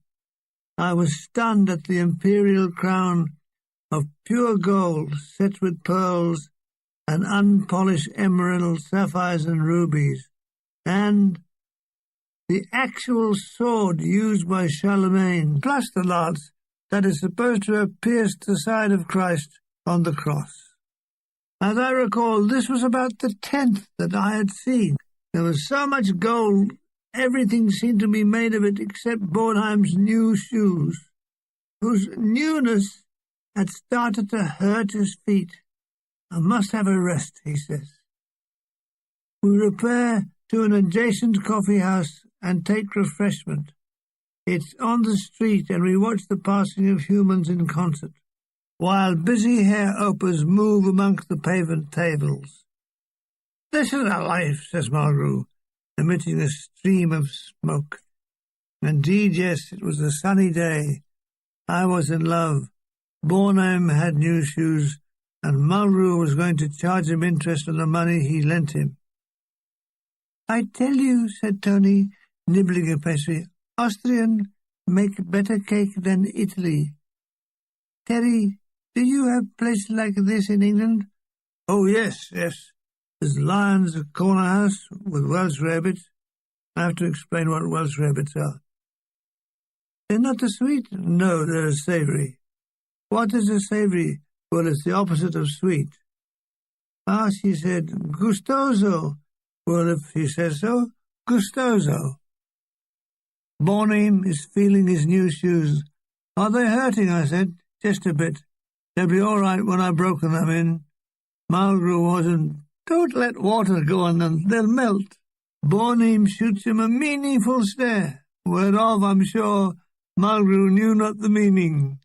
Tony, it's the fourth cake you've had, you'll get fat. No, never, never. I never get fat. No one in my family fat. Dare I tell her that when she was 40, I will be able to roll her home? Week wel kostet das, I say to the herover with the aid of a phrase book. With a grin he tots up the bill. I split it 3 ways. That's 5 shillings each. I'm skid, said Boredom. He's had the last of the money, so I'm lumbered. Dutifully I pay up with a sickly grin. More expense is on the way. Boredom can't walk back, his shoes hurt. No, we will have to take a taxi. I love the we bit. So we get a taxi and we all get in and we drive to the hotel. We get out, but I pay. Tony has some mending to do. I spent the afternoon room-bound, reading the Brontes book, occasionally drifting into a shallow sleep. Bored, I put new strings on my guitar and practice some chords. I accompany myself, boo, boo, boo, boo, boo, love in blue, all wasted on the 4 hotel walls. Boredom should be a cardinal sin. I was bored. I lay on the bed, put my Brontes book aside, stared up at the ceiling. I stared at the wall opposite. I returned to the ceiling, fixing my gaze on the light fitting. I close one eye. That makes the light jump to the right. I close the other, and it appears to jump to the left. I close eyes alternately, making the light jump back and forth. I cross my eyes and get 2 lights. So far, so good. By squinting, I make the light into a blur. By opening both eyes and swiveling my eyeballs left and right, I make the light move back and forth across the ceiling. Boo, boo, boo, boo, boo, boo, love in blue. I examine my fingernails. They don't need cutting, so I put them aside. I look at my feet. I wiggle my toes. I give a giant yawn and nearly dislocate my jaw. By grinding my teeth, I can make the sound of a train on the inside of my eardrums.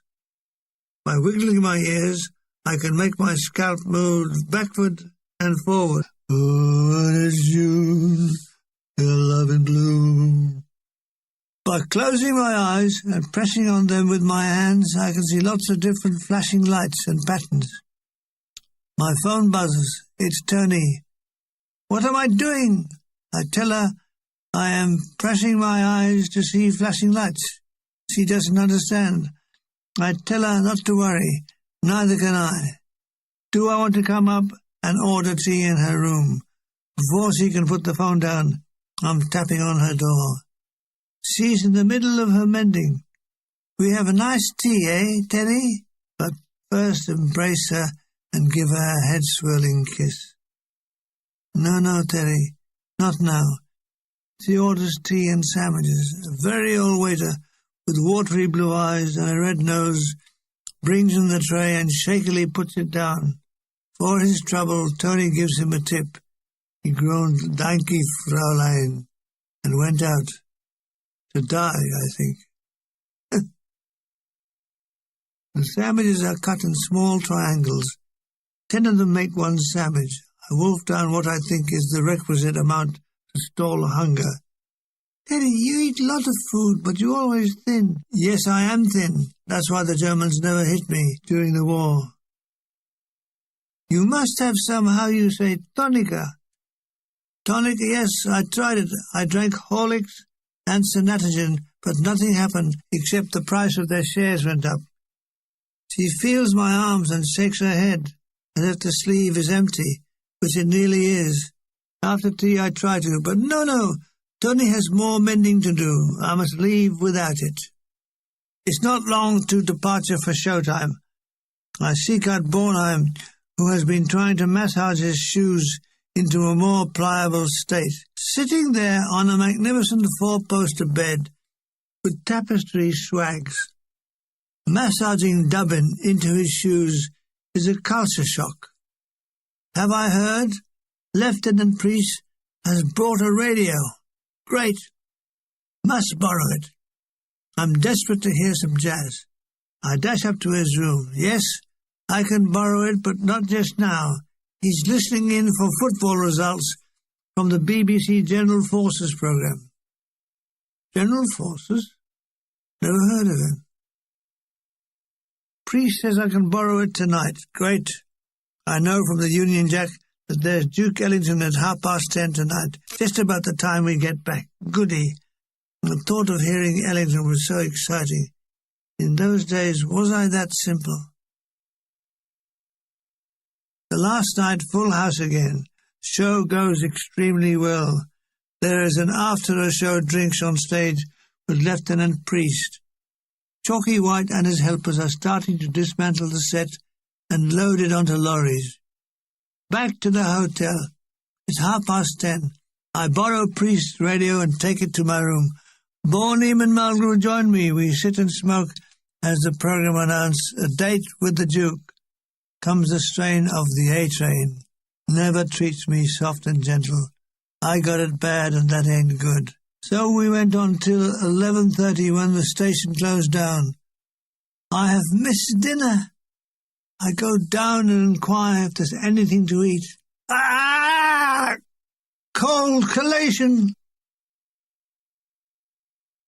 Padua yet again. The long journey back starts.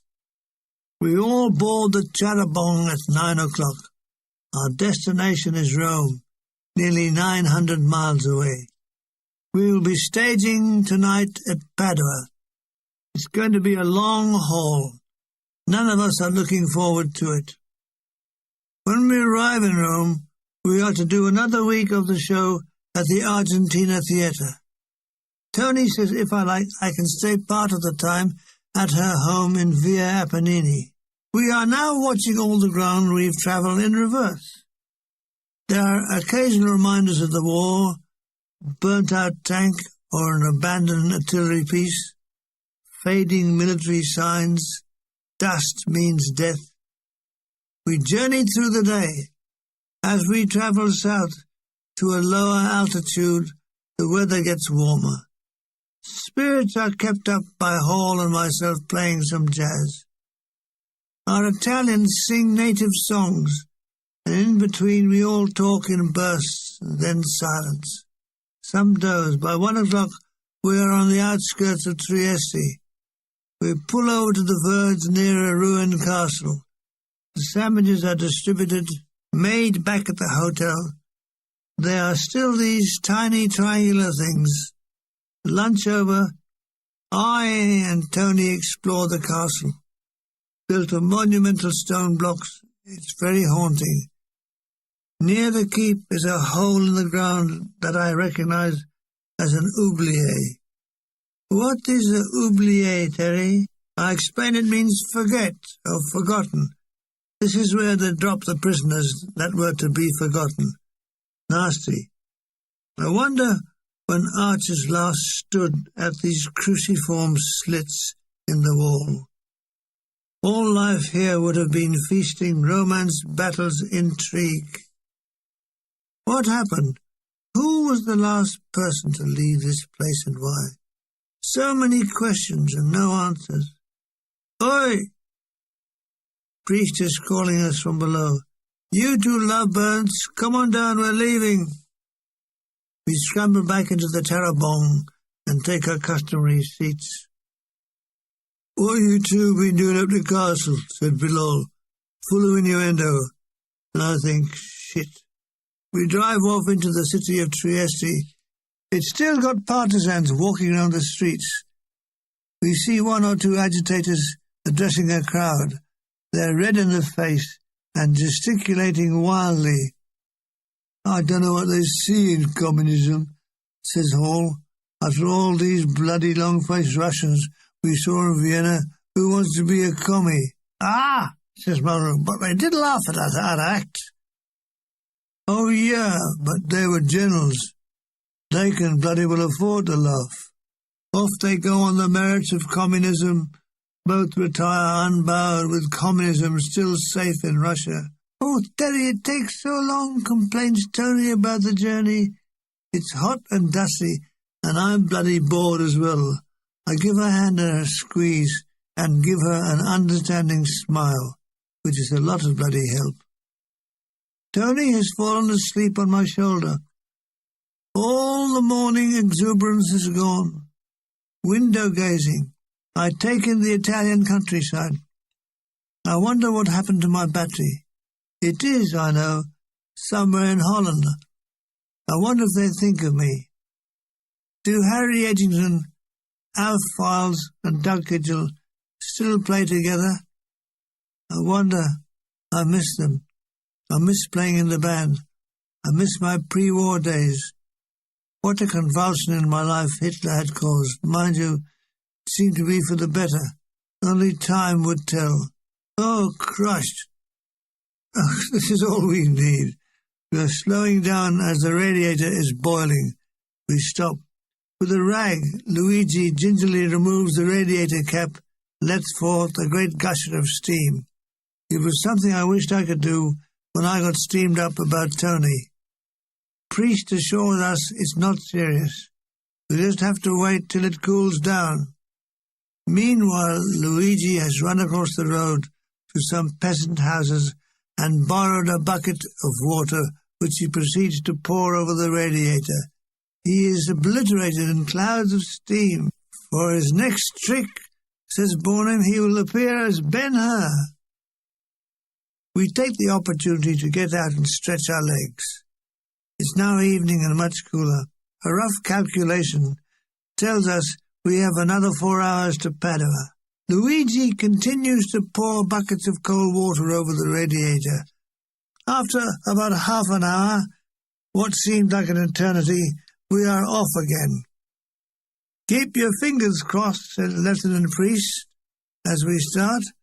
The long journey continues with a fresh burst of energy from the Italians, who give off with a few Italian marching songs, including the band Giovinezza, the fascist hymn, Giovinezza, Giovinezza, primavera degli amor, per Benito Mussolini, so on.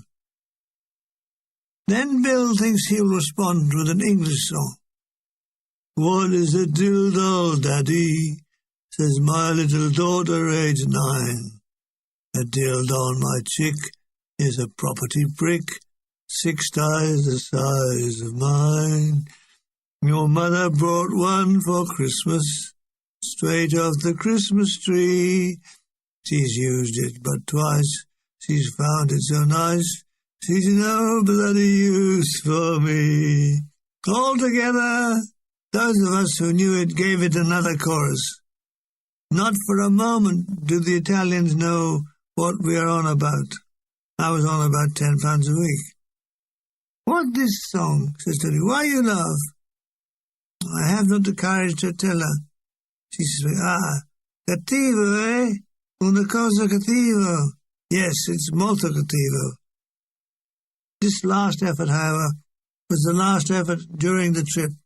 It's dark now, and we are lapsing into silence. A great full moon appears on the skyline, looking at this level, very big and the colour of custard.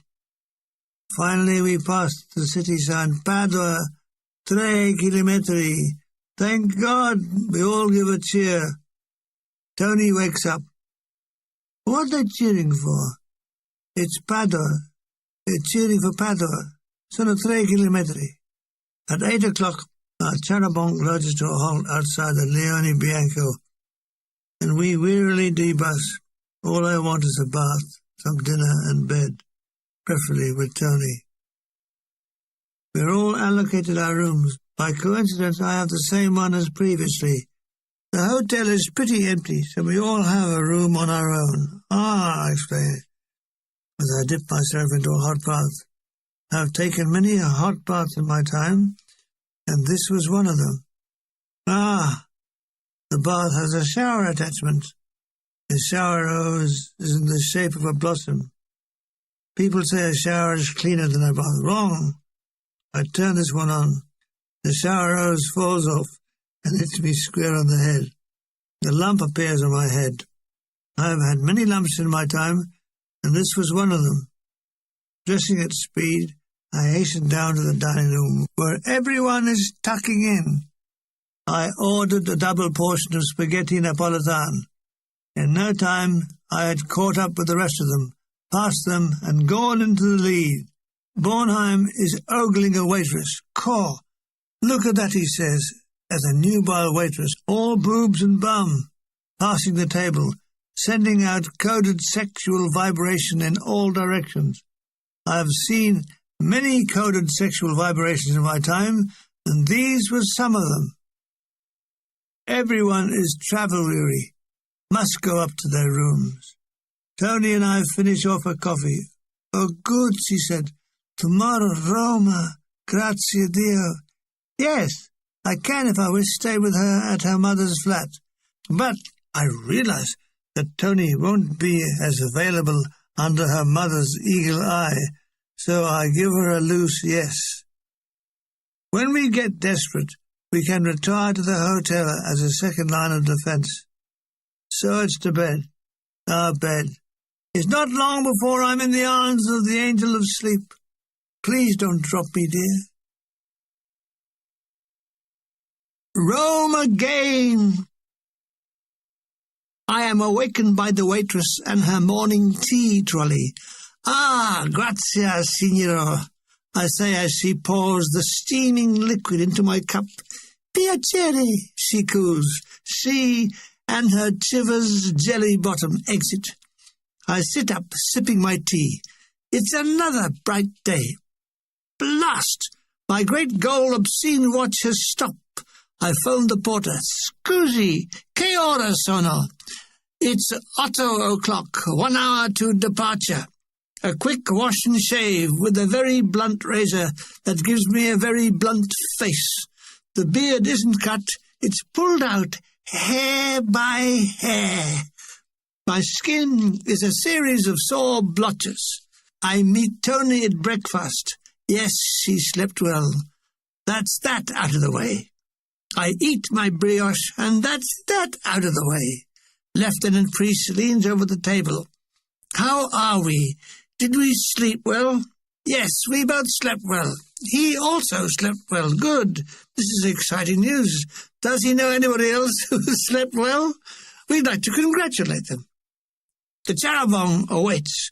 We board the bus, saying buongiorno to Luigi. Faithful Luigi has been to early mass at St. Anthony's and prayed for the success of the journey. And I wonder, as he didn't invent them, does God know about charabancs? That's the best part of the Catholic religion. You can pray for anything. Your overdraft, the death of your mother-in-law, money. My prayers to be a leader of a big band has never materialized. I'd say God was deaf. We have only travelled a kilometre outside Padua when there is a hold-up. Ahead, there's been an accident. 2 lorries have collided. One is a lorry containing chickens. It now lies on its side, blocking the road. The 2 drivers are shouting at each other and gesticulating. Add to this 100 chickens clucking. Some of their cages have broken open, and chickens are running around, pecking by the side of the road, perching on the side of the lorry. A black mongrel dog has joined in and is chasing the chickens into the middle distance. It was chaos as a police patrol arrived and joined in the shouting. Luigi backs up, turns round, and finds another route. "Why do I shout so bloody loud?" said Bill Hall. "It's because they've slept well," I said. "What are you talking about?" "I'm talking about 20 words a minute, which is the going rate. The nearer the equator you are, the more hot-blooded," says Professor Bornheim. "In fact, people living on the equator actually explode." At the front of the coach, Tiola Silenzi and her husband Fulvio have been coaxed into singing a duet. They give us La Paloma.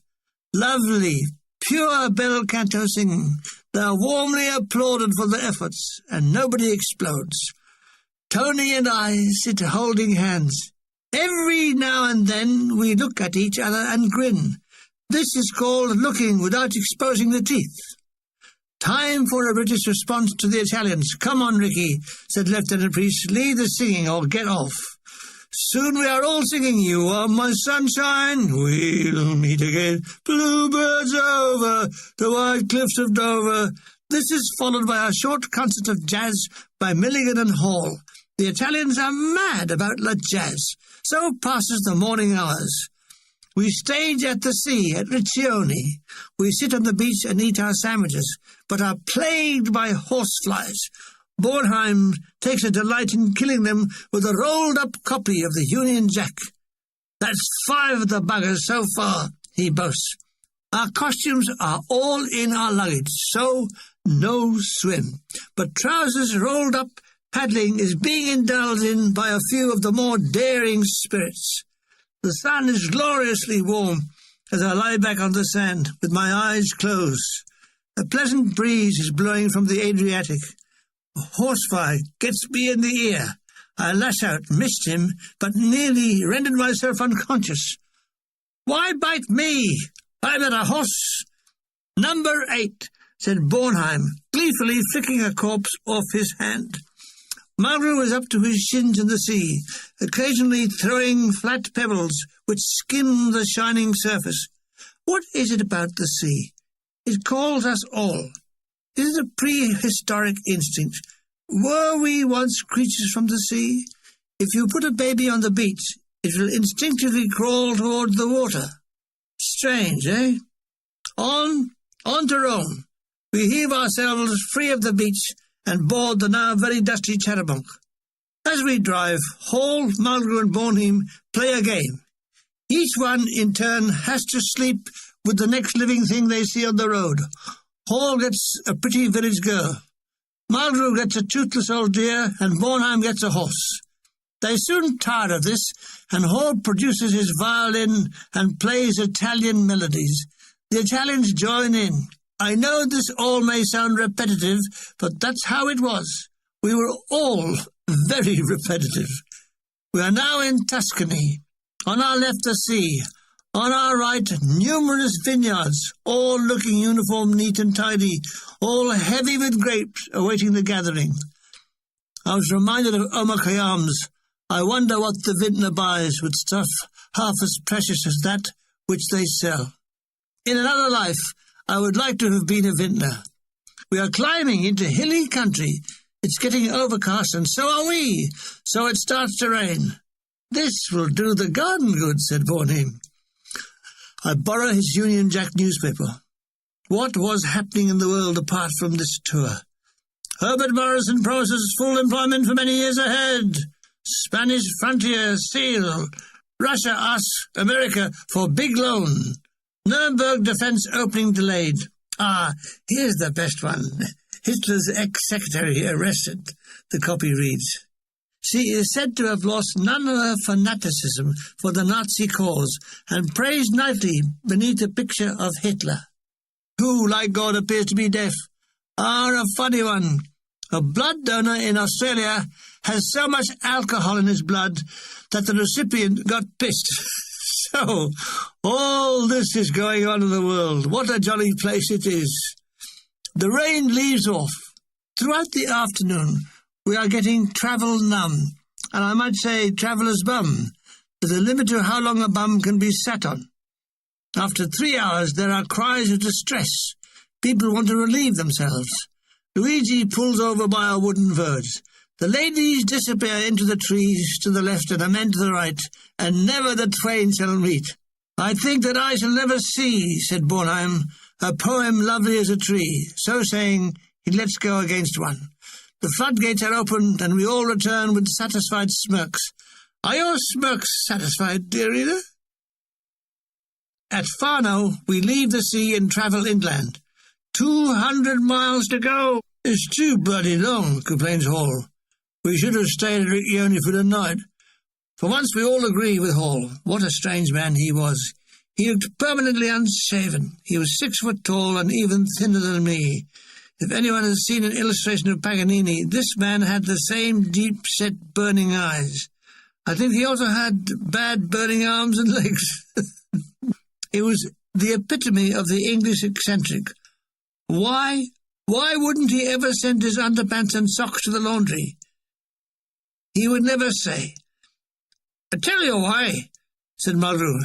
"If he sent them to the laundry, they'd send them to a solicitor." "Anyone like a sweet?" says Lieutenant Priest, handing around a bag of bullseyes. "Ah, my childhood favourite, black with thin white stripes. I used to wonder how they made the stripes. To this day I don't know." "Ah, Luigi is slowing down. He's stopping for petrol. God, how exciting. We need this to keep up our morale. Some of us get off. The petrol station sells bits and pieces. I buy a packet of nuts of unknown origin. I give some to Tony. They taste like almond-flavoured cardboard. Que brutos, he says, spitting them out. So, did anybody want to buy a packet of cardboard nuts? Only eaten once, must sell, owner going abroad. Tony wants to sleep. I put my arm round her and she drops off. I stick it until my arm goes numb. Wake up, Tony. It's arm back time. My circulation is worse than Blackwood's magazine. We are travelling through great vistas of farming land. They are still ploughing it with the great white oxen like the cattle we see on Roman statues. It seems a timeless land. At places there are no signs of the 20th century except our charabanc. It's like a journey through a time capsule. I light up a cigarette, number umpteen. "Aha," said Mulgrew, "don't put them back." He takes one with a sweet, forced smile. "You're not out on a gain, I say." "'Tis better to receive," he says, making the sign an invisible cross. Poor Johnny. One day this appalling habit would kill him. John Angove, seated at the front, wobbles to the back of the coach. "Anything exciting happening this end?" he said. "No," said Bornheim. "Try the middle." Angove shrugged his shoulders. "I'm bored to death." "It's no good you coming up here and moaning about being bored to death," I said. "If you must know, at this end, we've been bored to death," I said, "and if you must know, at the end, we've been bored to death and then bored back to life again." Putting on the Groucho Marx demeanour, I added, "So think yourself just lucky, my man. When I was your age, I was 7. Another thing. Goodbye." Tony had never heard of Groucho Marx, but then she's never heard of broccoli, SC26. I have to explain what the Marx brothers are like. It wasn't easy. It was like trying to convince Quasimodo that he ought to enter for the pole vault. I'd explained that Groucho always walks with his knees bent. "Why?" says Tony. "Why?" "For no reason, that's all. That's why. I'll say this." She tried to understand. So we rumble on. By 8 that night, we enter the northern suburbs of Rome, down the Via Flamania. We all give a groan of relief. The Italians bravely strike up a song, and Luigi pulls up outside the Albergo Universo. It's not over yet. There's the unloading of the baggage by 2 little porters, and we all register at reception. And there is the lesbian manageress. "Ah, Teddy," she says, and seems genuinely pleased to see me. "Before we all break up," announces Priest, "the show is tomorrow at 7:30. Coach leaves at 6 o'clock prompt. Bill Hall, please note." I'm in a room with Mulgrew again. He dumps his kit on the floor and hurries out for a drink in the vino bar next door. Would I like to join him? As he hasn't any money? Swine! Okay. I'll be down when I've settled in. I lay out my clean pyjamas, laundered in Vienna, on the bed, then a quick wash, then to the vino bar to meet Mulgrew, who was ahead of me by a couple of glasses. "You're just in time," he says. "I've run out of money." Wine is cheap. Few lira a glass. So Mulgrew and I down about 4 each, and we go back for dinner. Tony and Marisa are at a table when we join them. Tony doesn't like me drinking. She waves a finger at Mulgrew. "You teach a Terry drinker like you. You cattivo, Johnny," she says like a schoolma'am. Mulgrew is totally bemused. "Oh, just hark at her," he says. I'm hungry. I'm looking forward to my dinner and backwards to the trip, eh? Minestrone, then lasagna, washed down with Chianti. Great. That's better. I feel strong enough to go to sleep on my own. Tomorrow, Tony wants to take me to have lunch at her mother's flat. Fine. Okay, I take Tony up to her room. Curses, she's sharing with Luciana. So it's a kiss goodnight and back to bed. Mulgrew has gone back to the Vino bar, having borrowed money off me. Still, he always pays me back. You have to take him by the throat, but he always pays back. So I can enjoy the luxury of clean pyjamas, I take a quick bath and then don them. I love the smell of freshly laundered clothes. I read my Bronte book for a while and then dropped off to sleep. At some time I distantly hear Mulgrew come in and racket around the room. He's humming a tune broken only by a smoker's cough. There's very little difference between the two of him. Morning comes bright and sunny. Mulgrew and I lie in bed smoking. "What are you doing today?" he says. I tell him I think I'm having lunch with Tony and her mother. "Getting your feet under that table, eh?" It's not like that. I have been genuinely accepted into the family. I am a persona grata. At this he guffaws. There's no winning with him. I must look my best for lunch. I put aside my khaki travelling clothes and lay out my blue ensemble. I borrow a fresh razor from Mulgrew. It's strange, in those days people lent freely, soap, cigarettes, money. What happened then? I shave very carefully, avoiding any nicks or cuts. Have a shower, first testing the shower hose. I dress as far as shirt, trousers and tie. Then brill cream my hair, all the while watched by a bemused Mulgrew. "You're looking lovely, darling," he says. And though I say it, I was looking lovely. Good, I've only got 15 minutes to have breakfast. I dash downstairs to the dining room. No Tony. He ordered toast and jam and tea. Still no Tony. I ask Ango where she is. She had breakfast earlier. Also, Lieutenant Priest had some mail for me. Lovely. I find Lieutenant Priest in the foyer.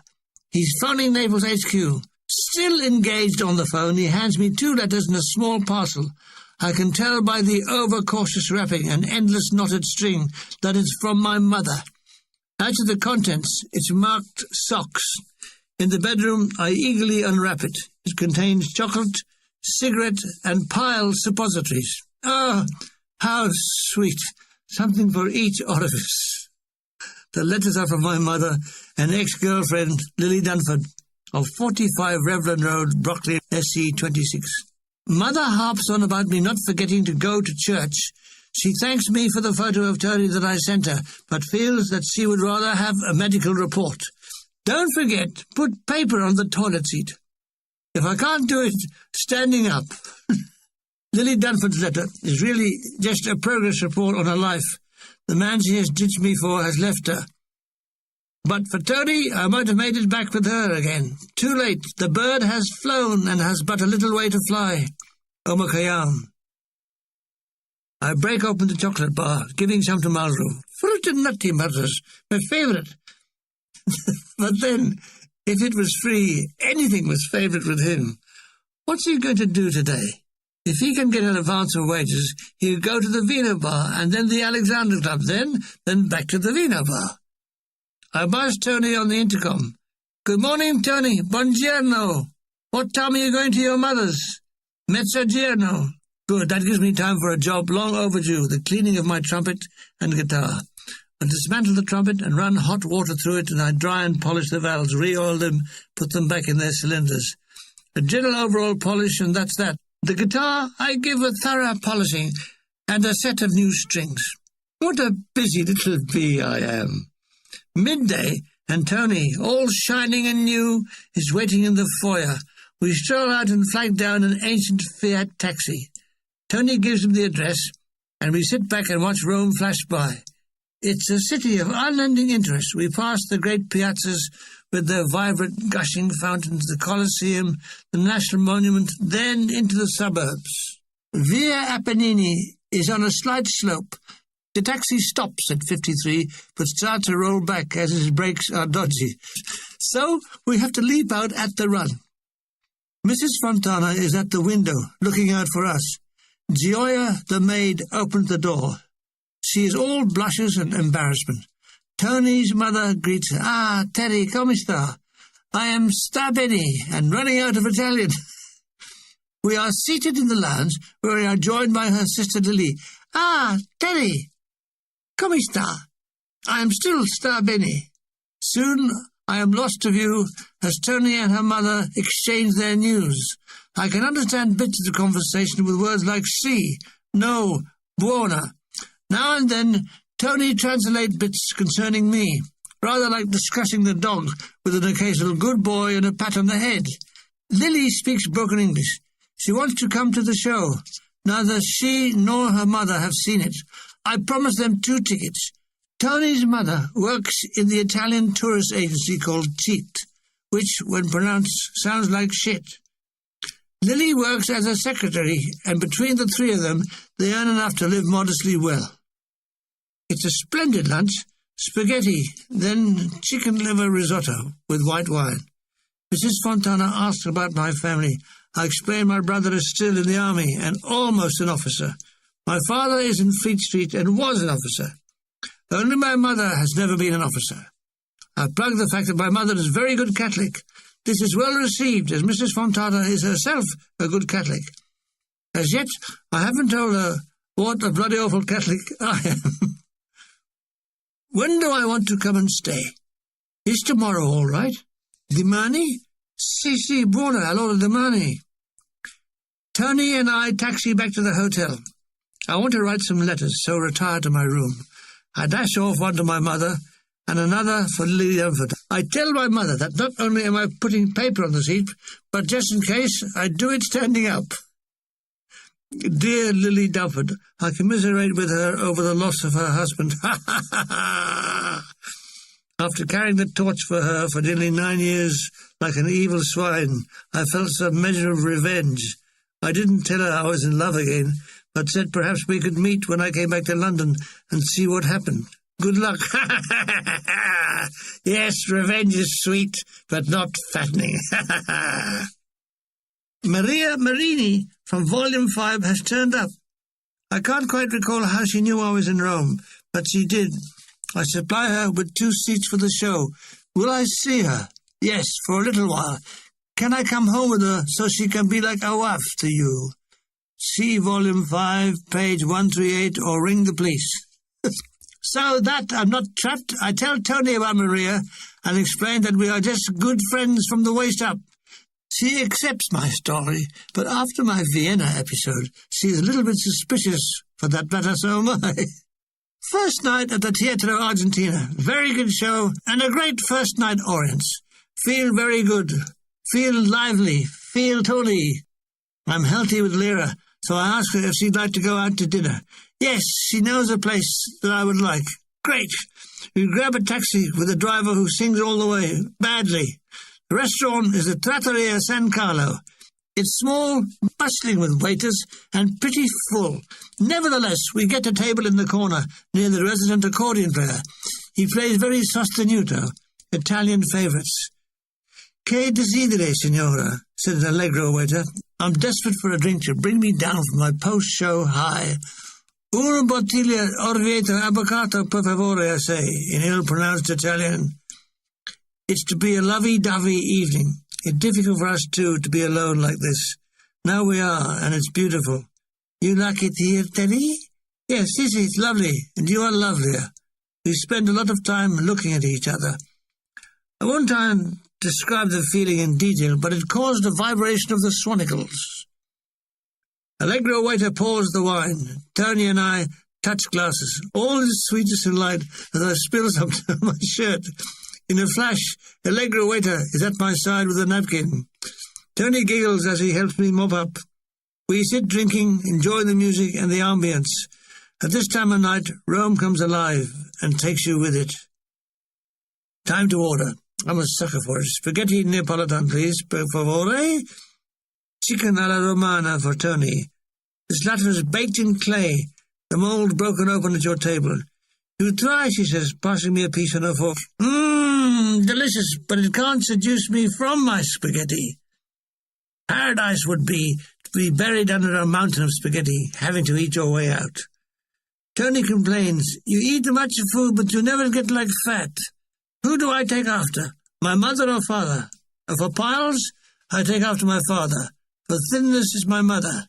My mother has legs thinner than Gandhi.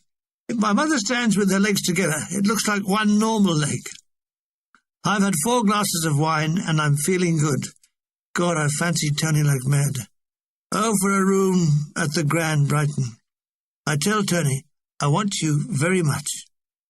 She gives a small, understanding smile, but doesn't give me any relief. Not possible, Teddy. There is the last resort, a secret knee trembler. But no, I couldn't introduce her to that. That was for taller women. Of course, there was always the orange box. No. These were all sexual fantasies. I don't want the evening to end, but end it does. And we take a taxi back to the Albergo Universo. It's 1 o'clock. Good morning, I say, as I kiss her good night. Margaret was still awake. Did you get it? Well, Margaret, must you? Yes, I must check on the state of play. I'm dressed still with a warm glow from the evening with Tony. You know, I'm a better size for Tony, says Margaret. What do you mean, size? I'm the right height. Height? You haven't got any. You're doomed to be a short ass. Listen, Napoleon was short. Napoleon never went short. There was Josephine for a start. Well, he had to start somewhere. Margaret giggles, reflecting. He must have looked funny with his clothes off. It was a thought. Mind you, most of us look funny with our clothes off. Could he have conducted his battles nude? Said Margaret. No, not unless he wore his hat sideways. I pull the covers over me and I turn off the light. Good night, Johnny. Another day in my life has ended. It was all going by so quick, but it was in the main very enjoyable. I didn't know it, but these were to be among the most memorable days in my life. We awake to another sunny Roman morning. Mustn't waste the day. Johnny and I confer. The zoo, that's it. We'd all go to the zoo. Is Tony interested? I buzz her room. Yes, she'd love to come to the zoo. She loves me and my beautiful eyes. And can Luciana come too? Why, is she unconscious? Okay then, dopo prima colazione. We all wear our khaki messing about clothes. After breakfast we meet in the foyer. Morning, Spike, said Lieutenant Priest. Where did you disappear to last night? Tony and I dined out. Somewhere nice? Yes. Then he lost interest. He's phoning CSE HQ Napoli. They want to know when I'm returning to the UK. They have to book my passage back. To date, I haven't made up my mind. I must give them a month's warning. Okay. What's this noise I hear? Approaching, screaming, chattering, and blowing raspberries. God, it's Seacombe. It's a new show booking in. In his high-pitched nasal voice, he greets me with a rapid, hello, Spike. Hey, ho, hopla. He dashes off to reception to baffle the receptionist with chattering, screaming, and blowing raspberries. Norman Vaughan comes in. He's with Seacombe in a new show. 40 years on, I can't for the life of me remember the name of the show. Neither can Vaughan or Seacombe. The zoo party is simple. We take a taxi. Giardino Zoologica, we tell him, and we lurch off. Taxi is like someone after a curry, prone to backfiring. At each explosion, we all give out, oh! The driver is not amused. He crouches over the wheel while we're doing every bit of 15 miles an hour. The Rome Zoo is set in splendid gardens with numerous flower beds, all in summer bloom, with the prolificity of roses that leave a strong bouquet in the summer air. We wander through the cages, watching creatures which have been torn from their native land and imprisoned. In those days, my conscience wasn't as awake as it is today, and alas, I enjoyed the sight of wild animals at close range. We pass an ice cream kiosk and buy 4 cornets, 4 gelati. In a leisurely fashion we stroll, all immersed in licking our ice creams like school kids. In the chimpanzee cage there are about a dozen specimens. We are witness to what Maru finds hysterically funny. A male chimp is trying to screw a female, but 2 other jealous males are trying to stop him by hitting him. The chimp continues banging away under a rain of blows. My God, says Maru, I hope I never wanted as bad as that. The 2 girls haven't said anything but are convulsed with laughter, as are the other spectators. They don't write shows like that anymore. Would anyone like a ride on an Indian elephant? Yes, 4 of us climb up to the mountainous platform and get into the wicket basket. It seemed to sway perilously as the beast moves off. The girls scream with enjoyment. The driver asked Johnny and me to extinguish our cigarettes. I suppose travelling on a non-smoking elephant was a first. The elephant waddles on circular route. The driver calls out instructions. Mulgrew wants to know how an Indian elephant understands Italian. Sitting on an elephant, Mulgrew, it actually makes you look taller. He agrees he must get one when he gets back to Scotland. He tells me his father once owned an elephant hunting dog. When people inquired how it killed an elephant, he said, "He waits." "What do you mean he waits?" they asked. "Well, they've got to die sometimes." "Aha!" says Mulgrew as we reach the boa constrictor cage. "Here's a good present for mother-in-laws." Tony shudders at the sight of the 30-foot-long creature. "Just think," he says, "there's a pair of good shoes there." It's feeding time, and the keeper releases a live white rabbit into the cage. Before the grisly meal starts, we move on, into the cool of the aquarium with its light diffused through the fish tanks. "I like this," said Tony, putting her face close to the glass of the octopus cage. "Ah, yes, she realised the meaning of the name. 8 legs?" she said. "Yes, Tony. Really, it only needs 2. The rest are spares, I suppose." We watch as the octopus changes colour. It's a miracle. And those human eyes. The piranha are being fed. They attack the food like bullets from a gun. Several attack the same piece of food until it vanishes. "Che barbaro," said Luciana, putting her hand to her mouth. In the carp tank, the keeper holds the food above the water line, and they take it from his hand. Some hang on and are lifted out of the water. "What a turn!" said Mulgrew. So, on to the afternoon. Toward evening, we seek relief for aching feet at the restaurant. We sit outside. "What we all like? Cold drink?" Yes, 4 lemonades, please." No, Mulgrew wants a red wine. Bacchus to the rescue." The girls chatter away in Italian. "I think we've all had enough zoos." "Don't you?" says Mulgrew. "Yes, agreed. So it's the taxi rank and the journey back through the rush hour traffic. The noise. Italian drivers seem to live with their hands on the horn, plus the shout for the most trivial of reasons. I should say this is coronary country." "Che significa?" said Luciana. "I have to mime a heart attack." "Ah, capitos," he says with a smile. It was a bit embarrassing, as, during my dramatic mime, the driver was watching me in his driving mirror, and must have wondered. We arrive, and it's Mulgrew to pay the fare, and he mimes a heart attack. Unlocking his wallet, he pays with money that hasn't seen the light of day for months. He groans as the driver gives him his change. He tips the taxi driver, and he groans. I return to my room to find a form with a note from Priest. It's an application for a British passport, which I need for a return to the UK. I suppose at the end of this trip we'll call it a day in Italy, like Wednesday. Bill Hall, Johnny Mulgrew and I discussed it and thought that with the offer from Astor, the impresario in London, and judging by the reaction of troop audiences, fame would soon be ours. But we were living in a cocoon of self-delusion. Italians also liked our act, but they had been denied jazz and were wildly enthusiastic about it now that it was being released into their society. So, then, what were my plans? First, I would like to go somewhere alone with Tony for a holiday. The tour was at an end, and I was to be transported to Naples to live in the CSE hotel in the Vomero until my ship sailed. That was as far ahead in my life as I could plan. Seacombe, in between screaming, chattering and blowing raspberries, told me he would be released from the services in September, when he hoped to audition at the Windmill Theatre in London. I fill in the passport form, answer all the boring questions. Is your father British? Is your mother British? Are you British? Are your legs British? Is your suit British? Where was I born? Etc., etc. I return it to Lieutenant Priest. You'll need a passport photo, he says. One of those that makes you look like a criminal. But don't they all? Tonight is the night Maria Marini is coming. I must be on my guard against implorations. The show over, she comes backstage, and I entertain her and her friend to a glass of wine.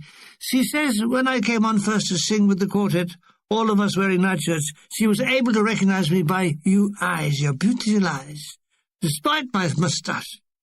What's this women have about my eyes? I mean, there are other important bits. Do I want to come back to her place? I'm sorry now. My place, then? I'm sorry now. I have an eating appointment with the dinner. She is downcast. I try to upcast her. She writes her phone number. Can I phone her when I'm free? Sissy, yes.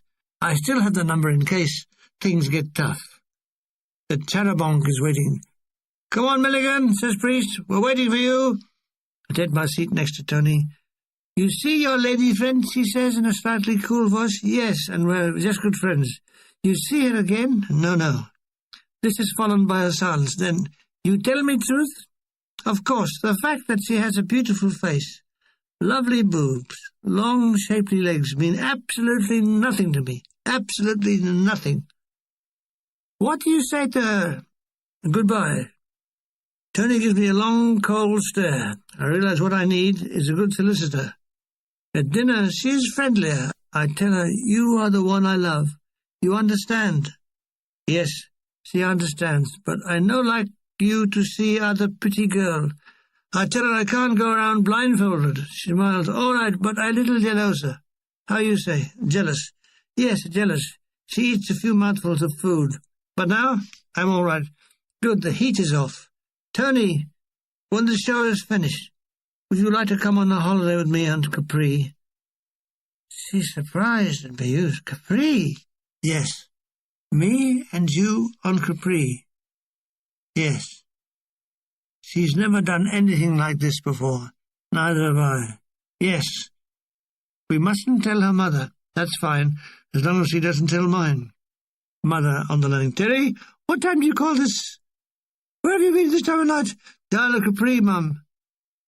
Tony is over the moon at the news. The Isle of Capri. She's never been there. "Where will we stay?" "Don't worry, I'll fix a place. I'm going to cash my post-war credits and my post office savings. A grand total of, wait for it, £86. Rich as King Creosote. £86. Why, that was nearly £87. Me, who had never had more than £10 in my hands. Oh, God, was I really that innocent? Yes, I was. Why didn't I stay that way? That night, I go to bed with my head full of dreams about Capri. I can't believe that little old me who worked in Woolwich Arsenal dockyard as a semi-skilled fitter, little old me with 150-shilling suit, a sports coat and flannels, can afford to go to Capri with an attractive Italian ballerina.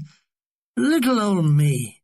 The furthest I'd been from Brockley was on a school-day trip to Hernia Bay on a rainy day.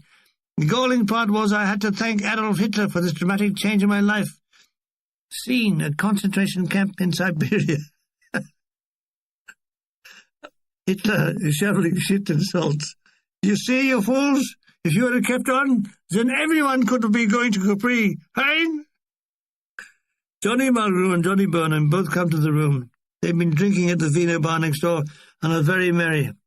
"Ah, look at the little darling in bed," says Mulgrew. Burnham has a bottle of red wine, which she holds up in front of me with a grin.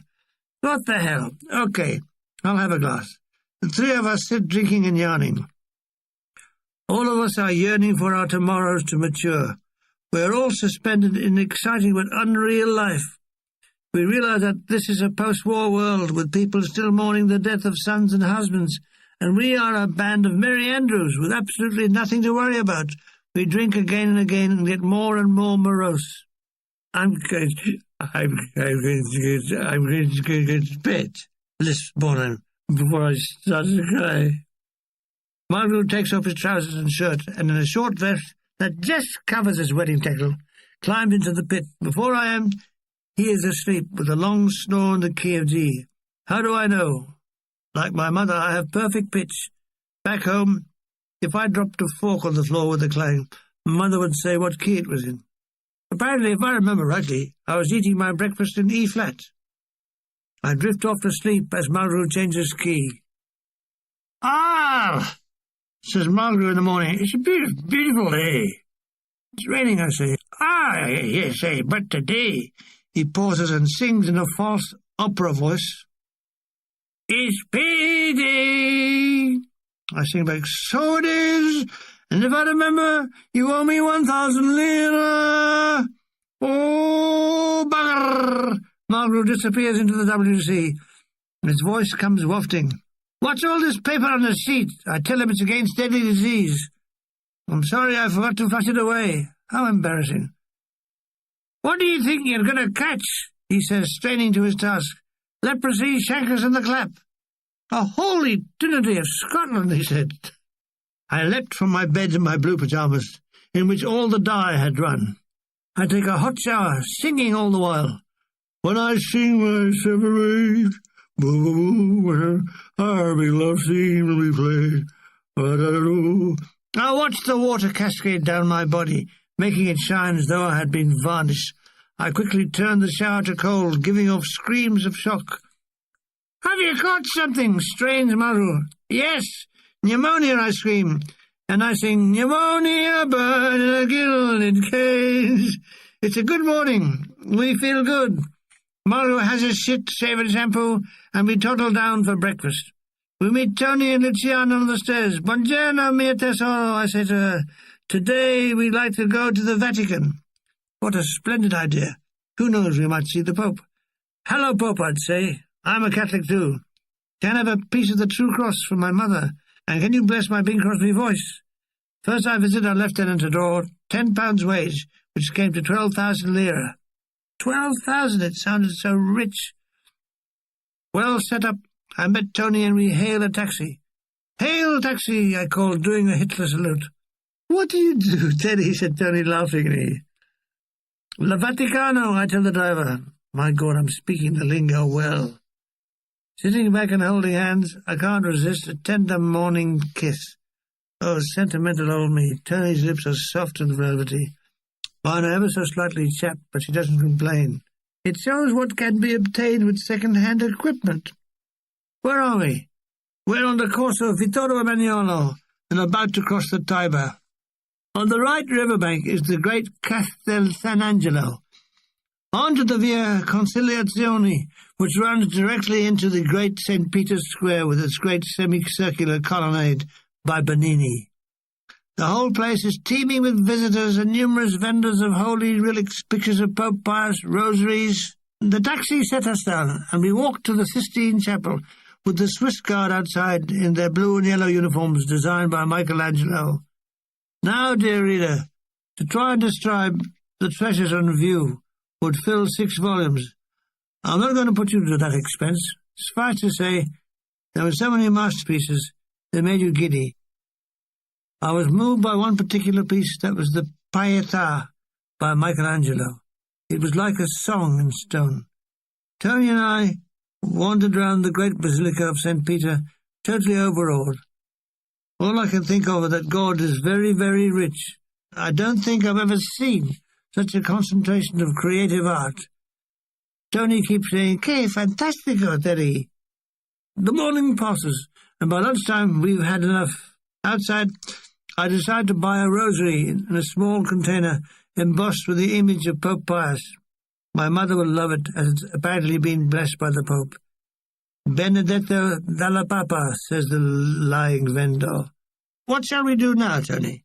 She would like to sit down. We walk back across the great square, just outside to find a small coffee house where we order 2 small coffees. We sit outside. Tides of the faithful are going back and forth to the Vatican, the mixture of nuns and clerics in black hats and schoolchildren buzzing with excitement. It's the Vatican show, folks!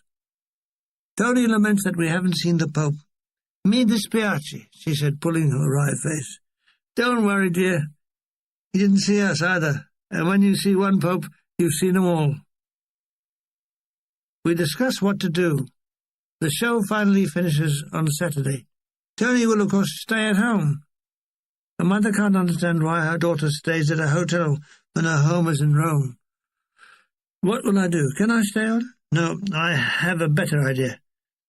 We go back with the company, go to the Isle of Capri, spend 2 weeks there, then come to Rome and stay until my ship sails. She agrees.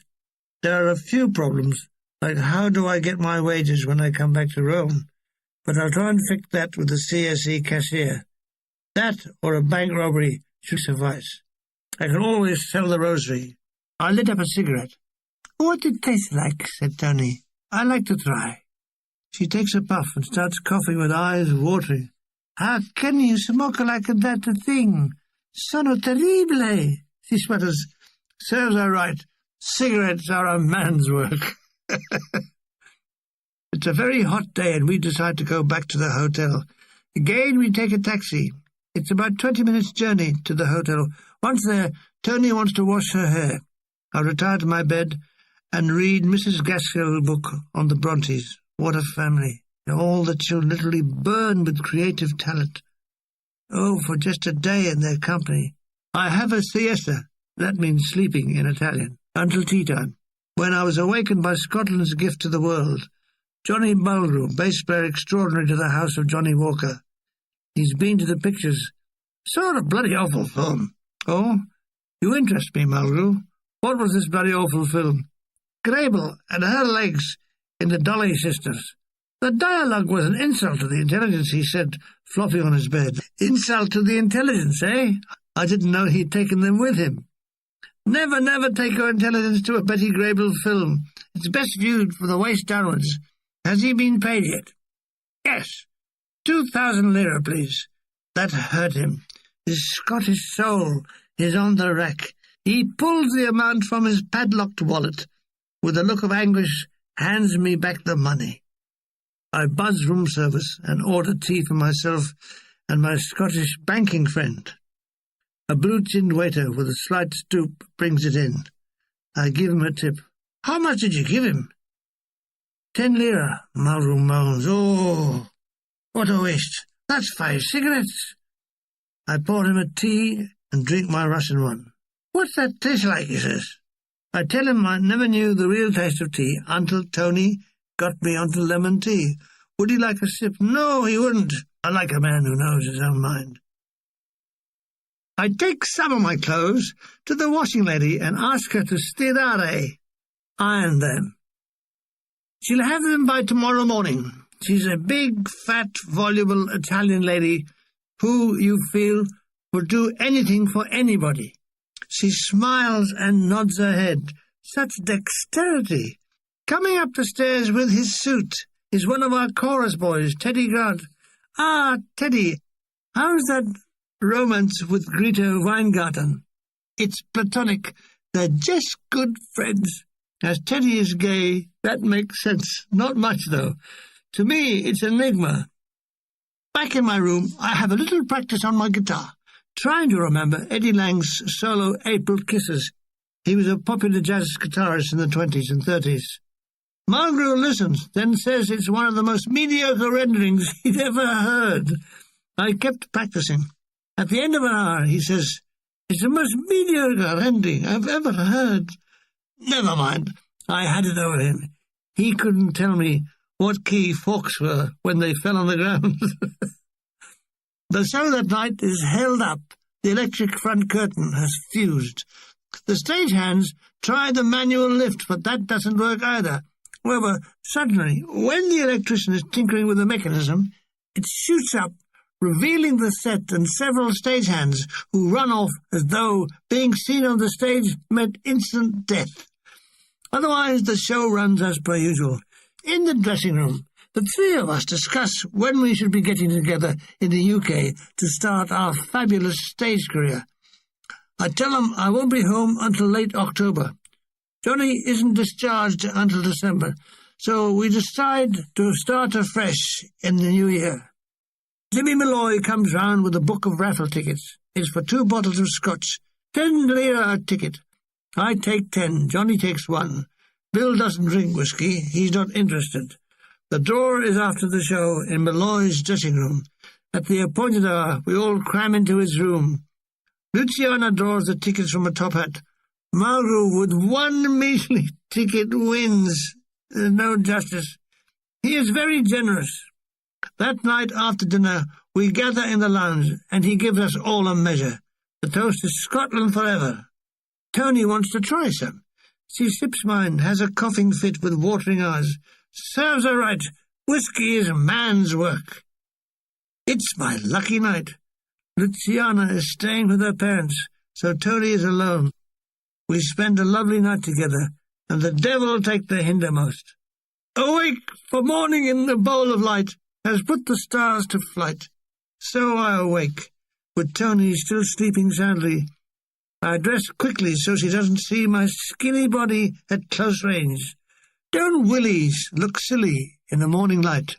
I tippy-toe out, seeing no one sees me, and make my way back to my room. "Good morning, lover boy," says Mulgrew in the middle of shaving. "Nutty, nutty, nutty," wagging a finger like some old crone at the guillotine. Soon my night of bliss will be all round the company. He tells me that Jimmy Malloy is holding housey in the lounge at 11 o'clock. Right, I'll try me luck. After breakfast, we all settle down with our little cards. It's 20 lira a go. There's about 15 of us. Jimmy starts calling. Clickety-click. 66. Doctor's orders, number 9. Legs 11, number 11. And another little dip. I played until lunchtime, and I didn't win a bloody thing. Mulgrew come down for the last round and wins 500 lira. There's no justice. And lo, he falleth in the shit and cometh up smelling of roses. Tony missed breakfast, and I missed Tony. She makes an appearance at lunchtime. There's a knowing look between us that echoes last night. "I sleep so long," she said. Then in a quieter voice, "Oh, you terrible man, Teddy." And then a wicked smile. She holds out her tiny hand and leads me like lost sheep to the lunch table. "You win money," she says. "No, I'm not lucky. I'm never lucky." I remember that the last time I won anything was in Pune in the mid-20s. I had drawn a horse called Bren's in the Derby and won 75 rupees. I never forget, I was only 8 at the time. I never forget the wondrous joy of having enough money to go and buy several boxes of lead soldiers in the Pune Bazaar. What golden days they were, bursting with sun and quietude. Do I have any idea what to do this afternoon? Yes, Tony, I'm going to have a good night's sleep. After my night at Casanova, I was knackered. She gives an impish smile and holds her hand over it, a peculiarity of hers. Okay, will I phone her when I wake up? If I'm not strong enough, I'll doze through the long, hot afternoon, interrupted only once by Mulgrew. "Oh, shagged out, eh? Yes, Mulgrew, shagged out. I bet it's cleared all the custard off your chest," he says. "Go away, Mulgrew. Go a long, long way away. Go and play on the edge of a cliff in a stiff wind. God, it was lovely last night.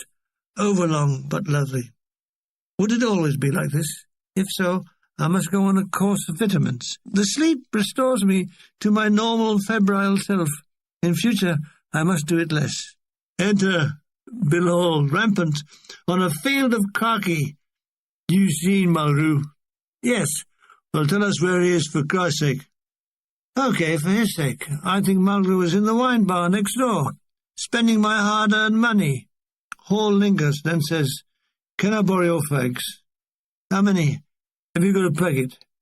I tell no. The last time I caught a packet was in North Africa. Hall doesn't laugh at jokes. I lent him a packet of 20 Passing Cloud. He'd never seen this brand before, and turns the packet round. "Where you get these?" he said, taking one from the packet. "My parents sent me. I've never seen them before, and I'll never see them again." He takes one out and starts to pat his pocket. "Have you got a match?" he says. "Get on my back, Hall, and I'll carry you round." "Have you heard about Chalky White?" "No, I can't wait to hear." "Chalky White has assaulted an Italian civilian and is in prison." "That's a splendid setting for him," I said. "Apparently Lieutenant Priest is at the prison now, with the man from the British consulate trying to get him released." With that exciting news, Hall, rampant on a field of khaki, is gone. I phoned Tony. What is she doing? "She's doing some mending." "Do I need anything mended or buttons sewn on?" "No, but my underpants need a transplant. Joke. She didn't laugh at it. Joke. No. I must come up. It will distract her. What am I doing? I tell her, recovering. She'll see me in the charabanc. By Mulgrew's bed are a few well-worn magazines, Titbits, Lilliput, and Picture Post. I thumb through them all. Particularly poignant is a German doctor's description of conditions for war refugees in Europe. Even under Allied administration, many are starving. People are still being moved around in cattle trucks. The doctor has attended the birth of a child to a starving woman. It made me realize the war wasn't over. A war is never over. There's just an interval. In Lilliput, there's a story referring to a death mask taken from a girl who committed suicide by drowning in the Seine. The amazing part of her death mask is that she is smiling. How do you do that when you're inhaling a river? Towards showtime, I start to feel shivery. Am I sickening? Some people said so. By the time the show was over that night, I knew I had a temperature. I don't have any dinner. I take it to my bed. I douse myself with magic medicine, aspirins. I start to sweat. Tony brings me up a cup of tea, which I lace with Mulgrew's whiskey. You wouldn't deny a sick man a nip, I said. Not too much, she cautions. It's bad for me. My temperature stays up. The night I'm a bit delirious, and I sweat like a pig. Lieutenant Priest visits me. How are we this morning? Well, this part of me feels bloody awful. Have you got a temperature? Yes. Can you manage the show tonight? No, but I can manage to stay in bed. Okay, we'll get Boredom and his accordion to deputise for you. I'll leave you to make a will, he said, grinning into parts. Through the day I doze and sweat. Tony ministers to me, bringing up hot soup and drinks. I hope to Christ it's nothing catching, says Mulgrew. So do I say, with a fit of sneezing. That's it, spread out all around the bloody room.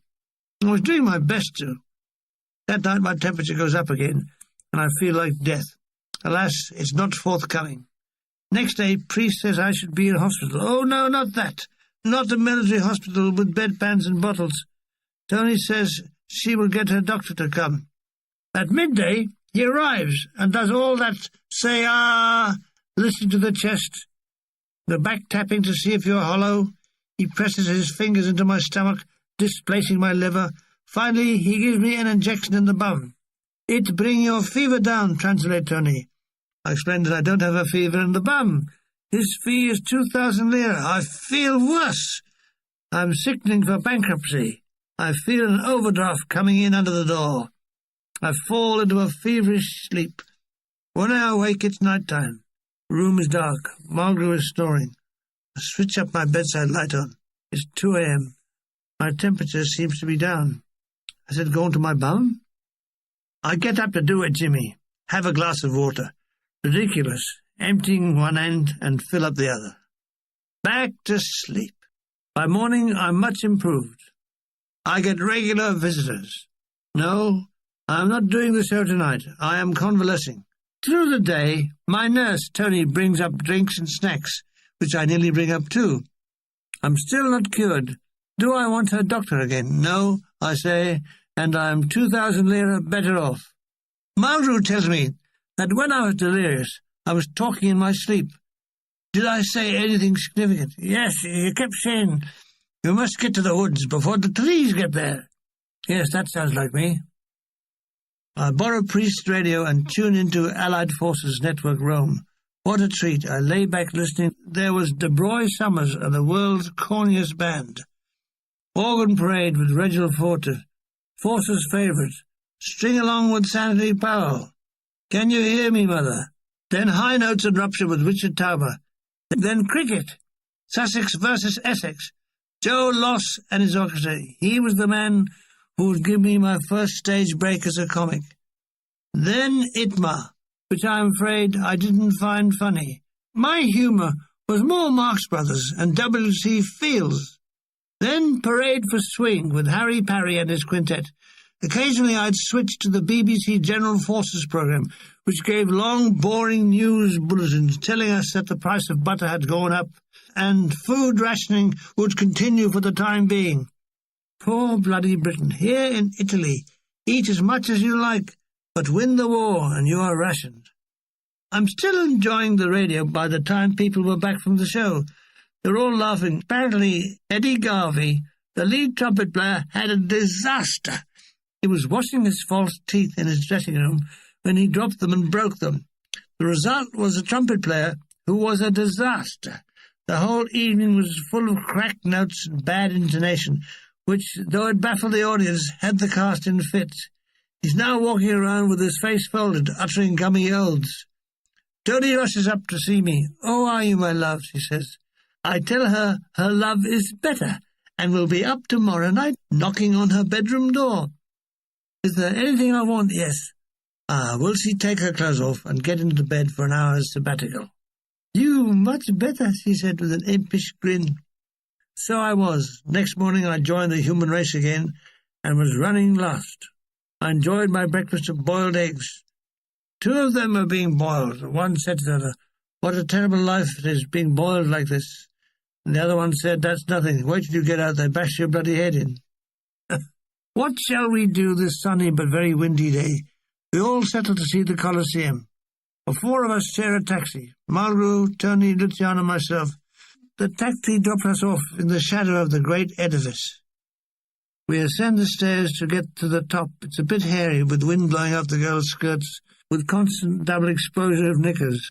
Other splendid views were the great Arch of Constantine and the monument to the unknown soldier. He was possibly very well known as a banker or a solicitor, but totally unknown as a soldier. The chambers beneath the floor of the Colosseum are exposed. It's hard to believe, said one. They actually threw living people into the lions here. Yes, I said. It kept the food bills down. The wind blows Malraux' hat off. He dashes after it. "Che vento," said Tony. "Indeed, what a wind. If they thought this was bad, they should have heard my father. He was jet-propelled." Malraux' hat has gone spiralling down into the arena. He appears below, a minuscule figure, climbing over crumbling walls, where he finally finds his hat. I gave him the Roman thumbs-up sign. He gives me the British two up yours. "Daddy, too much wind up here. We go down," said Tony, clasping her skirts around her. We descend to meet Malraux coming up. "Oh, Christ! All this way for nothing." A great gust of wind, more knickers. The girls give a mixture of screams and giggles. This is no day for sightseeing unless you are a voyeur. Despite the gales whistling up our trouser legs, I still have time to take in the incredible durability of a place started in 72 AD and still standing. What it must have looked like before it was stripped of its marble. On the way down, we came to the royal box where Caesar sat. Malraux sits on the seat. "It suits you, Johnny." "A ruined Colosseum suits you," I said. We continue down the timeless steps of history to ground level. Another great gust, more knickers on display. Across the road is a coffee house where we settle. We sit in the shadow of the great edifice. I can imagine a Roman holiday and the great crowds flocking to the games, the sweetmeat vendors, chariots bearing important personages, attendants shouting, "Hurry along, please, take your seats." A great roar as a favourite gladiator enters the arena. There's no denying, man has a bloodlust. Tony is saying, "How could people watch such cruelty?" "Och," said Malraux, "it's no worse than Celtic versus Rangers. You should see the punch-ups." This reminded me of a story of 2 ancient Picts being captured by the Romans and condemned to be thrown to the lions. As they await this, they are talking about the women they were allowed as a last request. "Oh, she was great," said the Pict. "She's huge boobs. I'll tell you more later. Here come the lions." I tried to explain the joke to the girls, but speaking in Italian with a Scotch accent has its limitations.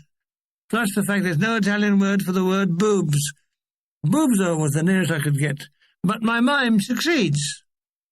"Oh dear, this wind is too much for the ladies," Their hair is becoming windblown. So we take a taxi back to the hotel. En route, Johnny suggests we go to the Ensa Super Cinema. Yes. We redirect the taxi to the Via de Pretis, which means passing the great Quirinal Palace. It seems that Rome is an unending vista of historical buildings. All King of Italy live here sometimes, says Tony. The cinema is showing Hanover Square with Laird Craig. It's basically the story of a murder on Guy Fawkes nights, when Craig, the murderer, dumps the body on a great bonfire. All through, Mulgrew makes remarks like, "You'll never get away with it, Jimmy. Fools is a body, snare dummy." It's a film with unending background music. Nobody can move without musical accompaniment, giving a vision of a great orchestra just off screen, following the actors wherever they go. It was all monumentally boring. Craig sweats profusely throughout the film and spends most of his time flattening against walls, avoiding the police. Hollywood films. When I think that all my emotional development was based on them, they've got a lot to answer for. For me, the real world didn't exist, so I grew up emotionally deformed. As I rode on those early morning workmen's trams to Woolwich, filled with the hunched people in workmen's cap, I was still wrapped up in the aura of the last film I'd seen at the Wasdale Road Astoria, Forest Hill. The tram, the fog-ridden cold morning outside, was all imaginary. They would all disappear when I saw my next Bing Crosby film. Most of my middle life would be spent trying to escape from the cloying influence. The final nail in the coffin was a book by Bing Crosby's son, Gary, in which Bing was anything but like what his films were. That's when my past life sank without trace. Hollywoods of the 30s and 40s have a lot to answer for. It wasn't until I saw The Grapes of Wrath that I saw a real film. Then I thought it rotten because it didn't have a happy ending. By now, I'm in Rome, taking a taxi back to the hotel. Unlike films, the first taxi you flag down doesn't stop.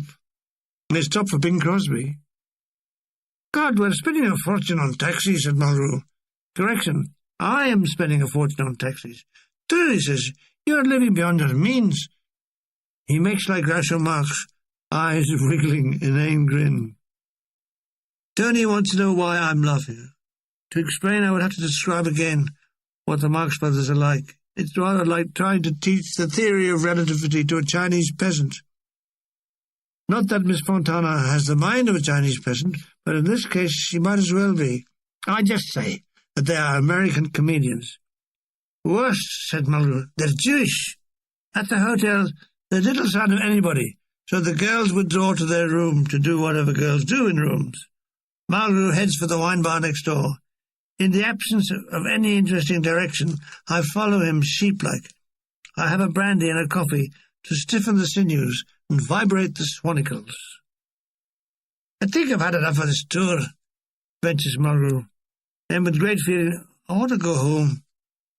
Though his body was in Rome, his eyes were in Glasgow. But his gullet was in the wine bar. He downs wine like a thirsty camel at an oasis. After one, I've had enough. Deserting a sinking alcoholic, he says. In my room, I write a long overdue letter to my pal in the Battery, Harry Edgerton. I tell him of my newfound fame and £10 a week wages. I take a great pride in the last mention because I think I am in the top wage-earning bracket. I miss the boys in the Battery, and especially playing the trumpet with the Battery D dance band. The boys of Battery D, as we were called. That too would never happen again.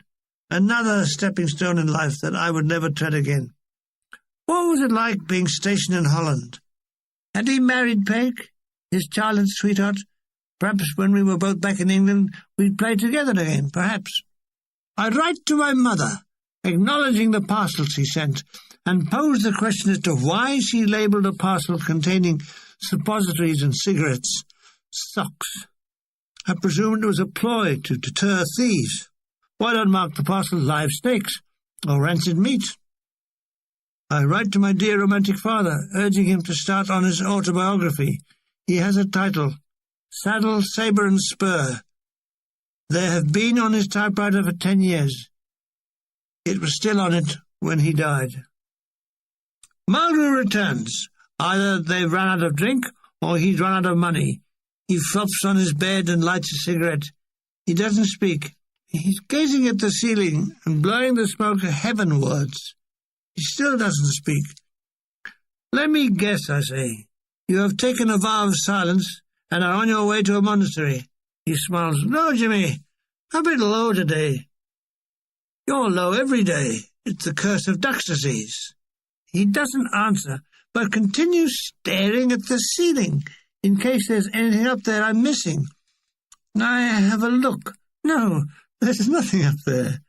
I wonder what he sees in it. We all have our quirks. Perhaps ceilings are a turn-on for him.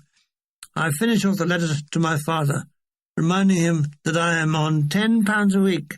Despite this, I'm still his loving son. On the way downstairs to the postbox, I meet Boredom coming up. Halt! Who goes there? He says. Why has he got his hat on? Let me guess.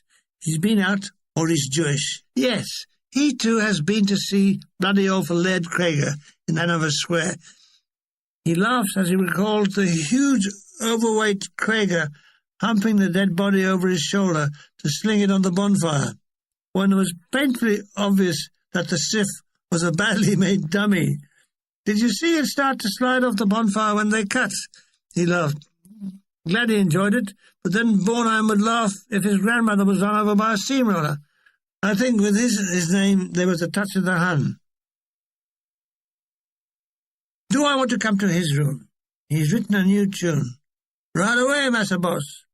Letters posted, they hie me to his room. He gets out his squeeze box and plays his composition. It's very Tchaikovsky. Yes, he admits the influence. Do I like it? Yes, it's a splendid tune. It's the best one I've heard this afternoon. Has it got any words? Does he mind if I have a try?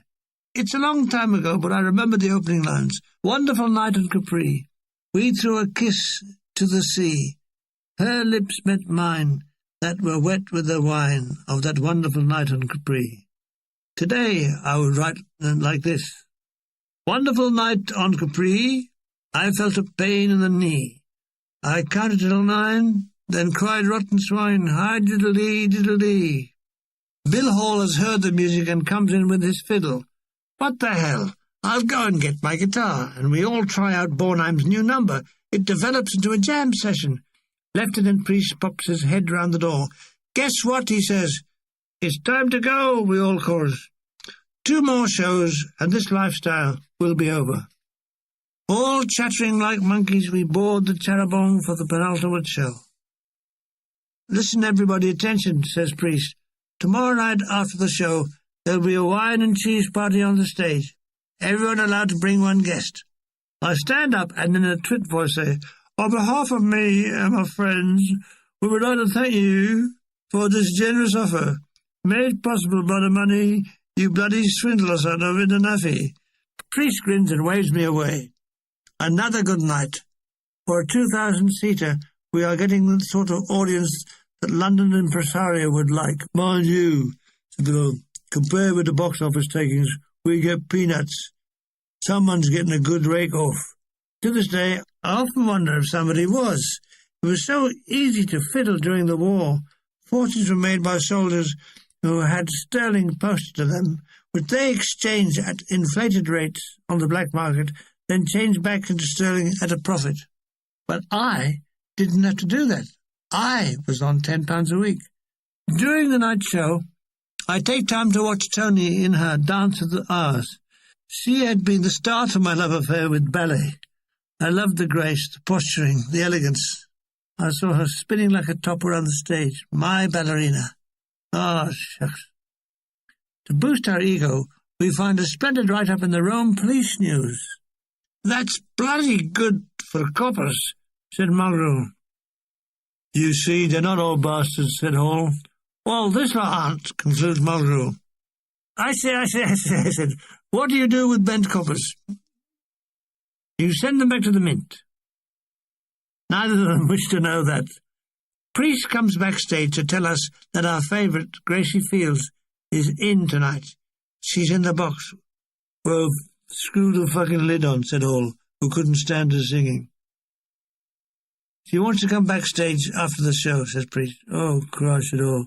She's not going to sing, is she?" Priest laughs. "No, she wants to say hello to the cast. During our acts, I can see Gracie, who laughs and applauds with enthusiasm. She's not a bad old stick, only she didn't sing. After the show, we dutifully wait for her. Finally, it comes to us. 'How do, lads?' she said. 'Haven't seen you since the CMF Arts Festival.' She then introduces us to an old dear, Mrs. Biddick of Enser, who is frightfully pleased to meet us. She's very interested in Bill Hall. 'I say, you play your fiddle frightfully well.' Hall mumbles something like, 'Duh.' A few more boring pleasantries, and Miss Fields and Mrs. Biddick leave our sphere of influence. Our chorus girls liked her. 'She speak a little Italian,' said Tony, who herself was a little Italian. 'She says if we go Capri, she'd like to see us.' With that threat hanging over us, we board the returning Terravon. Luigi, our driver, is very happy. He has heard from his wife, who has, this day, given birth to his 7th child, una ragazza. At dinner, we open a bottle of Spumante and wet the baby's head. Malgrou goes on to wet the arms and the body and the legs. Gosh, they don't have to have big families. That's very simple, said Malgrou. They do it more often. Paul shakes his head, but no noises come from it. Tony is telling her friend Luciana about our proposed Capri holiday. Of course, she won't tell anyone else except the entire company. The javelin-throwing lesbian manageress of the hotel asked Malgrou and me to have a goodbye drink in her flat. She didn't invite Hall, as she freely admits she thinks he's got leprosy. I can vouchsafe that his underwear has. We take the lift to the top floor and press the buzzer.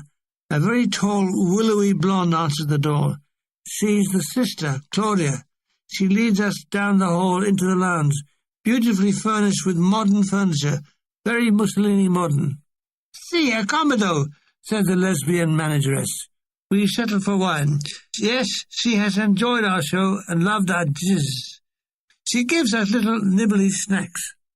Her radio is tuned into the American Forces network, with unending big bands playing. Right now it's Ray Ventura. It was all so accessible those days. Nowadays I have to journey to Ronnie Scott's to hear any. We don't stay long. She won't be here on Sunday morning when we leave, so she'll say goodbye now. So we all say goodbye now. As we go down in the lift, Malgrou makes a certain sound. Oh, sister. Oh, dear. Sister. Oh. Ah, more's the pity, Johnny. I said, I know you could have given her 4 inches. The trouble is she could have given you 6. On that note, we ended the evening. Saturday. I slept late and missed breakfast. Never mind, folks. Across the room from the hotel is a splendid coffee bar, where I ordered cafe latte and a rum baba, which I dunk in the coffee. All delicious and gooey and decadent, when in Rome. It's a scorching hot day. It would be a wonderful day for a swim, but where? Back at the hotel, the porter tells me the Bagno Municipale via Catania. I don't want to go alone. I'm so thin people won't know I'm there. Where is Tony? Gone to Mother's. Ah, here comes Innocent, whistling all the while. Born him.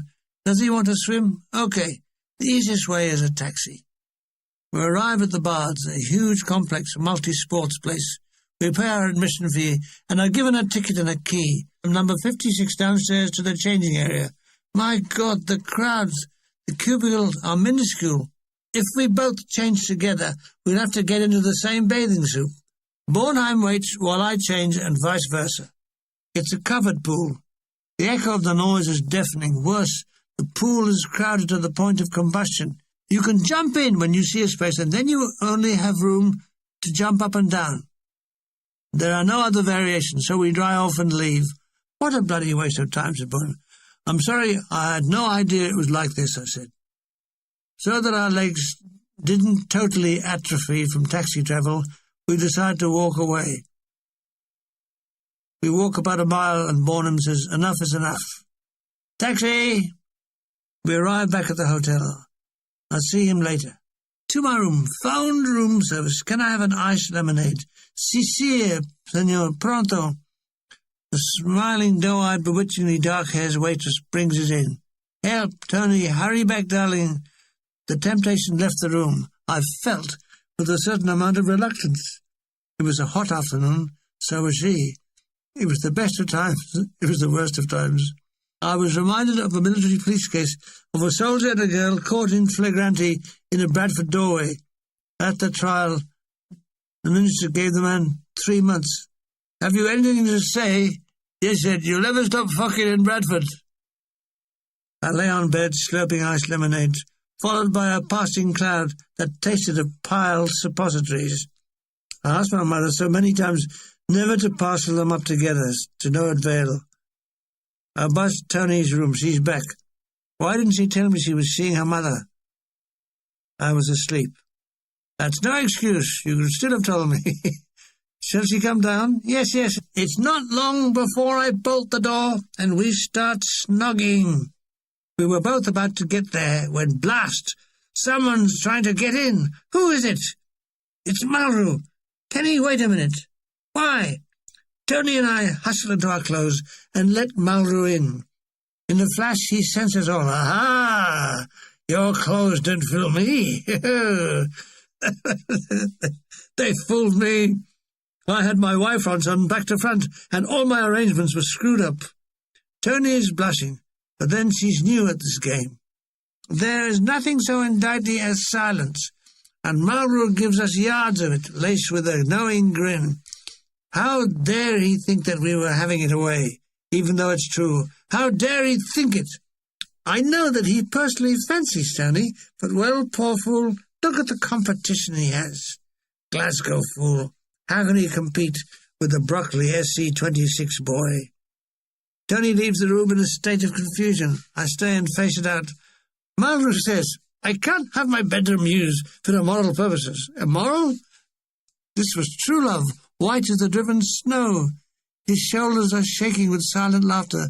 So ended a chapter in the love story of Tony and me. I lay back and took my ease on the bed. "Well," I said, "last show tonight." "Thank God," he replies. "Rather sad in a way, but I think we've had enough." Would I like a cigarette? He's out of his mind. Could he say that again? Yes, he definitely is offering me a cigarette. I remember it was a classy cigarette, Churchman's No. 1. It's all clear.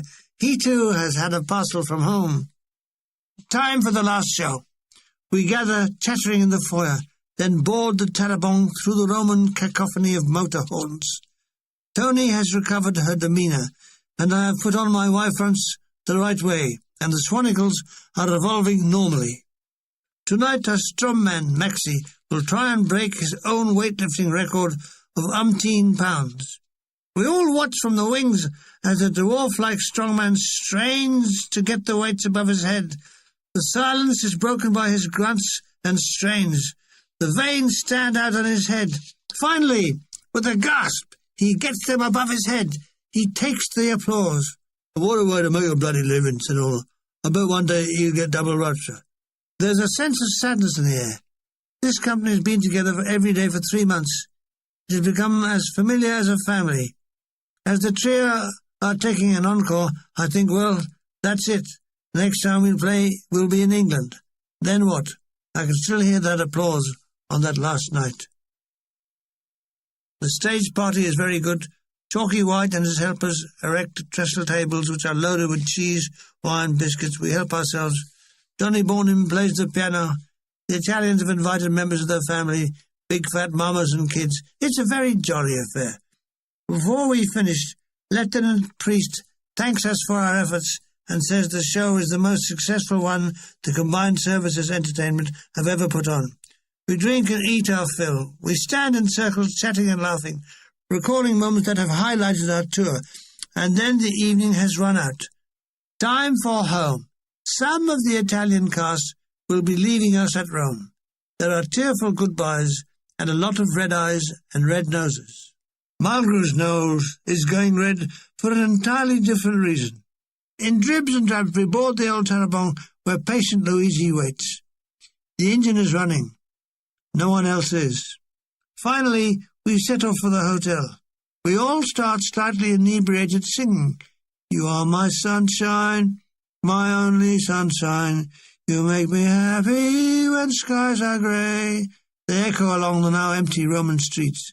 It's nearly 2 a.m. by the time we get back. Yawning, stretching and farting, we climb wearily into bed. I can't sleep. My mind starts to revolve around things I have to do when we get back to naughty Naples. I must collect all my kit from the CSE barracks, get a passport, an advance of money, and presents to take home. Fix the boat trip. All this, and 2 weeks in Capri. Gradually, I fall into a fitful sleep to the sound of Mulgrew snoring in Scottish, plus a few postern blasts. Naples. Yet another glorious sunny Roman day. I draw the curtains. The light falls on the slumbering Mulgrew, who stirs with a few mouthy sounds like a blah, blah, blah, blah. I have a quick shower, singing Love Thy Neighbour. Wake up and say how do you. Oh, what a waste. Mulgrew's awake. He calls out, "All you up there, have one for me." The packing, and I'm baffled as to why each time I do it, there seems to be more stuff than the last time. "The suitcase is shrinking," says Mulgrew, having the same trouble. We load the cases down to the care of the porter. Tony is in the dining room. She's not eating. "No, I wait for you, my love," she says with a morning bright smile. I mouth the words, "I love you." She smiles again, her head inclined to one side. Was her neck giving way? No, it's just a posture of hers. Ha ha! Lovely hot toast, melting butter and conserve. There is a God. We are all wearing our rather shapeless travelling clothes. Tony's are too big for her, while I'm too thin for mine. People keep knocking on my shirt to see if I'm in. Lieutenant Priest looms large. "Are you all packed?" he says. We board in 10 minutes, all hurry. Dutifully we mounted our motorized steed for the haul to naughty Naples. This journey will be interesting to me, as it will be passing over the ground that my regiment has fought over. We leave Rome by the Via Appia Nuova, flanked on the left side by the Roman aqueduct that once fed Rome its water. Despite the ravages of time, lots of it is intact, like Bill Hall's body. We pass tall cypress trees and the occasional Roman tomb, where occasionally Romans were buried. "I suppose it's the bombing that did all that," said Hall, referring to the ruins. "That's right, Bill, there are specially bombed Roman ruins. Somewhere along this road, one day, would live Sophia Loren, who once squeezed my hand at a dinner table, but more of that in the future. We are passing through the great Frascati vineyards, where the grapes are being harvested. Peasants with coloured clothes are speckled in the field. We are on Route 6, which will take us through Casino. It's a quieter coach load than normal. There's a sense of anticlimax. Why anybody should be an anticlimax, I don't know. Nobody talks much. Tony breaks the silence. "I'm so excited to go to Capri," she said, and squeezed my hand extra hard. The warmth, the rumbling along, the scenery flashing past, I nod off to sleep, waking up with a start when my head starts to fall off. "You tired, Terry?" No, just sleepy." "Tell me, Terry, you like opera? Italian opera?" "Yes, I love it." "Good. And if when we get back to Rome, she will take me to see one." "Which one you like? Madame Butterfly? Aida? Any romantic ones? You like Bohème?" "Yes, mi piace molto." "Good, we'll go and see all of them. After, we'll have dinner, and I can sleep at her mother's place." "Good. Now I can go back to sleep again." I nod on and off until the early afternoon.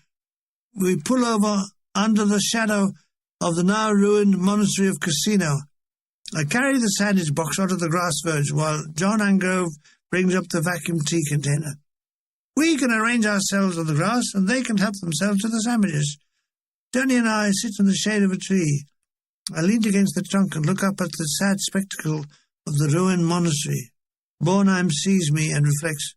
Bloody madness, eh? Bloody madness. You right here, Terry? Said Tony with a full mouth. No, I was on over that side. Was it bad, the casino? Bad enough. Luigi is walking around the charabanc, looking at the tires. They are like Bill Hall, starting to go bald. I will just about last the journey. I wonder if I will. After an uneventful lunch, we are back on board. We turn left round a bend, and there ahead is the skeleton of the town casino, looking like a First World War setting. A road has been bulldozed through the rubble, but that is all.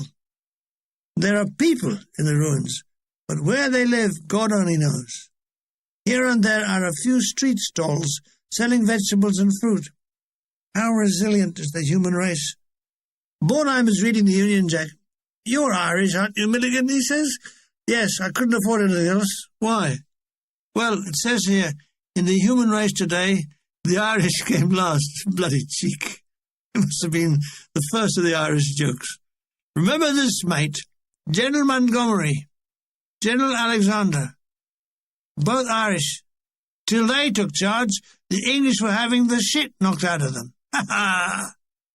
We passed through the ghost casino and travelled down what had been called the Royal Mile.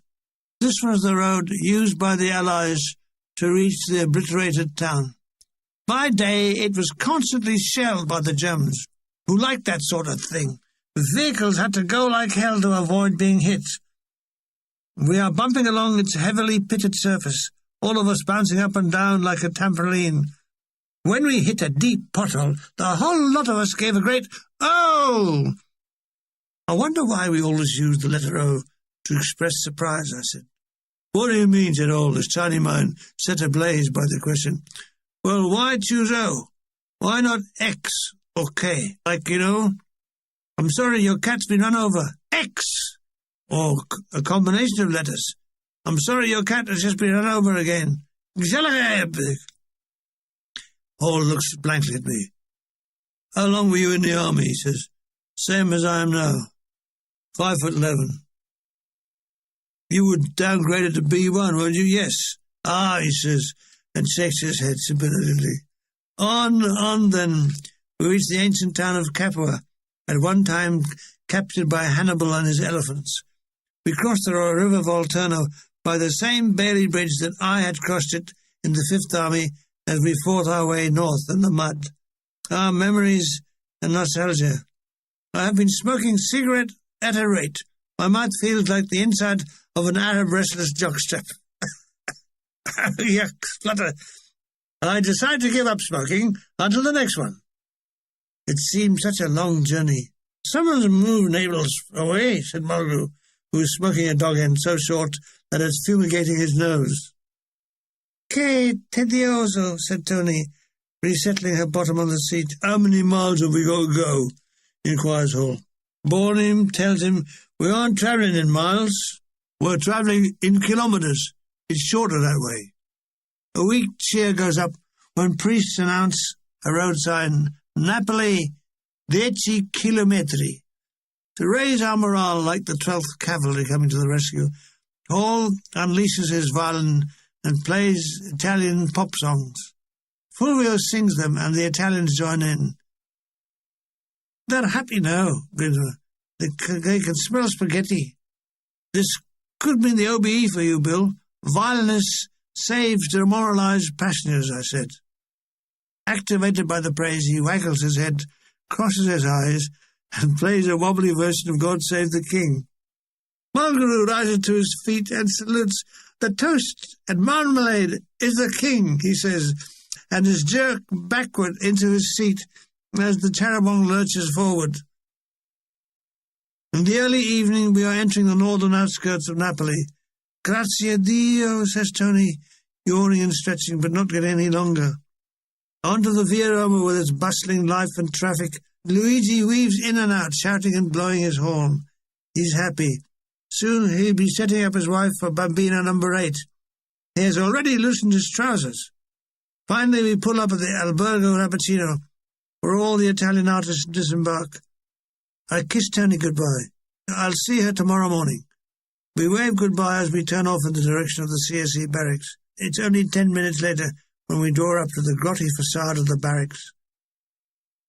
I go to the Q stores and pick up my belongings and back on the bus. Hall and I are to go to the Army Welfare Hotel in a Vomero. Fancy you two lucky buggers staying at a hotel. I reminded him that Mr. Hall and I are now officer status and that he was still a serving soldier in the service of the Crown. I've forgotten how grotty these barracks are, said Boredom. Yes, it's amazing how they suit you, I said. Just stand there and I'll record your picture for posterity. From somewhere he gets a hammer and strikes a pose as though striking himself on the head. This fragrant moment in time over, Hall and I rebust and are taken to our hotel. It's a middle-class affair called Albergo Corsica in the Vomero. It's run by the WVS with Italian staff. A Mrs. Laws is the manageress, a portly matron in the tweed uniform of the WVS. She hopes we'll be comfortable. So do we. A terribly weak little Italian porter with the trolley takes our luggage to the lift, or tries to. It takes his entire energy. In the lift, sweating, he leans against the wall, giving a sickly grin that only normally comes on deathbeds. I am shown to a room on the second floor. It's at the back, and therefore, though the room is high up and the hotel overlooks the bay, I overlook the rear streets. Bill Hall is next door, not for long. What's my room like? It's as the matron said, comfortable, just about. A bed, a table, a cupboard, a dressing table, standard quartet of furnishings. Bill Hall sits on my bed. What's he going to do? I think I'll hang around a couple of weeks, sort of holiday. We've been on one long holiday, I said. There's some friends here I want to visit. We both go down to dinner. The dinner hall is crowded with ENSA and AWS bod, all no doubt having a bloody good time at the expense of the taxpayer. My God, there were good days for skiving. As the apparition of Hall enters, the buzz of conversation stops, rather like when a gunman enters a saloon bar.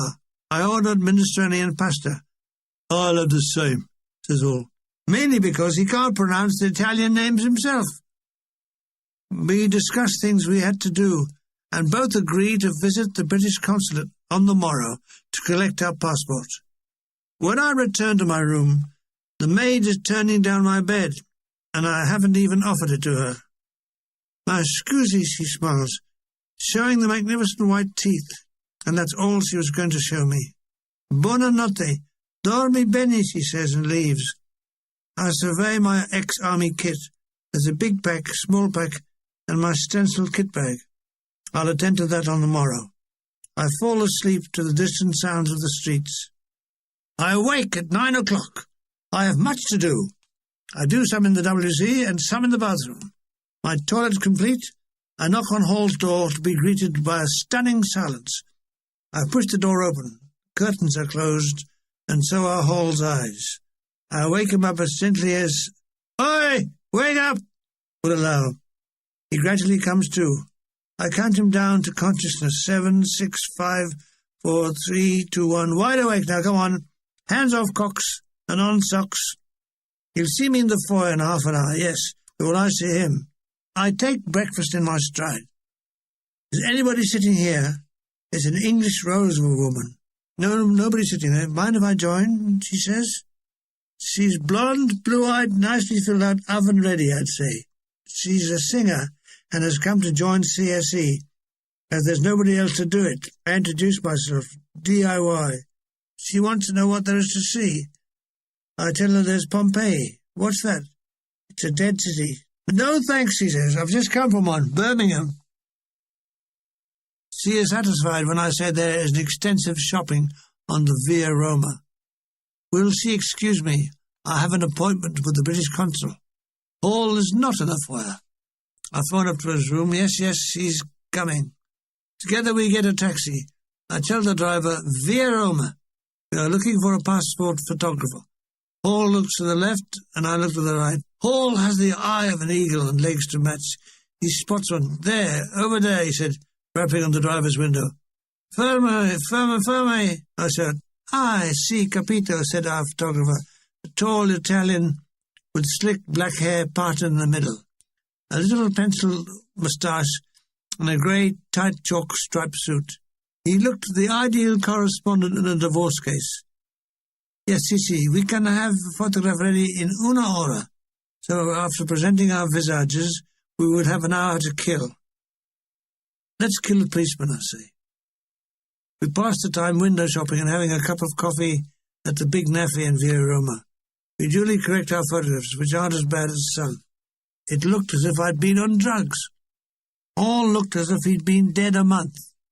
Thus supplied, we took a taxi to His Majesty's Britannic Consul at Piazza Bagnoli. At a desk with a ring bell for service, we attract a middle-aged, slightly balding, thin, pale-faced Englishman wearing pebble glasses that makes his eyes stand out like organ stops. Ah, yes, he has received our application. Have we the photographs? We presented them. He looks at them at arm's length, drawing them towards him and then away again. Finally said, which is which? I point out me. He writes my name on the back. If we come back in a week, they'll be ready. Bring 5,000 lira each. Now, Hall and I split. It was very painful. Me to the cashier at CSE barracks to sort out my finance, and another taxi. The cashier is a corporal in the Queen's. Have I the CSE contract? I produce it from other papers. Yes, I'm in CSE for another 6 weeks. Yes. Can I have an advance? God, I'll be rich. It'll be almost 72,000 lira. I must be careful. Naples is full of thieves.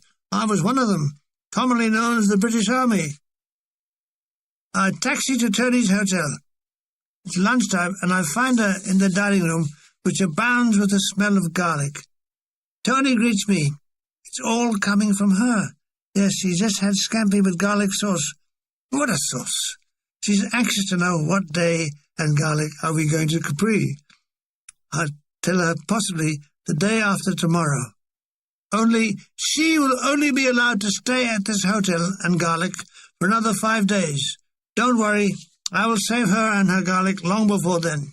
That evening, would she like to go to the Bellini Theatre, where they are showing Night Must Fall? Oh, she and her garlic would love to. Okay, I will pick her up at 7 and put her down again at 1 minute past. What am I talking about? Only time will tell. So saying, I catch a taxi number 3 and take me and my 72,000 lira back to my hotel.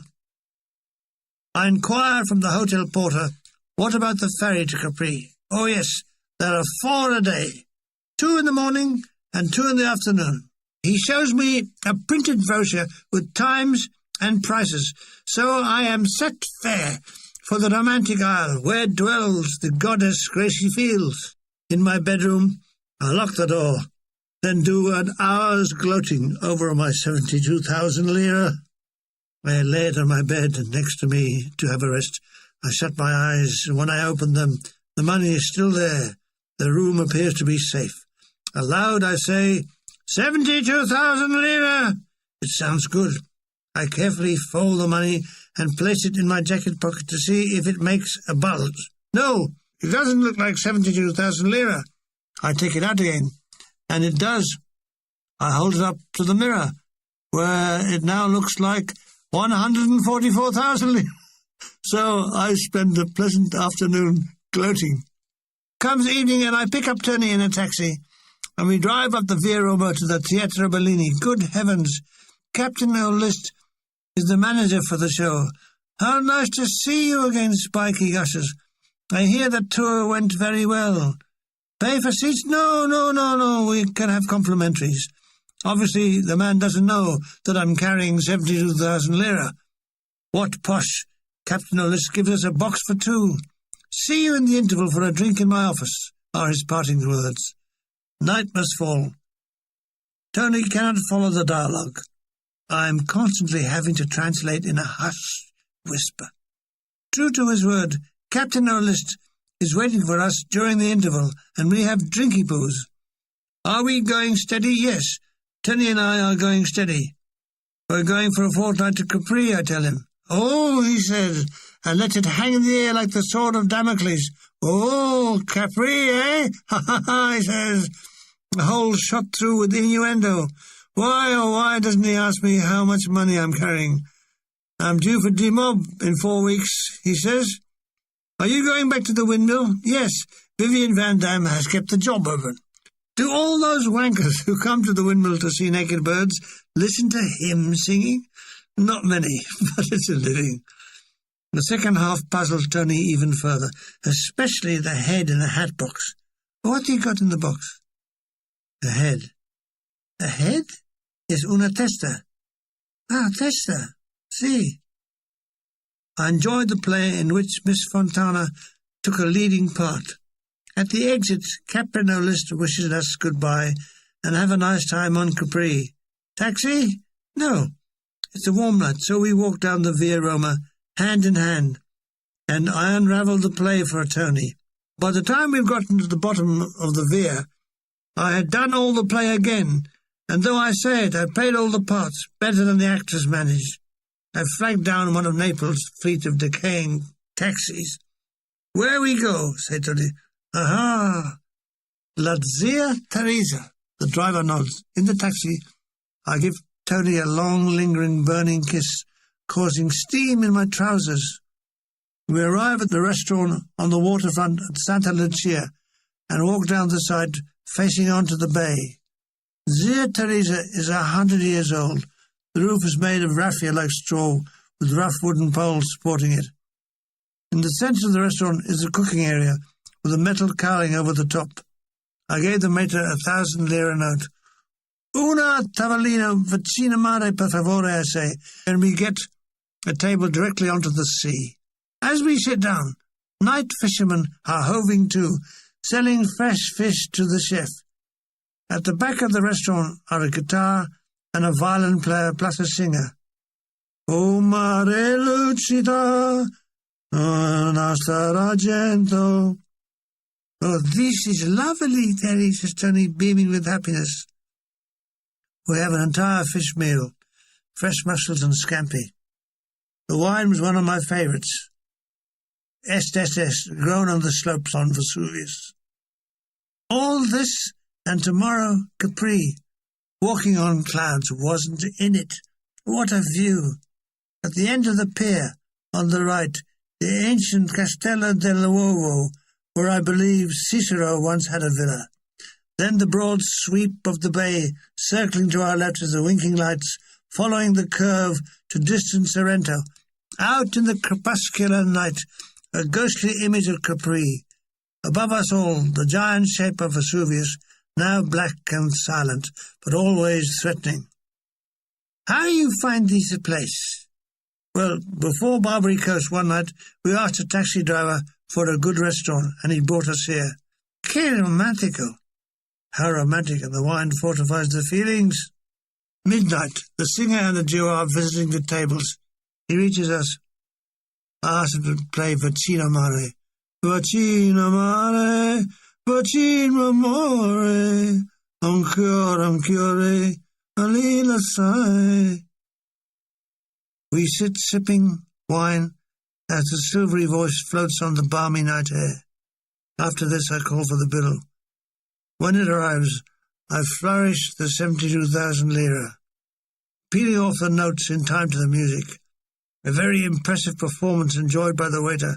I gave him a handsome tip and turned a normal human being into a subservient, grovelling hulk. On the way home, I tell Tony about the arrangements for the morrow. I'll pick her up at 10 and we catch the 11 o'clock ferry.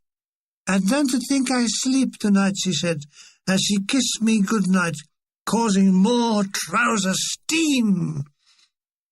It's 1 o'clock by the time I turn my light out. I close my eyes, undress Tony, and fall asleep. I must go down to the sea again, the lonely sea in the sky. I left my vest and socks there. I wonder if they're dry. Capri! Lovely. It's a sunny day, nice and warm with a cool breeze. I packed my suitcase, only taking the bare essentials. Like me. I'm too excited to eat breakfast, so I have a cup of tea. I buzz the porter and ask him to get me a taxi. When it arrives, he buzzes me, "Taxi pronto, signore." Tony is waiting for me in the foyer of her hotel. She is all beaming and giggles. She lights up when she sees me. She must have known that I was carrying 72,000 lire. Our taxi turned into numerous buzzing back streets on the way to the Porto Grande. There, waiting for us, is our dream boat, Spirito del Mare. At the quayside ticket office, I buy 2 returns, and we board. We go into the airy saloon bar. We are early. The saloon is empty, save for the barman. "Can we have 2 coffees? Si, a comodino." We sit at a window overlooking the deck. We hear the engine start up. There are only a few passengers carrying bundles. All of them appear to be peasants who have come to Naples to shop or collect something. They are all much more sunburnt than the mainland Italians. We hear the bell on the ship's telegraph. There are shouts as the horses are slipped and the donkey engines take them in. Expertly, we move away from the quay. Tony and I finish the coffee and go to the ship's rail. We turn slowly. Clear of the harbour wall, we increase speed, and the ship vibrates to the engines. There is that gorgeous sound of a ship slicing through warm waters. We leave the brown waters behind, and soon are into the clear blue waters of the Bay of Naples. The city starts to recede, is gradually obscured by the heat haze. Capri lies about 25 kilometres ahead. A few vest-clad crewmen are moving about the ship, all looking rough and unshaved. They shout their conversations even when face-to-face. I always thought it made you go blind. Apparently, it makes you go deaf. What did you say, Tony? I feel sick. Oh, my God. She's allergic to sea travel. She runs to the ladies, as in and out of there for the whole trip. What bloody luck. I breathe a sigh of relief as we pull up to the Marina Grande. We disembark, me carrying Tony's suitcase and mine, Tony holding a handkerchief over her mouth. I ask a tourist guide for the nearest hotel. He points to one 5 minutes away. "Alberto Grotto Azzurra, signore. Grazia, grazia." We walk uphill to the hotel. Up a few steps in reception, a smiling old Italian greeted us. "Are there any vacancies?" "Oh, sì, molto. Would we like una camera matrimonia?" No, I say. "We would like separate rooms with adjoining doors." "Ah, sì. We register in our own names, killing any breath of scandal.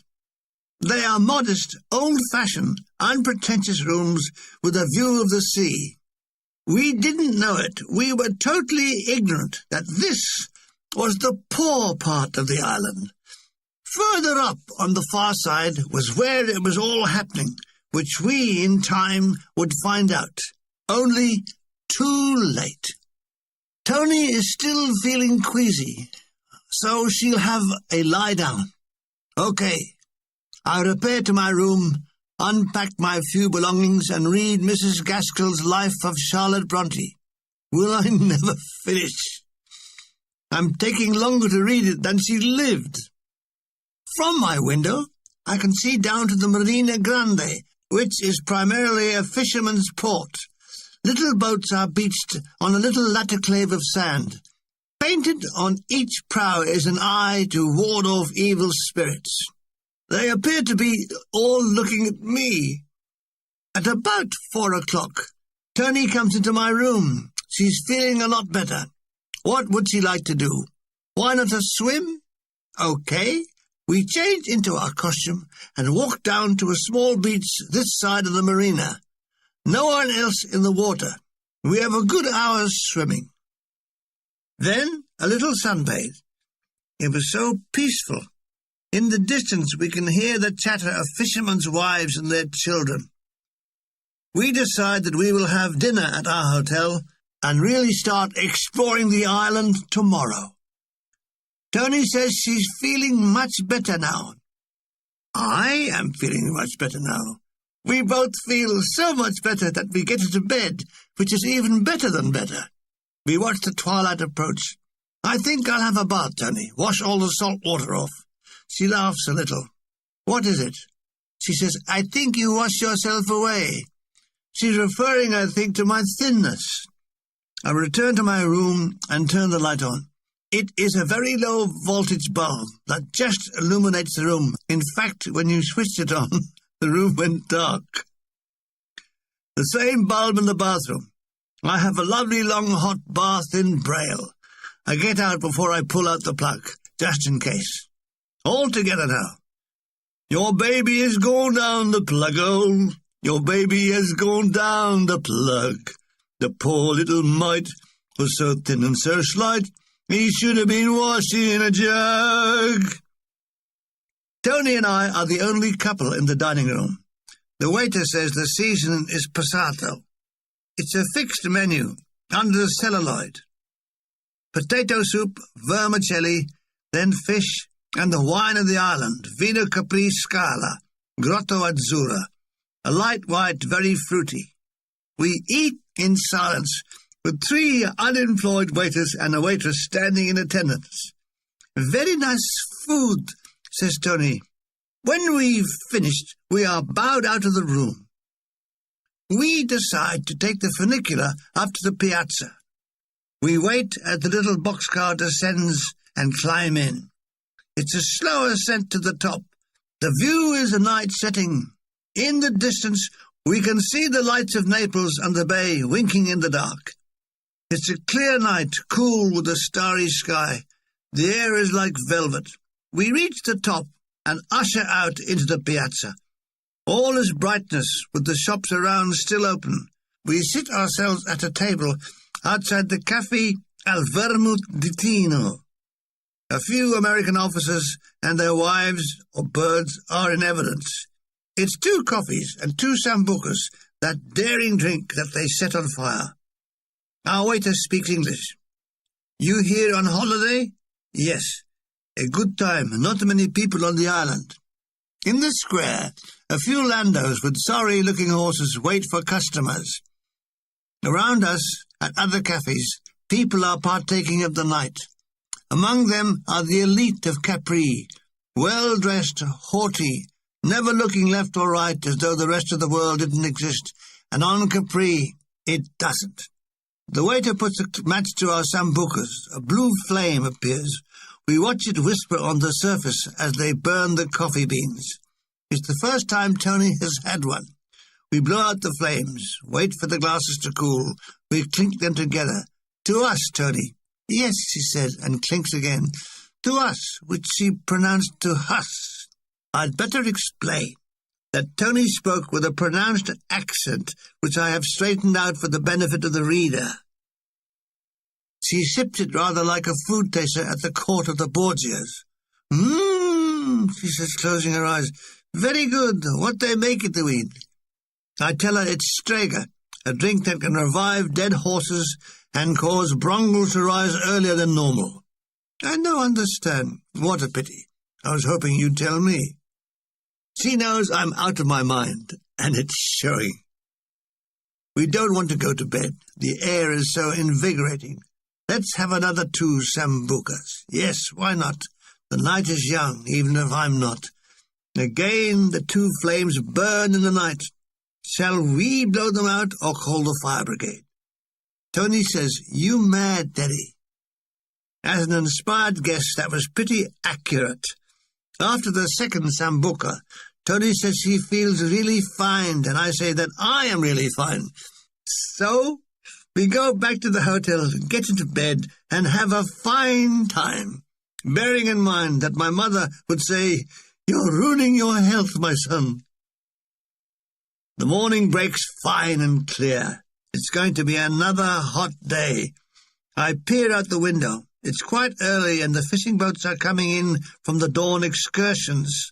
The sky is a clear light blue. Bath, shower, shave, teeth, hair, clothes. I tap on Tony's door. Who is it? It's me, your tesoro. She comes to the door in a dressing gown. Oh, I sleep too long, Terry. Too long? How could she be? She was only 5'4". She must have delusions of grandeur. Then she says she won't be long. Shall we have breakfast on the terrace? Splendid. I see her there. The terrace is on the south side of the hotel. Alas, it doesn't get the morning sun, but it gets the flies. Mario, for that is the name of our waiter, attends me. Signore, buongiorno. Che desidera? Not yet, Mario. I'm waiting the tiny love of my life. Would I like tea while I'm waiting? Yes, Mario, why not? I'm looking at the azure sea through the pots of pink and scarlet geraniums. The colours are heady with vibrancy. It's the light, the Capri light, clear like fine Venetian glass. Aha! Here comes Tony in a white dress, showing off her lovely bronze limbs. She walks with the upright carriage of a true ballerina. I pull back her chair. She sits and gestures a small hand towards the sea. Beautiful, eh? She says. She looks so attractive I could eat her. Now where would I start? Mario looms forth smiling, holding his tray at head height. He swings it down professionally and places my lemon tea before me. Ecco, he says. The menu. We'd have hot bread rolls and conserva. What is that perfume? Ah, behind us. Going up the wall is jasmine, with small yellow and white flowers. Tony inhales the fragrance with her eyes closed. What a nice, how you say, profumo? Perfume, yes, that's it. Where shall we go? Says Tony. I'm for the Grotto Azzurra.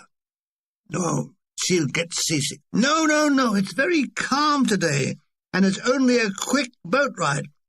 Sicuro, she says. Yes, I'm sicuro. After breakfast, we walk down to the Marina Grande. The sun is hot, but pleasantly so. We go to the place where skiffs are waiting to ply their trade. We are besieged by boatmen offering their services. They all shout in Capri dialect. Standing back, I say to Tony, choose one. She points to one with a peaked sailor's cap. We fight our way to him and climb into the skiff. The shouting abates. We sit on a double seat in the back. The boat pulls away on the calm, delightful champagne sea. The water here is clear, though heavy with sea stars, and to my horror, jellyfish. I point them out to Tony. Ah, la medusa, she says. We'll have to watch it next time we swim. We loll back in our seats, my arms around Tony. She lets her hand trail in the sea. It was an image I was never to forget, and 40 years later I wrote this poem. White hand washing in a stream, what then does my lady dream? Down and down in cooling deep, is your mind at ebb or neap? Fingers whisting in a pool, are they pointing at a fool, drowning in the greening deep of your blind and endless sleep? We were rowing along the base of the precipitous rocky shore. Flowers abound among the rocks. They were too far away for identification, but I think they were wild nasturtiums in their hundreds, yellow and red intermixed. Here and there, where purchased affords, stately cypress trees stand like green fingers against a powder-blue heaven. I don't believe this, says Tony. I don't believe it either. The only time I believe it is when the boatman says, that will be 1,000 lira, thus eroding my fabulous wealth of lira. But that's all to come. Now it's us approaching the tunnel that leads to the grotto. The boatman waits for the rise and fall of the surge. As it goes down, he deftly gives a mighty pull on his oars that propels us through while we duck our heads. Then, miracle! You're inside a sea-girt cavern. The roof is about 50 foot high, about 100 foot in width. What was blue sea is now translucent. We appear to be floating on air. The effect of the blue refraction of light is indescribable. At first completely dazzles and disorients the eyes. Tony is stunned. She gasps. I don't believe. Inside we see that there is a lad in a boat whose ploy is to dive in to show the effect. He wants 50 lire. Agreed. He dives in and his body turns to silver. He gives a few underwater turns and spins, but looks like some godlike child covered in guilt. He surfaces with a smile. Buona, si, buona? 50 lire, please. We are only allowed 5 minutes, as other boatmen are shouting to come in. We exit with the surge of the sea and are out into the white-hot sunlight. Tony clasps her hands. I never see that like before, Terry. Halfway back, the boatman points out the ruins of the baths of Tiberius. Did he really have to come all this way for a bath? He must have been desperate. We are soaking up the sun. The only sounds are the dipping oars and the squeaking rowlocks. Not mine, the boatman's. Tony has her head back. She's letting the sun fall on her face with her eyes closed. Ah, che bello, she breathes and opens her eyes. I can't help it, but I say, I love you very much, Tony. Her reply is to smile and lay her small hand on mine. Anche tu sei mio amore. You understand, she says, inclining her head onto one side. Could life be better? Yes, life becomes much better. I'll tell you how. We arrive back at the Marina Grande, walk back to the hotel, and get into bed with each other, and indeed life becomes much, much better. Perhaps my mother is right. Am I ruining my health? Will I go blind? All this before lunch. I tell you what, by God, it gives you a good appetite. We have a huge pasta lunch in the inside dining room. I feel stuffed. We decide to have an after-lunch nap. After that, we can go swimming again. We zizz for a couple of hours. I awake with Tony looking round the door. You ready, Teddy? Does she mean swimming or the other? Blast! It's swimming. Killjoy. We make our way to our little beach and, keeping an eye out for jellyfish, enjoy a late afternoon swim. Look, Tony, I say. I dive down and stand on my hands with legs poking out of the water. What a little clever dick I am. Then I show her how I can dive underwater through her legs. Is there no end to my aquatic ingenuity? More to come. I show her how I can dive between her legs and get her on my shoulders, then stand up and toss her into the sea. I then swim on my back. I then swim on my back with my legs doubled up, so when my feet make the surface, I look like a midget. It's all good, clean fun, and what a pain in the arse I am.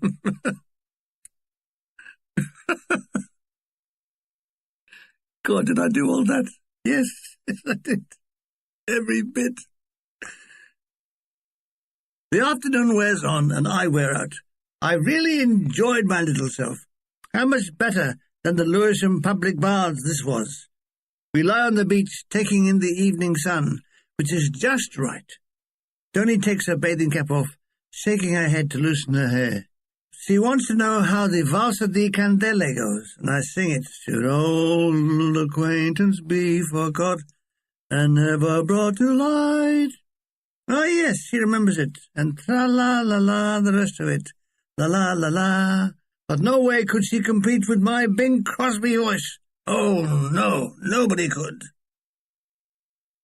From Signor Brenati, the hotel manager, we hear that tonight a team of Neapolitans will be giving a demonstration of tarantella dancing in the Taverna Salto di Tiberio. Now, where was that? He tells us we can get a guide or take a donkey. It's only 10 minutes from the piazza, but you have to know the way. Good, that takes care of the evening's entertainment. After dinner, we ascend to the piazza, and after a coffee at the Caffè al Vermouth di Torino, We approach the donkey man. Si, he knows. He knows the taverna. I climb aboard a donkey. Tony has one with side saddle and an embarrassingly a huge erection. With it swinging like a pendulum, we set off. Aye! Shouts the dragoman, and off we clop, through an archway, drunk with Clementis, onto the old Corso di Tiberio. It's now dark, and as we leave the lights of the piazza, darker still. You all right, Tony? I shout. Yes, Daddy, she replies with a gleeful voice. We are ascending a slight slope, passing an old ruined lighthouse that went out of business when the keeper fitted blinds to the lights so the neighbours couldn't see in. Along a dark winding path, past a whitewashed church, and to our right the sea. In this light, purple dark. We appeared to be about 700 feet up. The tavern is near the rock edge. It's a long, low building, quite old, very simple. There's one big room with wood tables and rush seats. It's quite full. We paid the donkey driver. Do we want him to wait? If so, there's a standing waiting fee. Si, we'll see him after the dance. A waitress shows us to a table. When are the dancers coming? Just starting. What good timing. On come a guitarist and a mandolinist and a violin player. I strike up a tarantella, and from behind a curtain, a pair of dancers in traditional 17th century costume emerge. They go into an exhausting dance full of exuberance. With clappings and shouts, they stomp the flagged floor. They get an enthusiastic reception. An old man goes round with a bag to collect donations. Exhausted, the dancers are replaced by a fresh pair who perform an even faster tarantella. The girl dancer's red skirt is whirling and whirling like a dervish. The Moorish and Spanish influence in the dance is very, very strong. Tony and I are sipping a nameless local white wine and nibbling mozzarella cheese. It's all a most enjoyable evening and 1,000 miles away from my jazz-orientated life. But this is very Hollywood, and I'm on top of the world. Just wait till I fall off. After an hour and 3 sets of dancers alternating, the show is over. We all applaud wildly. With their departure, the tavern is quiet, save for the buzz of conversation. We drink a little more wine, and then to our donkeys. They are waiting faithfully outside, eating a grass verge. I'm relieved to see that the huge erection is gone. Thank God Tony hadn't noticed it. It would have made me feel so inadequate. Back along the dark path with cypress trees looming from the portents of doom. Under this sky, they look like Van Gogh's Starry Night over Arles. The dragoman starts to sing. All Italians have a natural aptitude for singing. Ours doesn't. He has what jazz musicians call a cloth ear. It wasn't helped by my donkey starting to bray. Behind me, I can hear Tony laughing. We arrive at the piazza, still alive with people. I pay the donkey man for my diminishing 72,000 lire. A drink before we retire. Tony? Si. We get the same waiter as last night. How are we enjoying the holiday? Very much. Would Tony like a sambuco? No, she found out what that leads to last night. No, a lemonade, please. Oh, me? Half bottle of Asti Spumante, my good man. I watch it being poured and frothing up in my glass. Can Tony have a sip? Yes, a little sippy-poos then. Oh, she likes it. Another glass, please. And take this silly lemonade away. I love watching people, and here there was plenty to see. Creatures that only emerge at night. They have that certain feline aura, and use lots of brilliantine in their hair. At a table opposite is a man in a white suit, heavy suntan, and patent leather hair. You can tell that he spent all his day getting ready. The crease in his trousers says he doesn't wear them for long periods. He drinks very slowly to conserve money. The woman with him looks like she's been sprayed in varnish. She, too, has a powerful tan. Hours spent snobbed out in the sun to show off at night. I feel they were both skint, but they kept up a good front. Tony and I pick everybody to pieces. It's great fun fantasizing over people. Are they doing it to us? They don't appear to. A church steeple clock strikes midnight. Tony and I drink up and make our way onto the funicular down to the Marina Grande. Fisher folk are sitting outside their houses chatting. Some are preparing for night's fishing, putting pressure lights on the prow to attract fish. The night porter lets us in. "Thank you for a nice day," says Tony.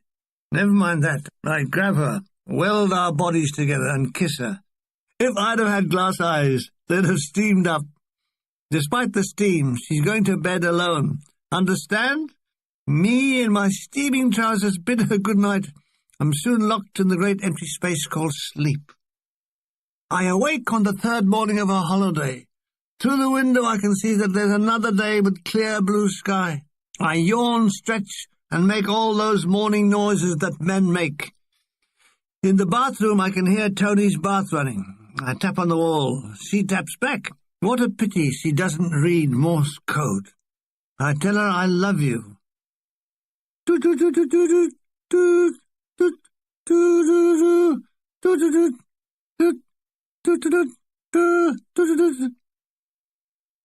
I soap myself all over, giving the wedding tackle an extra soaping for pleasure. Then I try the rickety shower. Just about works. I sing boo boo boo boo boo. 'Twas on the Isle of Capri that I found her. Tony gives a furious tapping on the wall. Why aren't we bathing and wall tapping together? Wonder which part she is washing. Oh, help! A brisk toweling down, then into my English gentleman's I'm on holiday kit. Grey flannel, white shirt, and brown, sensible lace-up shoes. There's no doubting it. I look like a young nobleman on holiday. I collect Tony and we breakfast on the terrace. This morning it's fresh orange juice. I give Tony's upper thigh a squeeze. Yes, it's fresh Milligan as well. Tony smacks my hand. You naughty, naughty, naughty boy. She smacks in temper to the words. A few rounds of hot toast and jam, a lemon tea, and we're ready for the day. I have consulted my Baedeker and have decided on a nice long walk to the Faraglione. We board the funicular, empty save a peasant mother and a little girl. The child's eyes are like a doe's, giant brown things that tear your heart out. Like all children, though dressed poorly, she is scrubbed clean, with her hair in a careful pigtail. Out of the boxcar and into the piazza where the cafes are setting up their tables and chairs for the day. A few colourful sunshades. A street cleaner is sweeping the square. "Buongiorno," he says as we pass. How nice, how different from those glum bastards on the workman's tram to Woolwich Arsenal. Off the piazza, we entered a vaulted tunnel. Then there's a small sign with an arrow, Faraglione. We hold hands and wander the flower-strewn path with this incredible light in the warmth of the morning sun. Flowers, flowers, flowers. Nasturtiums are going insane among the grasses.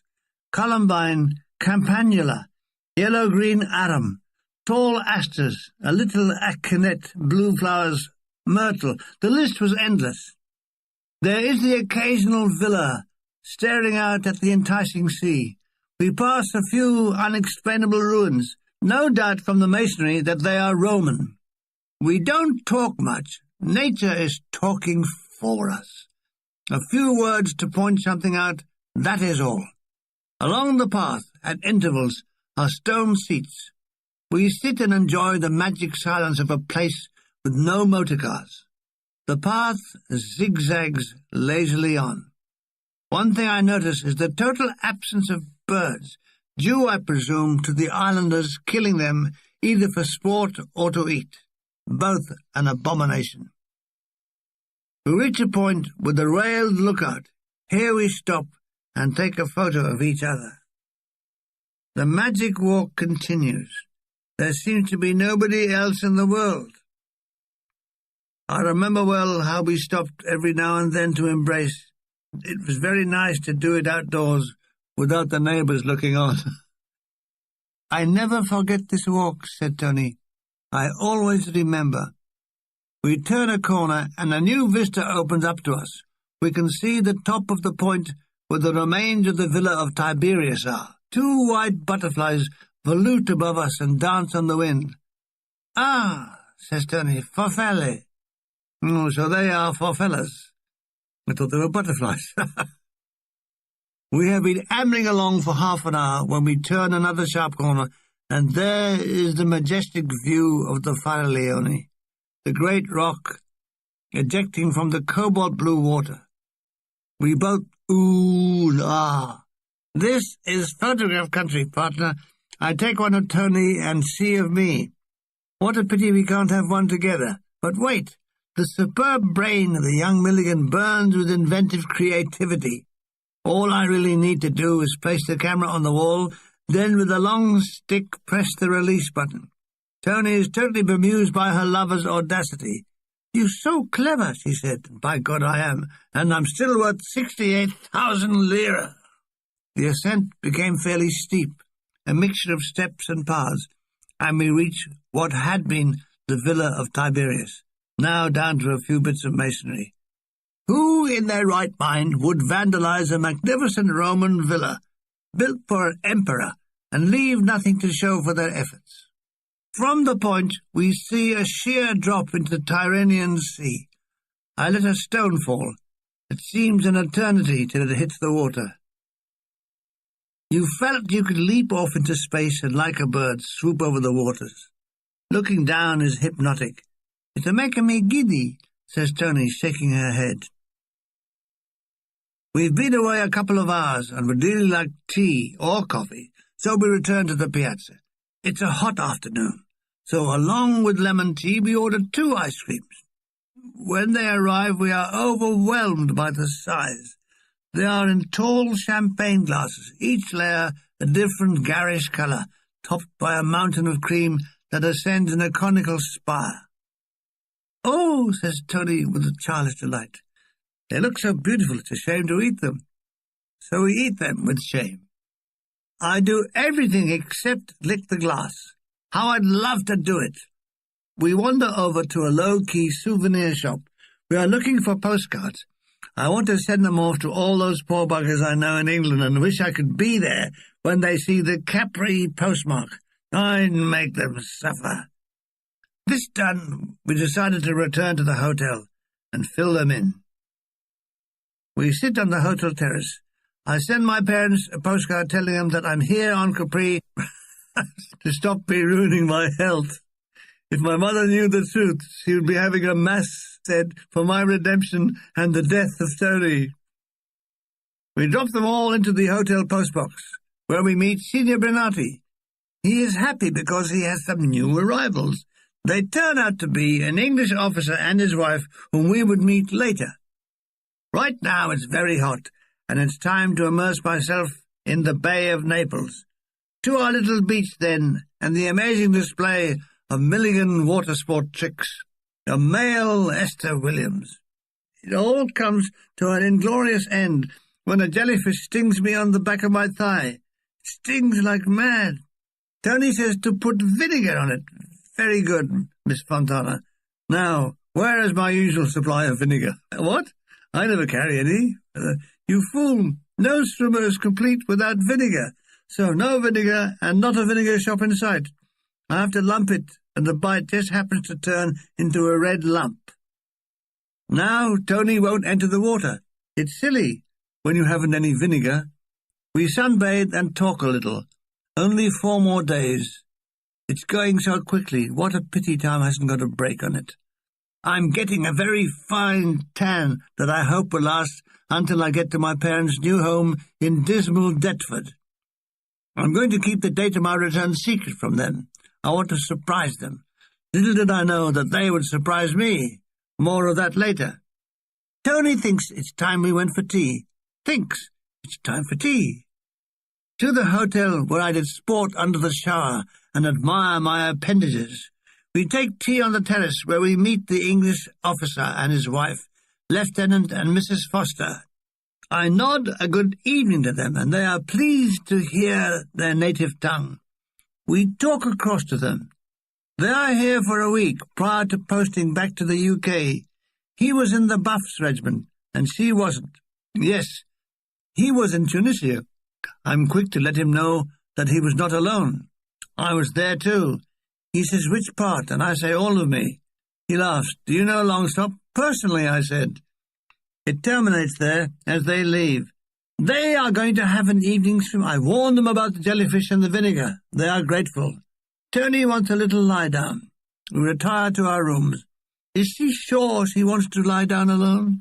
Yes, go away, Teddy. I continue the life of Charlotte Bronte. Oh, hurry and die, Charlotte. I want to finish with the book. The sun, sea, and air have that effect. I fall asleep with Charlotte far from dead. She'll have to wait. It's a nice little doze, ended by Tony leaning over me and kissing my eyes. You sleep long time, she says. Nearly 8 o'clock. I'll be ready in a flash, and we'll dine out tonight.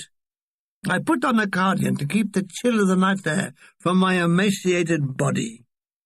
In the piazza, I hire a horse and landau to take us to Capri, the other village on the island. It was half an hour's gentle drive through the undulating landscape on one of the few made-up roads on the island. Even in the dark, the visibility is good. The night flowers are giving off that end-of-day wafts of scent. Lovely. The lights of Capri grow closer and closer till we drive into the corner of a square. I spot a very nice little restaurant, the Café Bita. Sounds German. Listen, darling, can you hear a German-sounding cafe? A young waiter with a fierce expression and an immaculate white jacket attends us. He smiles. The menu?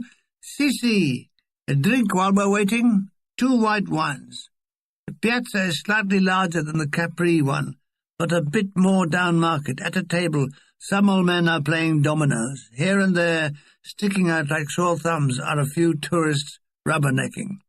None of your haute couture Caprians here. This is more like the Scunthorpe end of the island. Nevertheless, the menu promises a feast. They specialize in fish, and so do I. Was I not that very day bitten by one? Is there jellyfish on the menu? We vote plump for zuppa di mare and spaghetti marinara. The latter they cook by the table, with a great display of Bunsen burner and flames leaping up, hoisting it from the pan with pinchers and setting it down on the plates like an overhead crane. Music has started. A guitar and a mandolin tour the tables round the square. Tony, do you have any work when you get back to Rome? I don't know. We wait for work. It starts again, Royal Ballet Company. You want to dance again? Oh, yes, I like. If not dance, you soon lose practice. Yes, that's what ruined my ballet career. I never practiced. A lady flower seller comes to our table, and I buy Tony a posy of small red roses. It's our turn for the music. No, they don't know the Valsa di Candele, but they do know. Lay that pistub down, babe. No, thanks, not that or the Warsaw Concerto. We get Torna Sorrento. Video mare quanto bello, da da da da sentimento, da da da da da da da da da. Under the table, I press my foot onto Tony's just to let her know that the fire hasn't gone out. She looks at me like a fireman. I finally push my plate away, bloated. Oh, I eat too much, says Tony, dabbing her lips with a napkin. Oh, lucky, lucky napkin. I've drunk too much wine and I'm lusting after her. Please, Gordon, explain what sex is all about. Waiter, waiter, there's a fly in my ointment. Paying the bill, we catch a horse and landau back to Capri. We snog on the way. By the time we arrive at the piazza, we need stabilizing. Any moment now, someone will chuck a bucket of water over us. Who do we meet in the funicular but Lieutenant and Mrs. Foster, who have had a jolly good dinner? And by Jove, it's cheap here, he says. Yes, said Mrs. Foster, we think it's cheaper here than in Naples, and he agrees with her. I wanted to ask them why they were persecuting us like this. Would we like to join them for a drink in the terrace? Why not, says Tony. The 4 of us sit on the terrace. The night porter asks us in a surprised voice what we want. Would we settle for a bottle of wine? He's not very happy, as it's gone midnight, and he should be fast asleep guarding the hotel. He goes away mumbling. "I don't think we're very popular," said Lieutenant Foster. "Well, if he must know, he's not very popular with me. But for this, I'd be safely tucked up in bed with Tony." The porter returned with a bottle and 4 glasses. "He can't get the cork out." "Here, let me try, old chap," says Lieutenant Foster, a man of action. He pulls the cork with a satisfied grin, as though he'd captured an enemy machine-gun nest. "Where do you live, London?" "I tell him I live in Deptford." "Oh, well, he lives in Chelsea. The excitement is unbearable." "We used to live in Cheshire," says Mrs. Foster. Dare I tell her that I used to live in Brockley, SE26? I put on a false yawn. "Got the message, Tony?" Tony doesn't get the message. Thank God they're going to bed. "We got an early start in the morning," said Lieutenant Foster. "It's 1 o'clock. Soon I'll be trying to make an early start. We get back to our rooms." "No, Tony doesn't want to make love. She's very tired." Love locked her. Tomorrow's headline: English lieutenant found murdered on Capri. So to bed, heavily steamed up with condensation on the swanicles. I take time out now to address the reader. You will be aware of the paucity of any lovey-dovey talk between us. Occasionally I'd tell her I loved her, and she would call me her tesoro. That is all. It seemed we did not need an effusion of romantic communication. We loved each other, and that was it. It felt strong and perfect. We never had a row or a crossword. There was no need for romantic outpourings. That all came out in our being. It was a beautiful, invisible bond, stronger than words. Meantime, back on Capri, steaming Milligan is trying to sleep off his red-hot revolving swanicles and desire. Morning number 4. 3 to go. Milligan, don't waste the golden hour lolly in the pit scratching your cobblers. I had brought my watercolours with me and decided today I would do some outdoor painting. Tony could come with me if she wished, or she could take some of my fortune and go shopping in the piazza. Yes, she would like to be rid of me for a day. After breakfast, we ascended on the funicular. At the piazza, we split. I take a path wandering off the square. After a quarter of a walk through the Paradise Garden, I came to a small corner with a huge garden pot sprouting little white and red flowers, an ideal subject. As I sketch, small bees are buzzing and taking their share of the nectar of life. The colours before me blaze out. There is no subtlety on Capri. Each colour stands out in the all-pervading light. I get lost in the brushstrokes. Disaster! I kick my bottle of water. Just up the path is a villa. I knock on the door, and a pretty young girl answers. She eyes me suspiciously. I ask, "Can I have un po di acqua?" Let's face it, you don't often have people knocking on your doors for water. She takes the bottle, and I hear someone ask her what it is. She shouts that a man wants water. The mother is inquisitive and comes to stare at me. I explain I am una artista acquarello. She nods her head understandingly. The daughter appears with a full bottle, and I thank them both and return to the easel. It's a hot day with a breeze, so the colours dry quickly. I finish one painting, then move along the path and find the ruins of a Roman tomb. Super! I set up the easel and soon get lost. I get the background of the sea and the sky just right, with the creamy stones of the tomb in the foreground. It's my best effort. I stand back a little to admire it, at which moment the wind catches it, and I watch it float away down the cliffs and land on the sea. Bloody luck. Did Van Gogh have this trouble? Shall I chop an ear off? So, with one solitary painting, I made my way back to the piazza. No signs of Tony, no sign with an arrow saying, "Tony, 3 chilometri." I sit down at the cafe, making sure people see my painting equipment. Today I want people to know that I am a great artist. Tomorrow I'd be Bing Crosby again. Who knows, the day after, Jimmy Hackney, you what you. For a few moments, I'm Billy Bunter, and I order an ice cream. Then back to the Van Gogh again. I'm taking my first spoonful when a pair of small, cool hands from behind clasp over my eyes. Ah, it's Tony. She is smiling effusively. Ah, Tony, love of my life, see this masterpiece. She looks at my painting. It's very pretty, she says, and I reward her with an ice cream. What has she bought? She delves into a shopping bag and shows me 2 silk scarves. One for my mother, one for Lily, and these. She takes out a little velvet heart-shaped pincushion. This for Joya. Nothing for me? Not even a silk headscarf? You only done 1 painting, she says. No, I've done 2. Oh, can't she see it? Yes, if she dives off a 300-foot cliff. After the ice cream, neither of us feels like lunch. Shall we take our customary swim, and I'll show her once again my aquatic trick? She loved my standing on head legs out of water bit. Crossing the piazza, we meet the Fosters. They've been to the Blue Grotto. It was a jolly nice trip, says Mrs. Foster. And so cheap, he added. Yes, I agreed. Things were cheaper here than on the mainland, but a man of my wealth wouldn't notice that. We bid them adieu, and after collecting our costumes, we swim from our little beach. It's deserted again. Tony has bought a small bottle of olive oil. Good. I wanted to top up my suntan. I rub it all over and smell like mixed salad. Tony wants some rubbed on her back. Nowhere else. I fall asleep in the sun, wondering what the poor people are doing. My forefather is possibly at work, and my poor mother doing laundry. That's what the poor were doing. Tony is talking. Can I see if there are any jellyfish around? Can I go and see if they're stinging? I swim underwater and announce from the sea that it is free of jellyfish. But aha, there's me in it now. Watch out for the groper fish.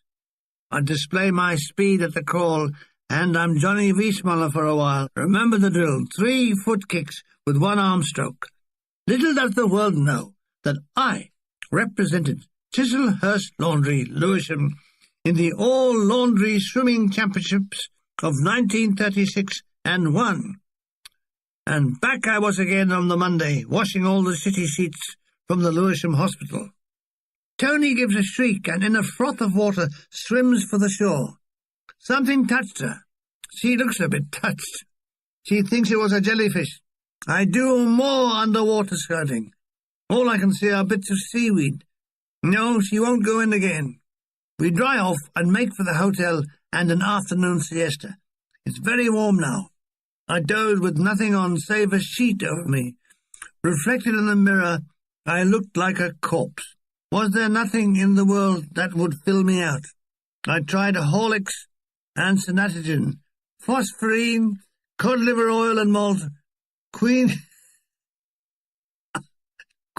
bee jelly, arrowroot, viral, Dr. Colliner's Enervate mixture. With the list becoming endless, I fall into a ziz. When I wake, it's dark. I've missed tea. I rush around, shower, dress, and contact Miss Fontana. I come your room at tea time, but you sleep, so no, I no wake you, she says. Has she had tea? Yes, it was very nice, thank you. She had it with Lieutenant Foster and his wife, who told her things were cheaper on Capri than the mainland. Where shall we have dinner tonight, I ask her. She smiles and shrugs her shoulders. I wonder what she means. Where you like to go, she says. I shrug my shoulders, and that doesn't get either of us anywhere. Shrugging shoulders really does. After a few minutes of mutual shrugging, we decide to eat in our hotel. Again, the dining room is empty, the poor waiters standing like gloomy sentinels.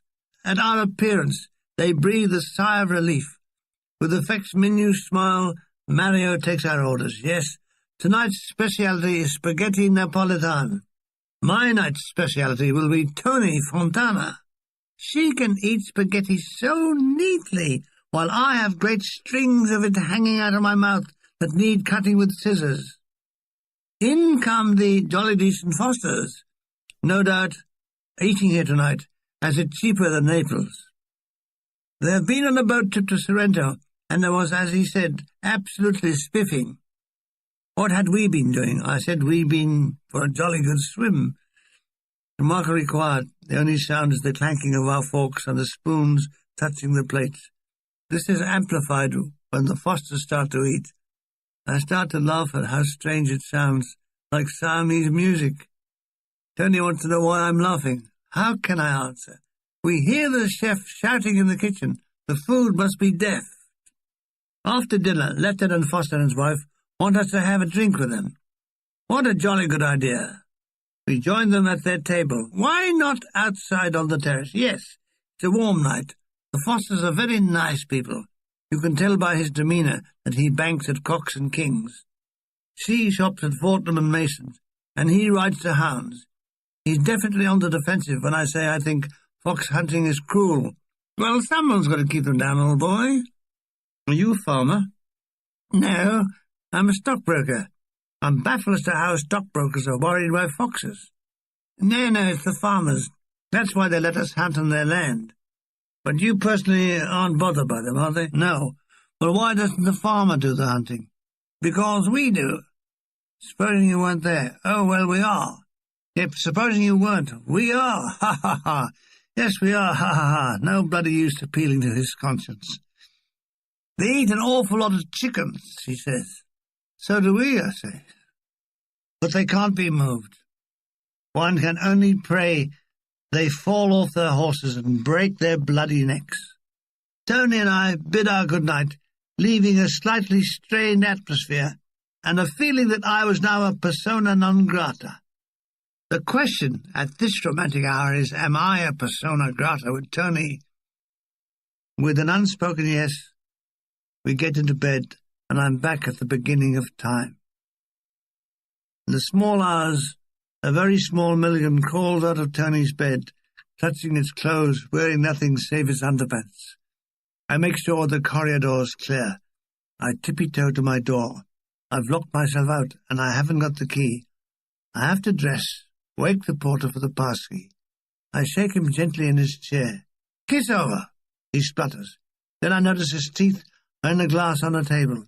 He turns his back and clickety-clacks them back into place. He opens my door, and soon I'm in bed and rapidly asleep. I'm not asleep very long when I wake with the runs. That continues through the night. It's got so bad I realize it's silly to go back to bed. Better to sleep on the loo. It's 10 o'clock in the morning when I hear Tony tapping on the door. Enterare, I say, when I should say enteritis. I don't tell her I've got the shits. Someone who sings like Bing Crosby shouldn't have them. I tell her I don't feel well. Would I like her to sit with me? God, no. I want her out of the room before the next series of explosions starts. Can she order me something to eat? Tea and toast? She leaves me just before I... She leaves me just before I have an attack of postern blasts. I keep the bedclothes tucked tightly round.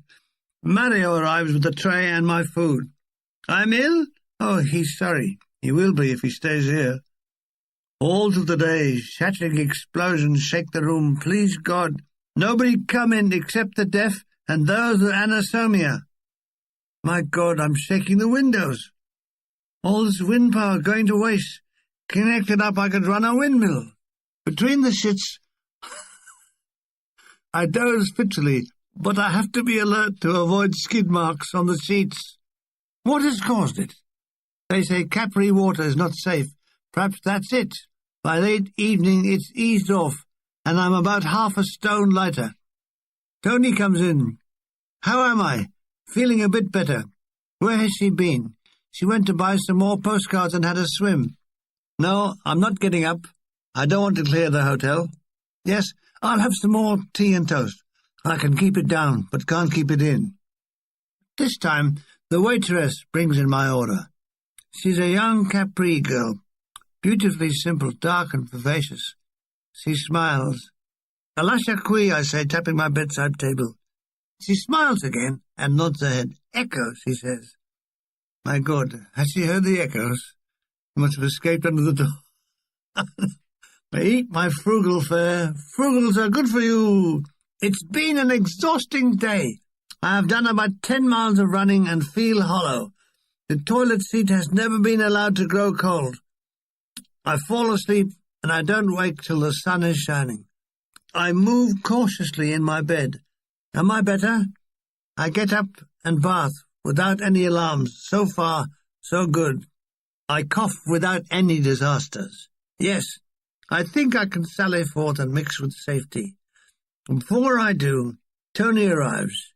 She looks lovely in a simple cotton dress with thin red horizontal stripes. She is so brown. Come, she says, and takes my hand. She leads me to a table on the terrace. This our last day. I thought that yesterday. It had gone so quick, like I was going all day yesterday. After breakfast, we went to the piazza and take a landau for a ride to Capri again, this time in the white, gasping sunshine. We drive to the hypnotic, lazy clip-clop of the horse. The view is all revealing. We can see the sea on each side of the island. To our left rises Mount Salaro, topped by a ruined castello, pinpricked with white cottages. The flowers are in riot, blue, white, red, yellow, purple. It's a painter's paradise. How terrible to be struck blind on an island like this. It is too beautiful, says Miss Fontana, shaking her head in disbelief. So far, except for the shits, and not seeing Gracie Fields, the holiday has been perfect. I tell the driver not to hurry. Piano, piano, I say, which has all the effect of rapping with a damp sponge on a window. I stand up and tap him on the shoulder. Piano, piano, per favore, I say. He tells me non posso. It's a fixed speed horse. If he lets it go slower, it will stop and die. The road veers toward the right of the island and then turns inward. Strewn before us on the plain is Capri and its gleaming houses of white, pink and blue. Tony says they look like case di bambole, whatever that means. The road descends, and we finally reach the end of it as it terminates in the square. The horse looks as though he's going to terminate as well. We buy some apples from a stall and feed them to him. The driver looks at them longingly, so we feed the driver as well.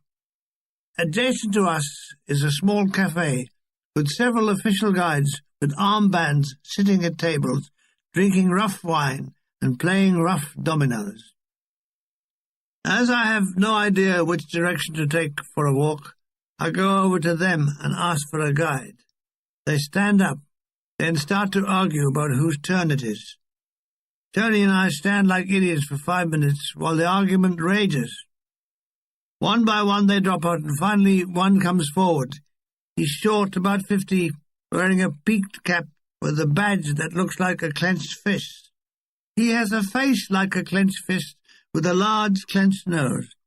He has a silver-grey stubble, a shave away from being a beard, and ears that are really supports for his hat. When he stands up to his full height, you can see he hasn't any. He has a huge head, whose weight must account for his bow legs. Yes, he'll show us a walk, but can we wait while he finishes his dominoes? While we wait, Tony and I have a caffè latte, a magnificent gooey pastry, full of cream and sweet as nectar. His dominoes finished, our guide, Alfredo, leads us on our walk. Una ora. He holds up one finger. We pass several villas of the classical type, whose immaculate gardens burgeon with floral life. Now and then, when he gets shagged out, Alfredo stops and gives us snippets of information. Tiberius built 12 villas on the island, one for each of the Roman gods. Apparently, none of them showed up. We are slowly climbing up the path. After an hour, we reach the peak of Mount Salaro. The view is indescribable, but I'll describe it. To our right, I can see Salerno and even the invasion beach where I landed that day in September 1943. Even further away, I can see the Doric temples at Paestum. Fantastico, see? Says Alfredo, seated on a wall. Yes, fantastic. To our left, we can see as far as the Gulf at Gaeta and the Abruzze Mountains. It was like being in a plane coming to land at Naples. Tony and I stood with an arm around each other, silenced by what we could see. This was marvellous. Better even than 2 eggs, sausage and chips. It was almost better than Bing Crosby in We're Not Dressing. With the view etched in our minds forever, we returned to the square in Capri and 2 chill glasses of lemonade. Alfredo returns to his cronies and plunges into the hectic world of dominoes. "What do we do now, Teddy?" says Tony. "I personally would like to die.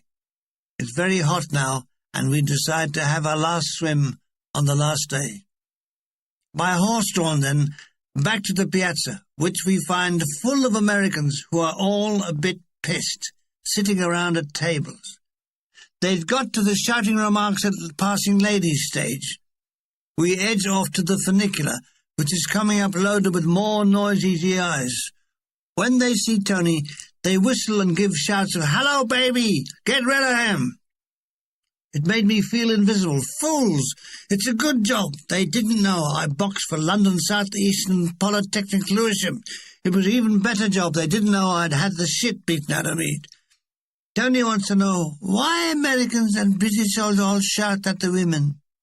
I tell her the Americans can afford to shout because they have lots of money, and the British have to shout because they haven't any. "Molto ignorante," she says.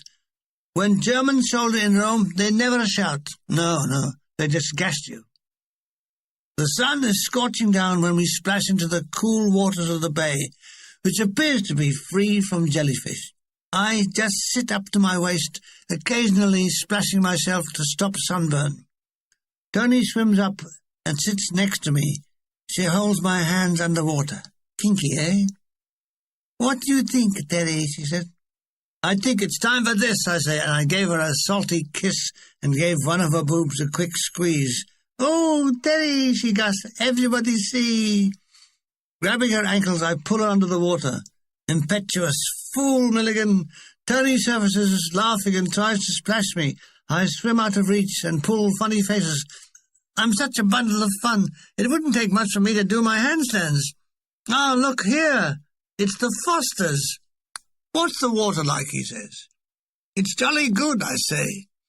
He wears a black full-length costume that was out of date in 1929 and a body to match. He enters the water and does a clumsy belly flop, then strikes out with a strange overarm stroke. "It's beautiful, darling," he shouts to his wife. I thought he looked very clumsy. She is wearing a sensible one-piece red costume. Her arms and legs from the knees down are a reddy brown, the rest of her body a ghastly white. She minces into the sea until the water reaches her fanny, at which she breathes an ecstatic "oh." I often wondered why our patch of beach was always so deserted. Today I found out why. To my horror, I notice Richard III's floating in the water. We are swimming at the sewage outflow. No wonder I had the shits. I'm swimming in it. When we return to the hotel, the manager confirms it. "Sì, molto sporco, molto. Acqua di scolo." Fancy, I'd been up to my neck in aqua di scolos. Apparently, the far side of the island is the shit-free swimming. Too late. Now, I take a hot shower and scrub my body with a nail brush. Fancy, after all the paper I had put on the loo seats to avoid catching anything, there I'd been swimming in it. When I tap on Tony's door, she is just out of the shower. She's wearing a dressing gown. Not for long. We both end up in bed, steaming with swanicles fibrillating. After we had consumed each other, we fall asleep and are awakened by the maid wanting to come in and turn the bed down. Tony tells her not to bother. It's twilight. The sky is going from purple to blue-black, with crystalline stars hanging like clusters of diamond grapes. Tonight we will dine where Tony says she likes to eat, in the piazza. I must put my Robert Taylor kit on. Dark blue corduroy jacket, blue trousers, white silk shirt and satin tie. I comb my hair well back to show my widow's peak. Mirror says I'm a Robert Taylor lookalike. I'll take my silver cigarette case because I want to be seen tapping my cigarette on it after dinner. Arriving in the piazza, we find it busy with nightlife. It's a Saturday, and the piazza is fuller than normal. I gave my bankroll a quick feel to give myself confidence. In the corner of the piazza is the Vienna Cafe. Very smart. Outdoor tables with snow-white starched napery and bowls of flowers. The waiters, too, look starched and crackle when they move. This is an Austrian-run cafe. All the staff are blonde and blue-eyed. All of them look like ex-Nazis on the run. Their smiles seem a mite pinched and insincere. However, the menu is Italian. "Oh, this restaurant, very chic, Terry," says Tony. "Very nice," I say, as I make heavy with tapping a cigarette on my case. A little too heavy. The end of the cigarette splits. Unlike Robert Taylor, I nip the end off and light up the remainder. Even though I'm Robert Taylor, there's no need to be uneconomical. The waiter brings us 2 ridiculous menus, 2 foot long. Mine obscures the view of Capri, Tony, and the rest of Italy. From behind this cardboard shield, I can at least hear her talking. "What do you have, Terry?" "Terry will have mozzarella and tomatoes, then scampi." "Are you still there, Tony?" "Yes," he giggles. The waiter asks any particular wine. I say, "Yes, any particular wine." Ah, good. The piazza musicians have started up. They fill the night with melody. Vocalist with halitosis, which he breathes over me when the band arrives at our table. He sings with a permanently outstretched arm, holding an inverted hat. Putting the menu on one side, I take out my roll of money, so that the entire square can see it. Slowly, oh so slowly, I peel off 1,000-lira bill and drop it into his hat from a great height. The amount is large enough to bring a sob into his voice and mine. He inserts the words "Grazie" into the song. "You give a lot of money," says Tony. "I know," I say. "Everyone in the piazza is talking about me." The waiter brings us a bottle of any special wine, a white fruity Capri. We clink glasses and clink eyes. After a long, lingering, loving, lasting look, with just a touch of lasciviousness, we drink. "This time we stay here, most happy in my life," she says. "Anche me," I reply. She inclines her head to one side. This would make me appear to be sitting at an angle. "I'm very sorry when tonight finish. When I first meet you, I girl. Now, I woman. Gad, 2 for the price of 1. The crackling waiter arrives with our first course. "Signori," he says, and sets it down. "Buon appetito," he says with a grin, and a Germanic half-bow and a click of his heels. Why doesn't he just piss off? Quick! My false beard and dark glasses, and my Quasimodo hump. Gracie Fields has entered the piazza with 3 other people. One blessing, she's not singing. Thank God she's sitting down at the far end of the square. Her penetrating voice rises above the music. "Buonasera, by gum," she says. People are turning and staring. She is big in England and known on Capri as Nostra Gracie. The question is, will she sing? There is no scampi like Italian scampi, and this scampi is not like Italian scampi. I call the waiter over, who looks like Hermann Goring. "What is wrong with it?" I tell him the scampi is as hard as bullets. He sweeps it away and returns with scampi still hard as bloody bullets. Would I like something else? Tony tells me sole is very nice. Okay, I'll have that. Meantime, I'll have another tipple of the wine. It's happened. The musicians have reached Gracie Field's table, and soon she is warbling, "Vede mare quanto bello, spirito di sentimento," in the sitting position. She has a strong, penetrating voice. It can penetrate walls, battlements, and eardrums. When she finishes, the whole square give her generous applause. Is it of appreciation or the relief when she stopped? The Dover soul is just like I like it, dead. The more I drink, the more I tell Tony I love her, And sometimes I tell her I love the wine. I tell her I love the white-coated waiter, the horse across the square. I also love the square across the horse, and the waiter's white coat. I love the white square with the waiter across the horse's coat, and another bottle, please. What's the time? Midnight. We'd better be getting back to the hotel, or my mother will be wondering where I am. As I accompany Tony to the funicular, I hear Gracie Fields singing again, Ave Maria. The noise of the funicular drowns her out as we descend for the last time. Goodbye, little piazza. I desperately wanted to sleep with Tony, and Tony is desperate not to. No, Terry, no, you go sleep. Stop that. No, please stop that. She finally breaks my stranglehold on her and pushes me in the direction of her way. All right, Tony. There's always Lily Dunford of Brockley, Betty from Bexhill, or Beryl from Norwood. One last bedtime cigarette. I lie on my back under the covers with a slight steam on, enjoying the process of getting lung cancer, then fall into a delicious sleep. I awake as the cigarette has burned down to my fingers. Bloody fool! I blow furiously on the burn and get light-headed. I run my finger under the tap. Bloody fool! It's somebody's fault. To sleep for the second time, then. What a waste of time. 8 hours laid out like a corpse. The trouble with sleep is that nothing happens. Naples again. I awake to the sound of various church bells. What's the time? 9 o'clock. We have to catch the 11 o'clock ferry. I leap from my bed and hastily pack my suitcase. Then collect Tony for breakfast. Is she packed? No, but her clothes are. Ha ha ha.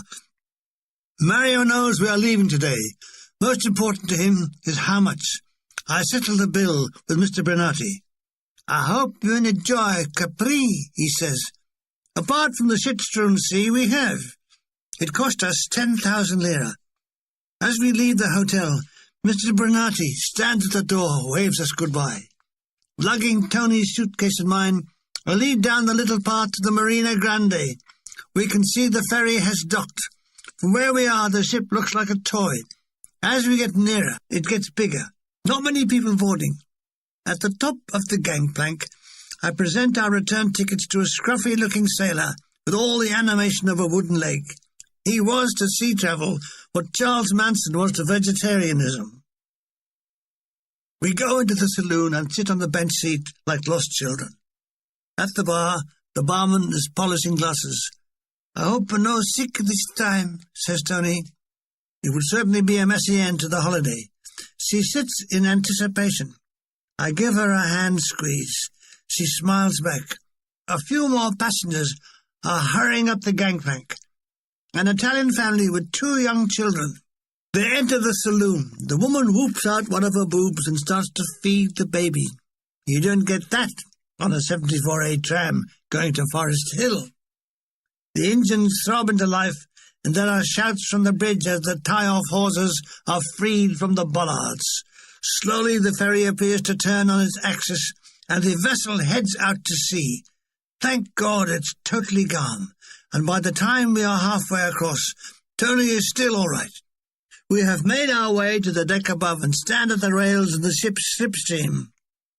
It's a hot day, but the sea air is delightfully cool.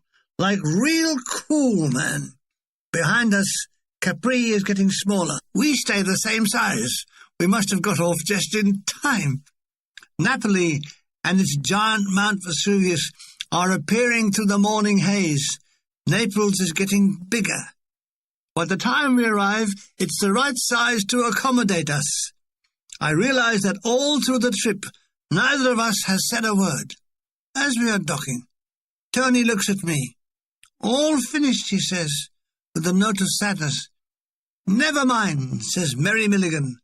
Tomorrow we journey to the Eternal City and stay with Mama, where our sex life will come to a grinding halt. Still, there are other things. Ice cream, spaghetti, rug weaving, and light groping. After Capri, Naples is like a madhouse. The noise and the variety of smell from stale fish to guardsmen's socks "Que massa," says Tony as we thread our way through the dockside crowd. "Scusi, scusi," I repeat ad nauseum. The taxi we catch is a scream. At the back, it's down on its springs. The front points up, so the driver has to permanently elongate his neck to see the road. We at the back are in a semi-prone position. All my life I've been prone to semis. Eh? Tony and I discussed tomorrow's arrangements. We have to catch the 10:30 train to Rome. In the morning, I'll call for her, etc., etc. I drop her at the Albergo Rabbitino. A goodbye kiss, and I'm off to mine. When I arrive, I go straight to Bill Hall's bedroom. My God, he's still in bed. Has he been up since I left him? "How you get on with your bird in Capri?" he says, searching for his fags. "Shagged out, are you? What's he been doing?" "I done some local gigs with Bornheim and Mulgrew. We got one tomorrow night at the Officers' Club. You want to sit in on guitar?" "No, Bill, I'm off to Rome with Tony. Any news about the boat's passage?" "No, it's been arranged through Major Philip Ridgway at CSE. He thinks it will be on a Dominion Monarch. He thinks it will be sailing on the 15th of September. "He thinks? Doesn't he know?" "Don't ask me, mate. That's what he told me." 15th of September. That would give me a good clear week of rug-making and light groping in Rome, and a few days to spare in Naples. When I get to my room, there is a load of mail on my bed. My father has sent me a roll of newspapers. A real treat. I spend the afternoon finding out how the rest of the world is faring. How good to see English newsprint again. Bread ration, not changed yet. And here's a good one. Jerry Merry, father of 22 children, fined for stealing from chemist shop. He must have been after condoms. Heat for trial on Chine murder charge. So someone's been murdering Chines. Are they small Chinamen? I'd love to see the ads again. Biscuits keep you going. Does that mean that runs? Then repair war-damaged hair with Silvercrin. For inner health, take bile beans. Evening. Hall wants to know if I want to come down to a club on the Via Roma. It's a nightclub, a lot of Americans down there. Plenty of art birds. Got a good art band. They let me sit in. I'm at a loose end, and it's frayed. So, okay, yes, Bill, let's go in there and beat up a storm. Yeah, wow me, Daddy, head to the bar. I'll bring my guitar along. We duly enter the door of a place called The Den. We descended stairs to a basement where a band is trying to be heard above the noise of the customers. It's a postage stamp-sized room. The smoke so thick the band on the far side are hardly visible. Everyone is on the floor jiving. Around the perimeter are chairs and tables. We manage to get a couple in the corner by the band. The leader, one Franco Patoni, plays the tenor sax. He sees Bill Hall and waxes lyrical. "Ah, Bill, vieni," and beckons him to come up. "We drink first," says Bill, miming the action. "Hello, big boy."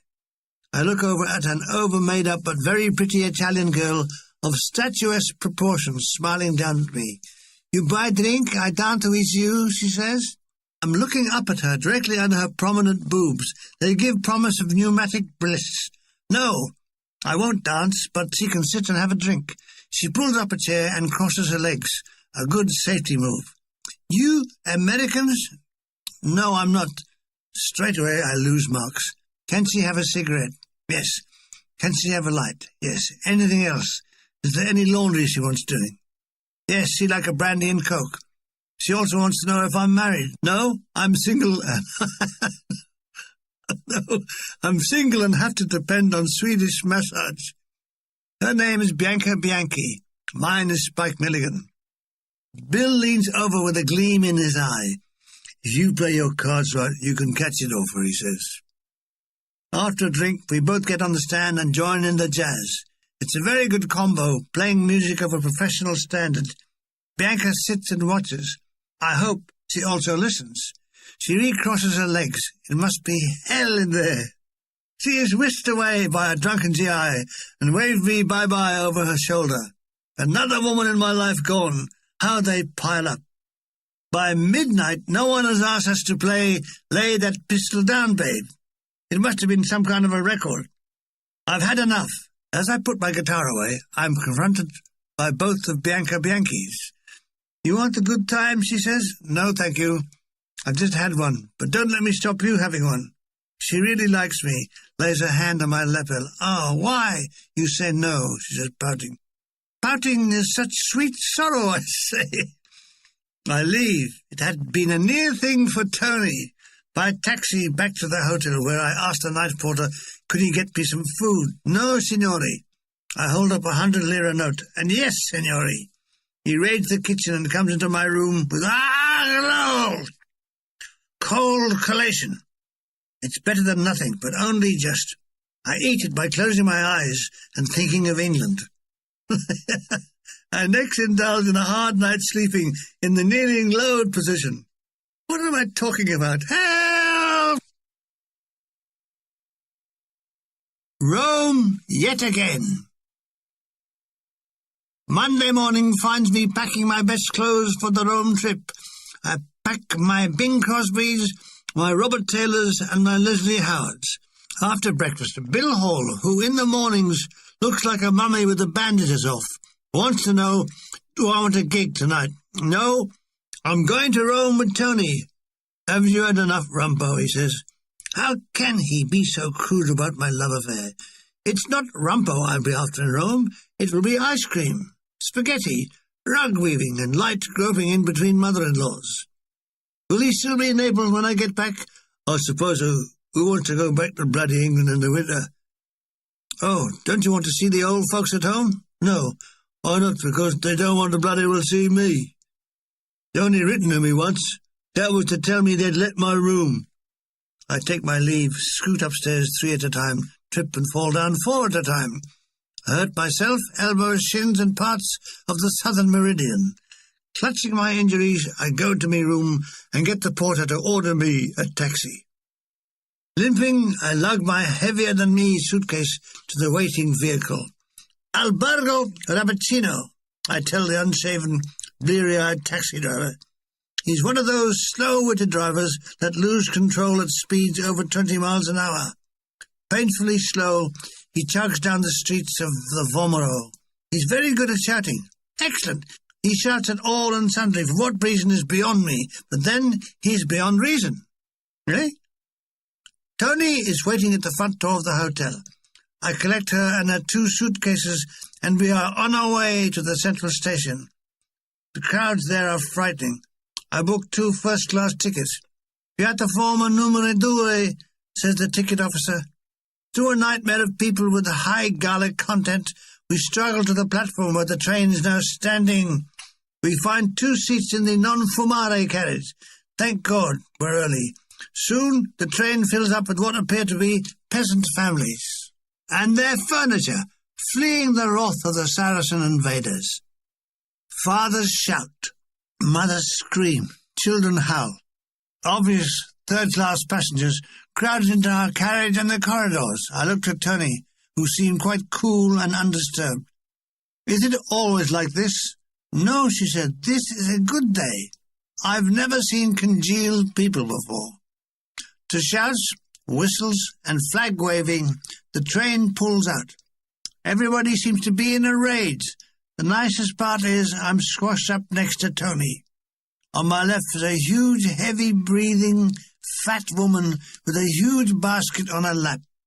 From it protrudes bread and the neck of a wine bottle. The thought of trying to get to the toilets fills me with dread. I pray that my bladder will hold out for the trip. After half an hour, Tony wants just that. She disappears into the crowded corridor. I don't see her again for nearly half an hour. When she comes back, she tells me there's a queue a mile along for the loo. I say, I know, I'm on the end of it. Takes me half an hour to get there. The loo is in an appalling state. No one appears to have holed in one. Back to Tony. The journey will last 2 hours. The question is, will we? It is with a gasp of relief that we steam into Rome Central and fall out of the carriage. We throw ourselves in a taxi. Thank God it's all over. On to Via Apennini. Signora Fontana is waiting at the door with her sister Lily and the maid Gioia. There's endless embracing and kisses on each cheek. Benvenuto, Teddy, they all say, as the kissing roundelay continues. Come, Teddy, I show you your room. Tony leads me to a neat small bedroom at the back of the apartment. I dump my bags. Mangiare mezzogiorno has been laid on. Fussing like a mother hen, Signora Fontana shows us our seat placings. Teddy, qui, she gestures. How did your show go in Naples? Asks Sister Lily, who will have to be killed. Oh, the show in Naples. Oh, very well. Oh, yes, my word, the show in Naples. Ha ha, it was splendid. Signora Fontana tells us there is a one-day strike of the tram drivers. Oh, really? How interesting.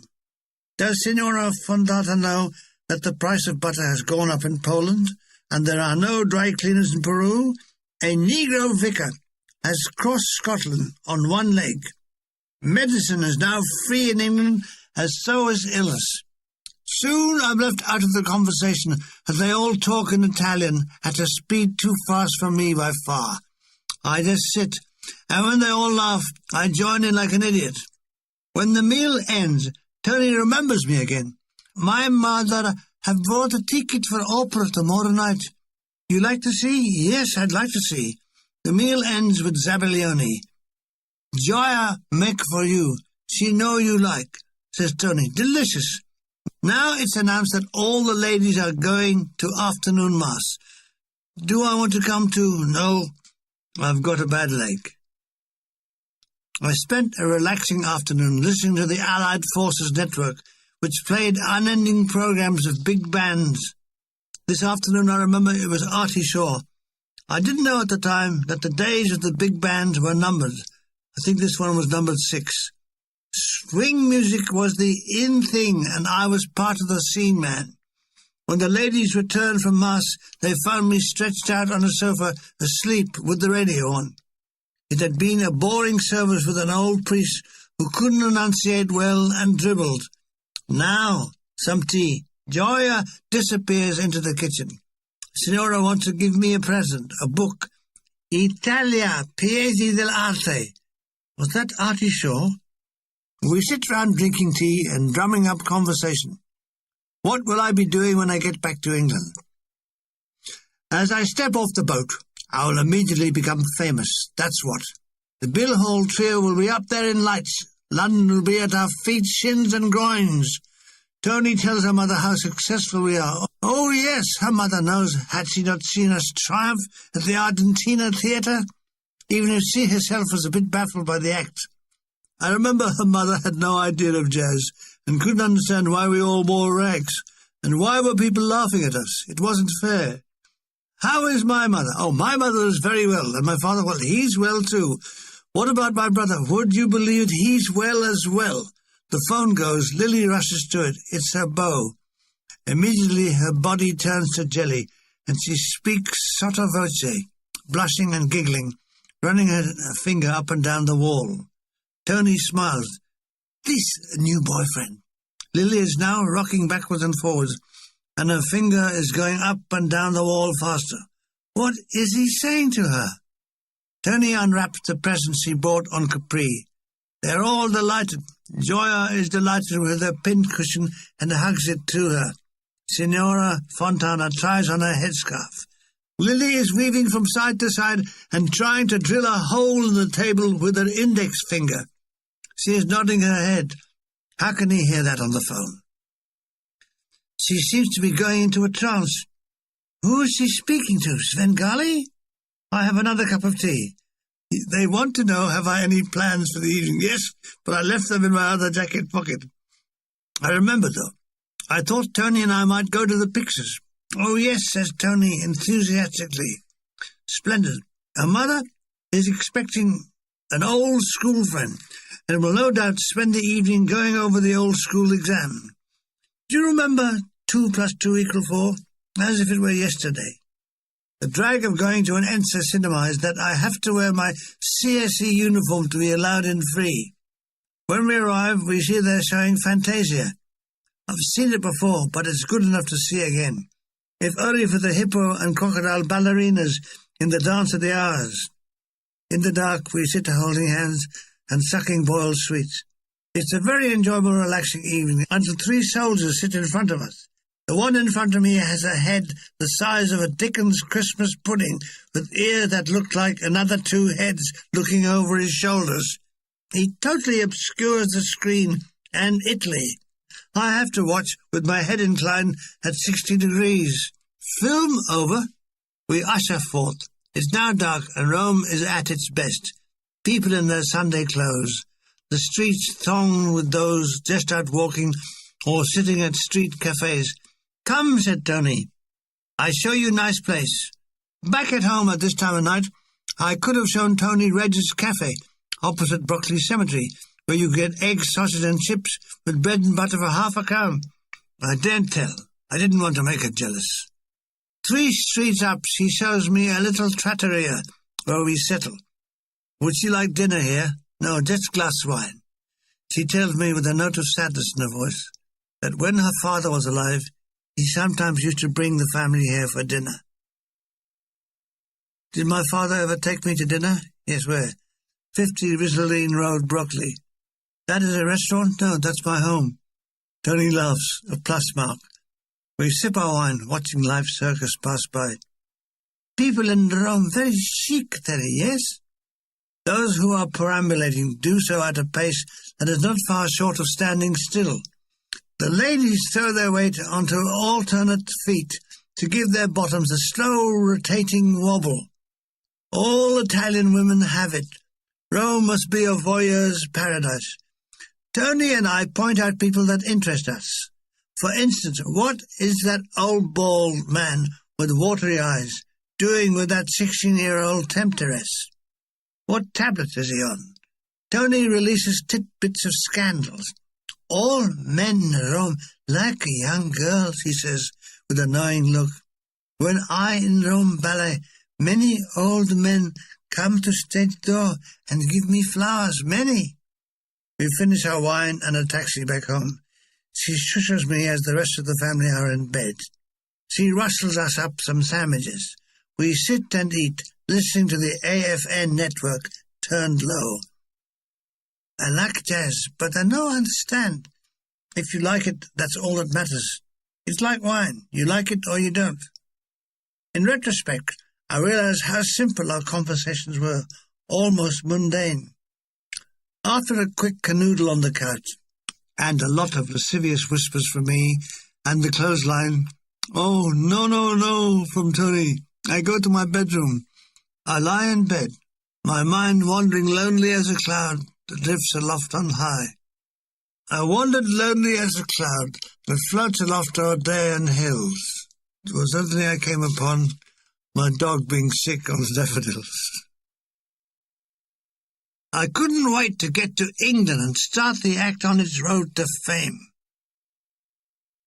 What a treat!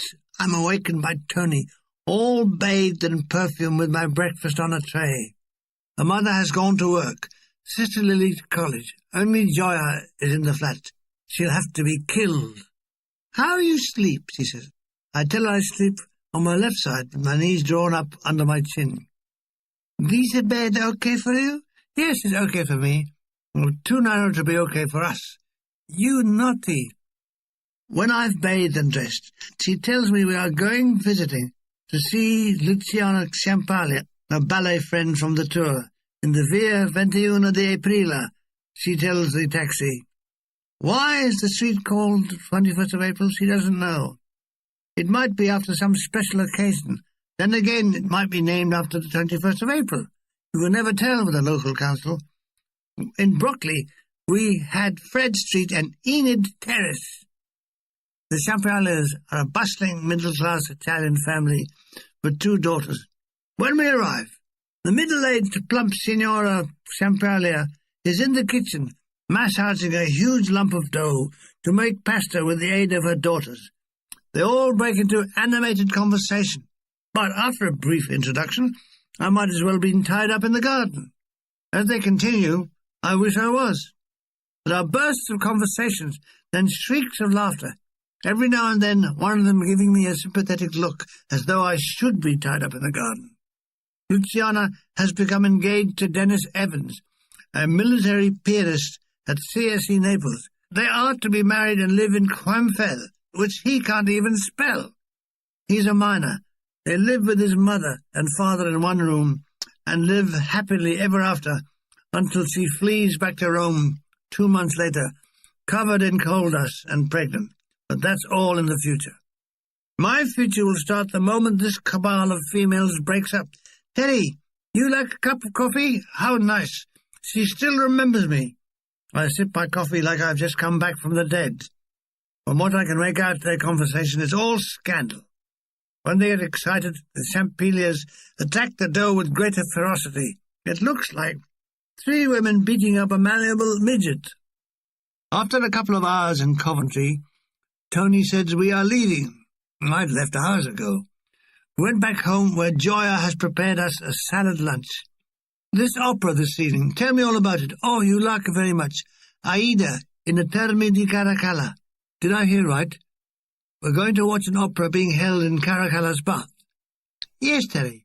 In the, how you say, Rovina. Ah, the ruins of the baths of Caracalla. How hygienic. Do we have to take a soap and towel? It was an evening I'll never forget. The first bonus, we had a giant full moon. A cool evening. We arrived to crowds already entering the seating area in front of the stage, which is built into a giant arch in the ruins. I even thought I heard nightingales. I'd never seen this opera before. It was such a spectacle, and a giant cast. I was pretty stunned when, in the Grand March, it seemed every film extra in Rome was on the stage, including 2 elephants. There was a wonderful, vibrant orchestra of about 60. The principals were Maria Cagnilla and Guizzo Neri. It was bel canto singing, soaring in the Roman night with the static applause after each favourite aria. I was completely entranced. This was better than a Harry James, better than 2 eggs and chips and sausage at Regis Cafe. At the end, I sat there stunned. What a production. Time and again I was moved to tears by the music. Was it really written by a man called Joe Green? Amazing. After the opera, I promised to take Tony and her family to a dinner at a hotel they had recommended, Albergo Tenente. Wow! As Seeker would say, there's posh for you. It's modern but wonderfully tasteful. Everywhere it's white marble and gilt. The dining rooms are on the 6th floor, overlooking the Tiber, the ruined Roman Ponte Sublizio, and the Tiberine Island. A fawning manager greets us, and a fawning waiter attends our table. How I love it. The Fontanas aren't a well-to-do family. The mother has to work. So this is a treat for them. I can tell by the delighted expression on Signora Fontana's face. Mind you, the expression on my face when I saw the bill was something else. I mean, there's a limit to everything, even 72,000 lira. The head waiter renders us a list of the evening's specialities. He delivers it all with the flamboyant gestures, rather like an excerpt from Shakespeare. It was all a waste of time, as none of us want any. He deflates visibly like an actor who's been booed. He hands us to a second waiter, who takes our order with a slightly crimped mouth, which looks like a chicken's bum under pressure. The ladies are all agog with the magnificence of the surrounding.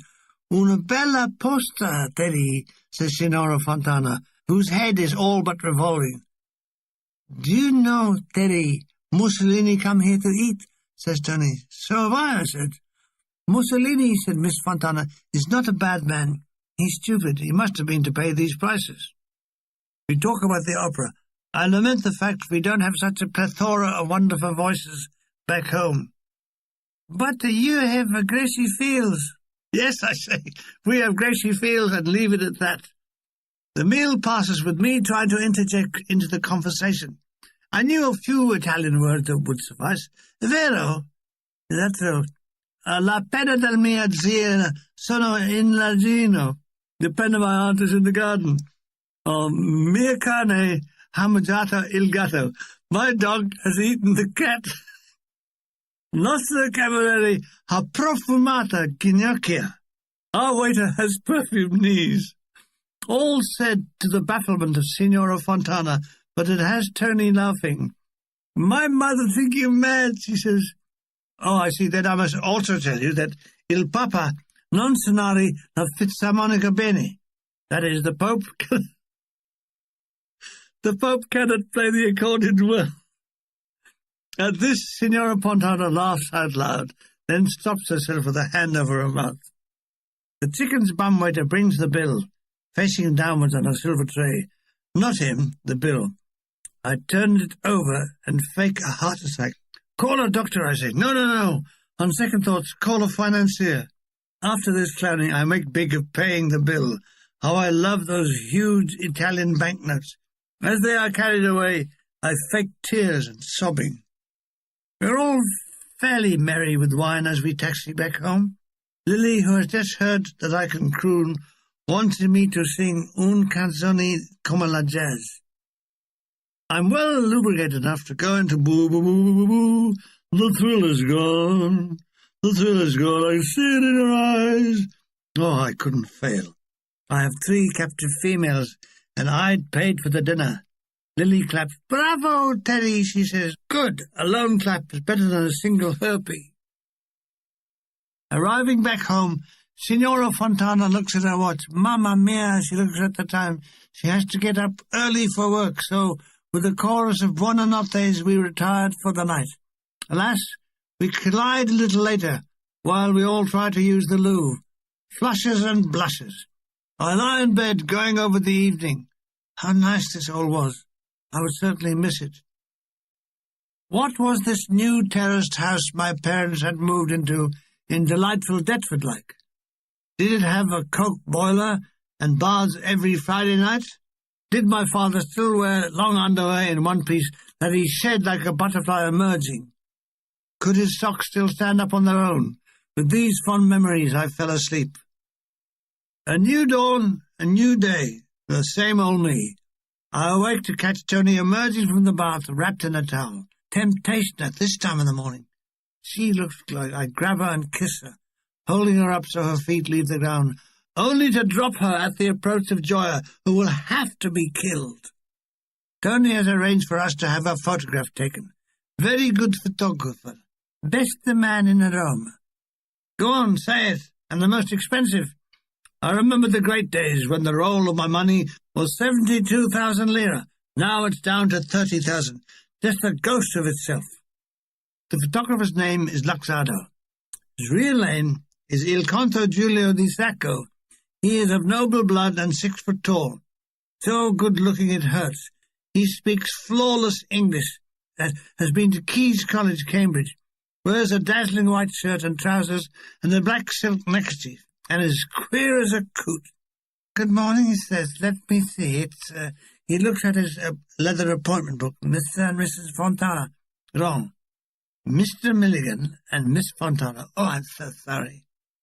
From his posh front office, we enter his studio. Very large, a mass of equipment and lights and a young boy. This is my Francesco, my assistant, and also as queer as a coot. Would you like to sit on the couch?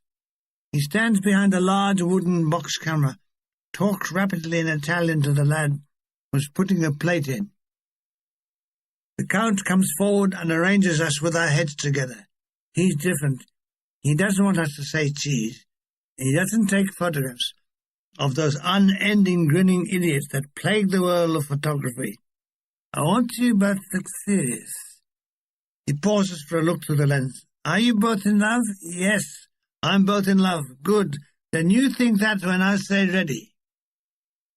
He takes a giant stride twixt us and the camera, very much like Jacques Tati. Finally he settled. Ready? I love you. Hold it. Hold what? A light flashes. Very good, he says to himself. Now I'm going to take you individually. Mr. Fontana, then. He giant strides towards her and places her hand under her chin. Like that. Very good.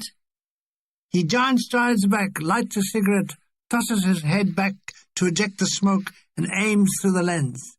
"Think of nice things," he says. A flash of light, and then it's my turn. Please God, can he make me look like Robert Taylor? No, don't look at the camera, don't look at the camera. Mr. Milligan, gestures are right. Think nice things. I think of nice things. A flash, and it's all over. They'll be ready day after tomorrow.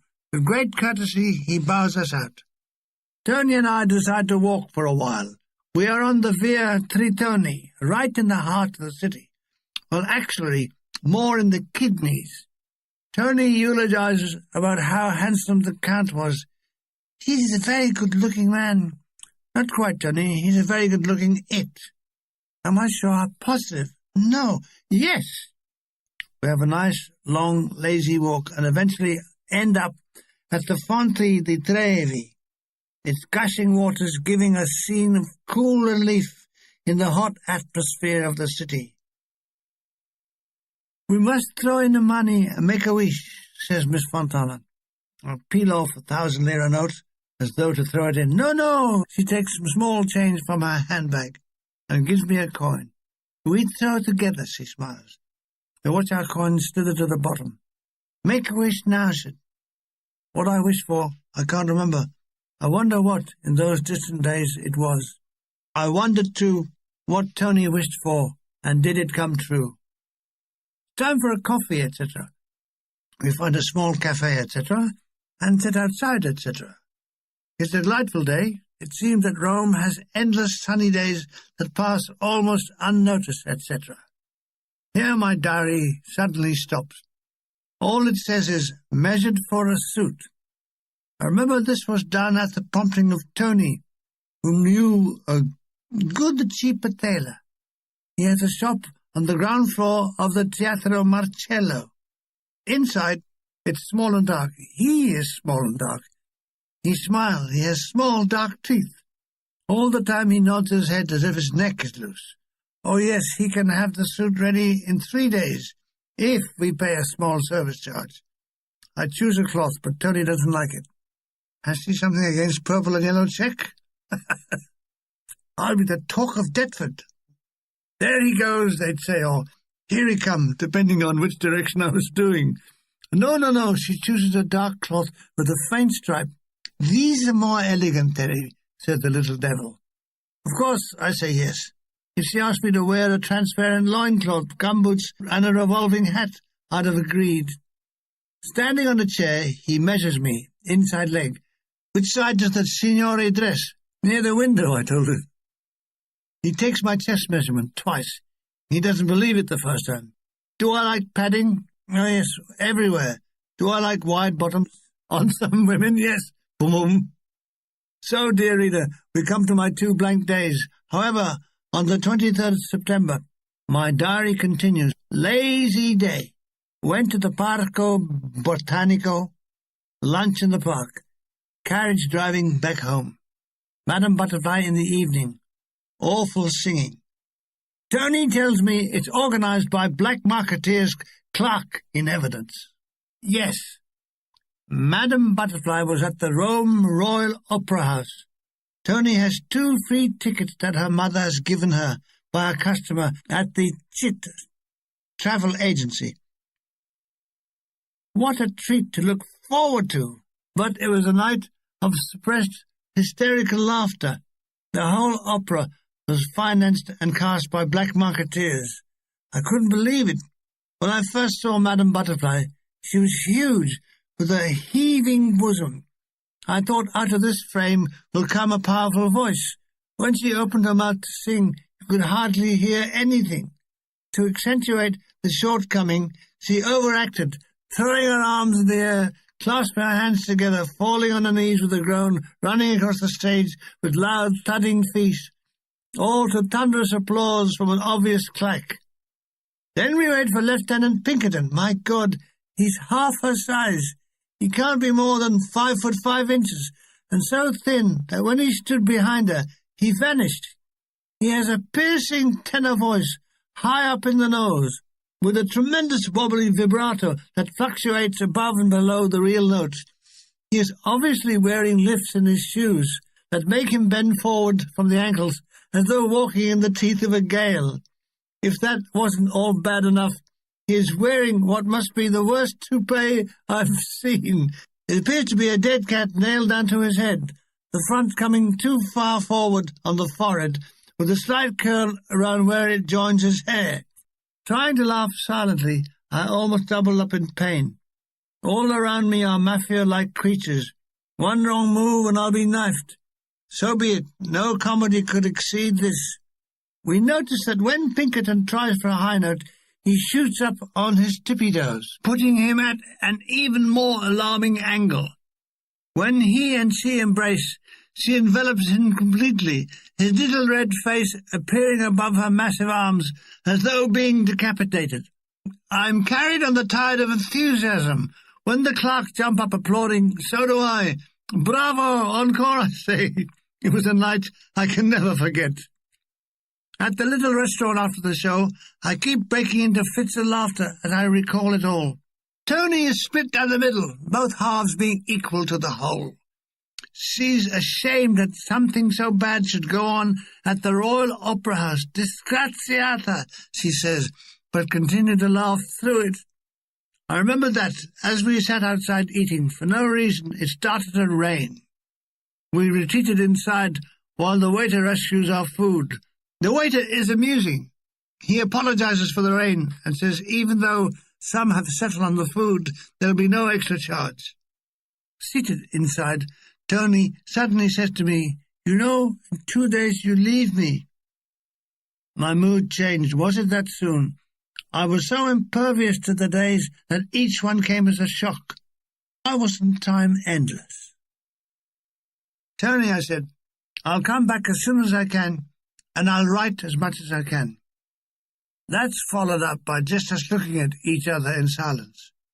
"I miss you very much, Terry." She looks so small and helpless. I feel so small and helpless. I tell you what, we have some champagne, yes? She pauses reflectively. "Okay," she says. "The restaurant hasn't any champagne." "Tedeschi hanno bevuto tutto," said the waiter. "Would we like asti spumante?" "Yes, when in Rome." When midnight strikes in some campanile, we toast each other. We've done it so often before, but this time it's a little more meaningful. Our sand is running out. In the taxi back, I sit with my arm around her, her head on my shoulder. It sounds like a transplant. I hum my favourite tunes. Should old acquaintance be forgot, and ever for to light, for the sake of all anxiety. We tiptoe into the apartment, and I instinctively wait for my mother's voice. "Where have you been at this time of night?" "No, it's Signora Fontana asking you. Is that Tony?" "Yes. So, good night." This day is suit-fitting day. When we arrive at the tailor's, a man is leaving wearing a terrible suit that appears to have been made by a blind man. "No, no, no," said the little tailor. "He didn't make that. It's only his father-in-law visiting to collect the alimony." My suit is ready on a hanger. Will I step into the cubicle and change? The suit is a great success. I can't wait to get outside for a photograph. Oh, yes, this is Robert Taylor's suit. Quick! I must be seen walking about the town. What's the best street? Ah, yes, driver. The Via Veneto, and step on it. When we arrive, it's midday, and the morning promenade is coming to an end. Nevertheless, Tony and I and the suit walk up and down, then down and up. Tony and I and the suit sit at the restaurant, and Tony and I and my suit have an ice cream. All Rome must be talking about me. My suit is now smoking a cigarette. Tony is totally bemused. Is this a man or a little boy she's going out with, or is it a suit? If only they could see me in Broxley now, standing outside the Rialto cinema, waiting for Lily Dunford. My picture would be in the Kent Messenger. By mid-afternoon, I think Rome has seen enough of the suit, so we return to the apartment. Joya opens the door to my suit. She doesn't seem to notice it. She'll have to be killed. I have a good reason to take my suit off. Joya has to go out shopping. It's the last chance of Tony and I being alone. I draw Miss Tony's attention to this by making her take her clothes off and getting into bed, where we foreclose on the world. There is a Father Christmas. He was early this year. However, though it was divine making love to her, it lost a bit by Tony breathlessly telling me all the time to hurry up as Joya was due back. I did my best, finishing in under 23 minutes, beating Joya by 5 and my own record by 10. With Joya fiddling at the door with the keys, I rushed madly back to my room, just slamming the door on my bare bum in time. Worn out by pressurized lovemaking, I have a siesta. It's a warm afternoon, but nice and cool in the room. I can hear Joya clinking and clanking in the kitchen. I awake in the evening to the sounds of Signora Fontana and Lily talking. As this is my last evening here, they want me to have dinner a casa. They know I love pasta and have prepared spaghetti Napolitan. Tony wants her mother to see the suit, so I put it on and do an entrance into the sitting room. Oh, yes, her mother thinks it's very smart. But should the flies be undone? Oh, dear. Today is Signora Fontana's wedding anniversary. She shows me a photo album. That's her as a young woman on holiday with her mother and father in Savona. Did I know her mother was French? No. Well, I did now. I see grinning photographs from her mother-in-law grinning in Ravenna to her husband grinning inside his soap factory in Abyssinia in 1936. It was possibly one of the best records of grinning I had seen. We dined to a mixed conversation about the world. Things aren't getting any better. I agree. I know my thing isn't getting any better. Shoes are very expensive. Troppo caro, said Signora Fontana. Has he thought of bare feet? They must be economical. The communist leader, Togliatti, is a very dangerous man. He wants revolution in Italy, says Tony. So a rag-bag of conversation. Gradually I'm left out of it altogether, and they all jabber heatedly in Italian. As the conversation swung from Tony to one end and her mother to the other, I must have looked like a spectator at a tennis match. I call out the score, 15 love, 30-15. They ignore me, but it's fun. Dinner over, they listen to the news in Italian on the radio, as I sip a glass of white wine. After the news comes Italy's premier dance band, led by Angelini. Lily wants to know if I can jitterbug. Try me. They move back the chairs a little, and Lily and I cut her out.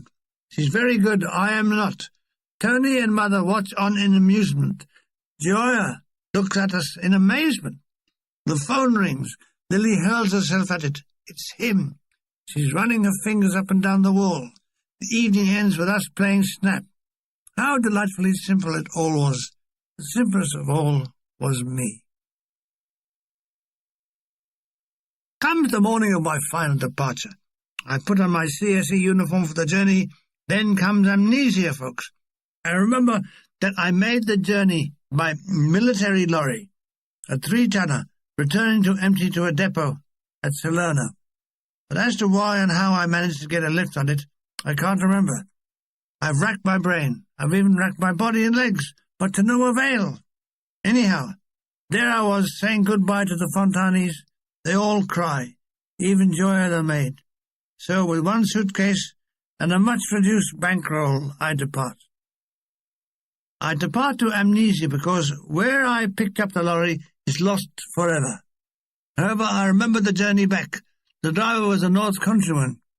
He hardly said a bloody word. All to the journey. I sat there in silence, Rome falling far behind. It was hot, dusty, and I dozed frequently in the cab. When we reached the Garigliano plain, I could see Colli Dimiano, where I was wounded. It all seemed so unreal now. I think I left part of myself up there forever. After the incident, I was never the same. Suddenly, as we near Naples, the creep driver seemed to speak. Do you know what time it is? Yes, I say, period. I'd make the bugger shiver. He paused and repeated, do you know what time it is? Yes. Oh, what is it then? Finally I tell him. He nods his head in acknowledgment, his vocabulary expended. He dropped me at the bottom of Via Roma. I delighted in saying goodbye. "Ta-ta, you little bundle of fun," I said. I'm in the welter of the Neapolitan Russia and garlic. I managed to get a taxi back to the hotel. The fragile old porter grabs my bag. He was taken to my room. He strains and staggers to the lift. I have to wait for him. I have to help him into the lift, where he stands gasping for breath. He must be training for a coronary. On my floor, he staggers behind me. I offer to carry it. No, signore, tutto a posto. He'll have just a little rest in the corridor. I go ahead and wait in my room. Poor old bugger. He's doing it in anticipation of a tip or death, whichever comes first. I gave him 200 lire. It's a good tip. "Mille grazie, signori," he says in Neapolitan dialect and shuffles out of the room. I put through a phone call to Tony. After a delay, it comes through. "Hello, Tony?" "Terry," she goes. "My Terry, you all right in Napoli?" "Yes, I got all right into Napoli." "Oh, lovely to hear your voice, mia tesoro. I miss you so much already. Why you go away?" "What are you doing?" "We just know we're having dinner." "Tell me you love me, I love you." A little more of that type of chat and we've finished. "Yes, I promise I'll phone tomorrow." "No, I won't get out and get drunk with Mulgrew." "No, I won't go near other girls." "Now, where is that man Hall?" I buzz his room. "Who's that?" "Me, Spike." "Are there any gigs going tonight?" "I'm at a loose end till the boat sails." No gigs tonight. There's one tomorrow. Do I mind playing in a sergeant's mess, as long as it's too big a mess? "What are you doing tonight?" "I'm not doing anything tonight." "Well, good luck with it," he says. I meet him in the dining hall for dinner. Has he seen Mulgrew or Bornheim?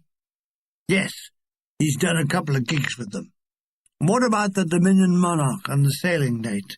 That's all fixed. I have to collect my ticket for Major Ridgway, so the end is in sight. It's goodbye Italy and hello Deptford. The remaining days were very, very boring. I do a couple of band gigs on guitar with Hall, Bornheim and Mulgrew at a military establishment. I collect my boat ticket and passport, and I buy a few trinkets for my mother and father.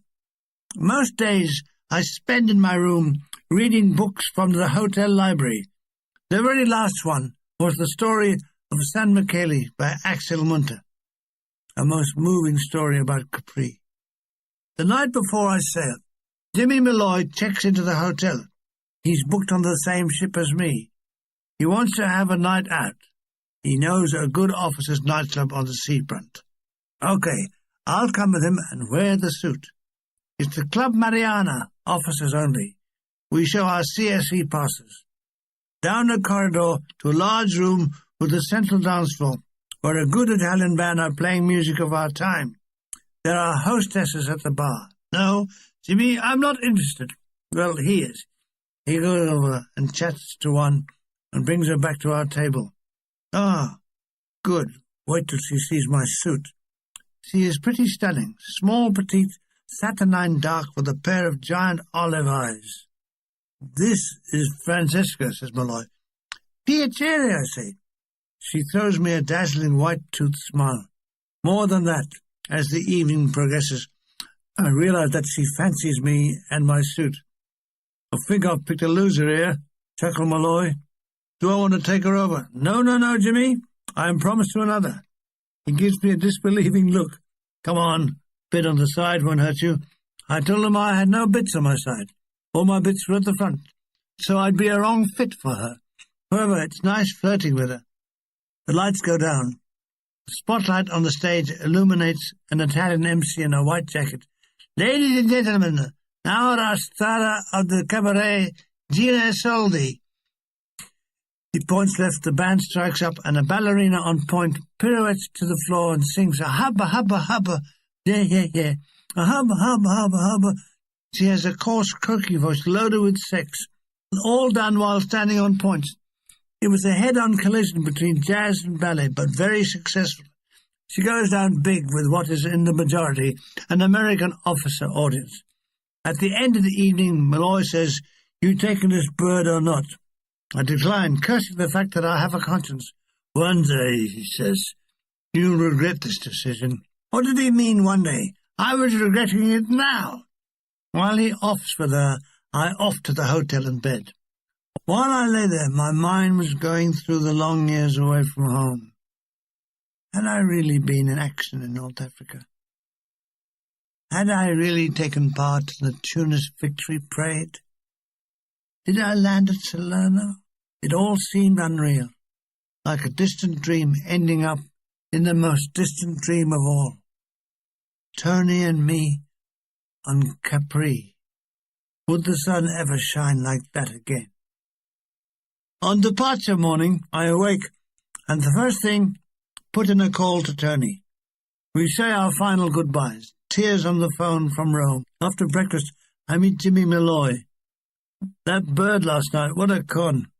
When we got to her place, he kisses me good night and pisses off. I think it was all your bloody fault, Milligan. Smugly, I said, yes, it undoubtedly was. Our ship sails at midday.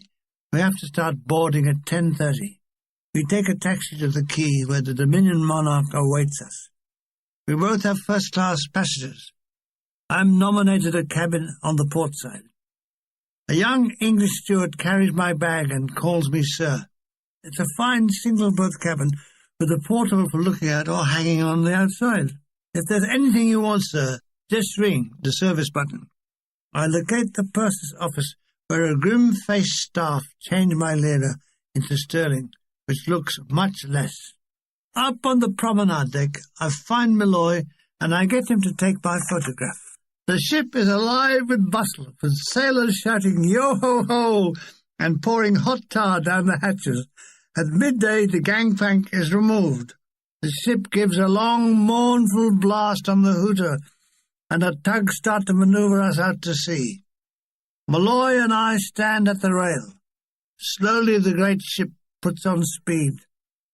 The Italian mainland recedes into the distance, finally lost in a haze. It's over. It's goodbye, Italy. Goodbye, Tony. And goodbye, soldier.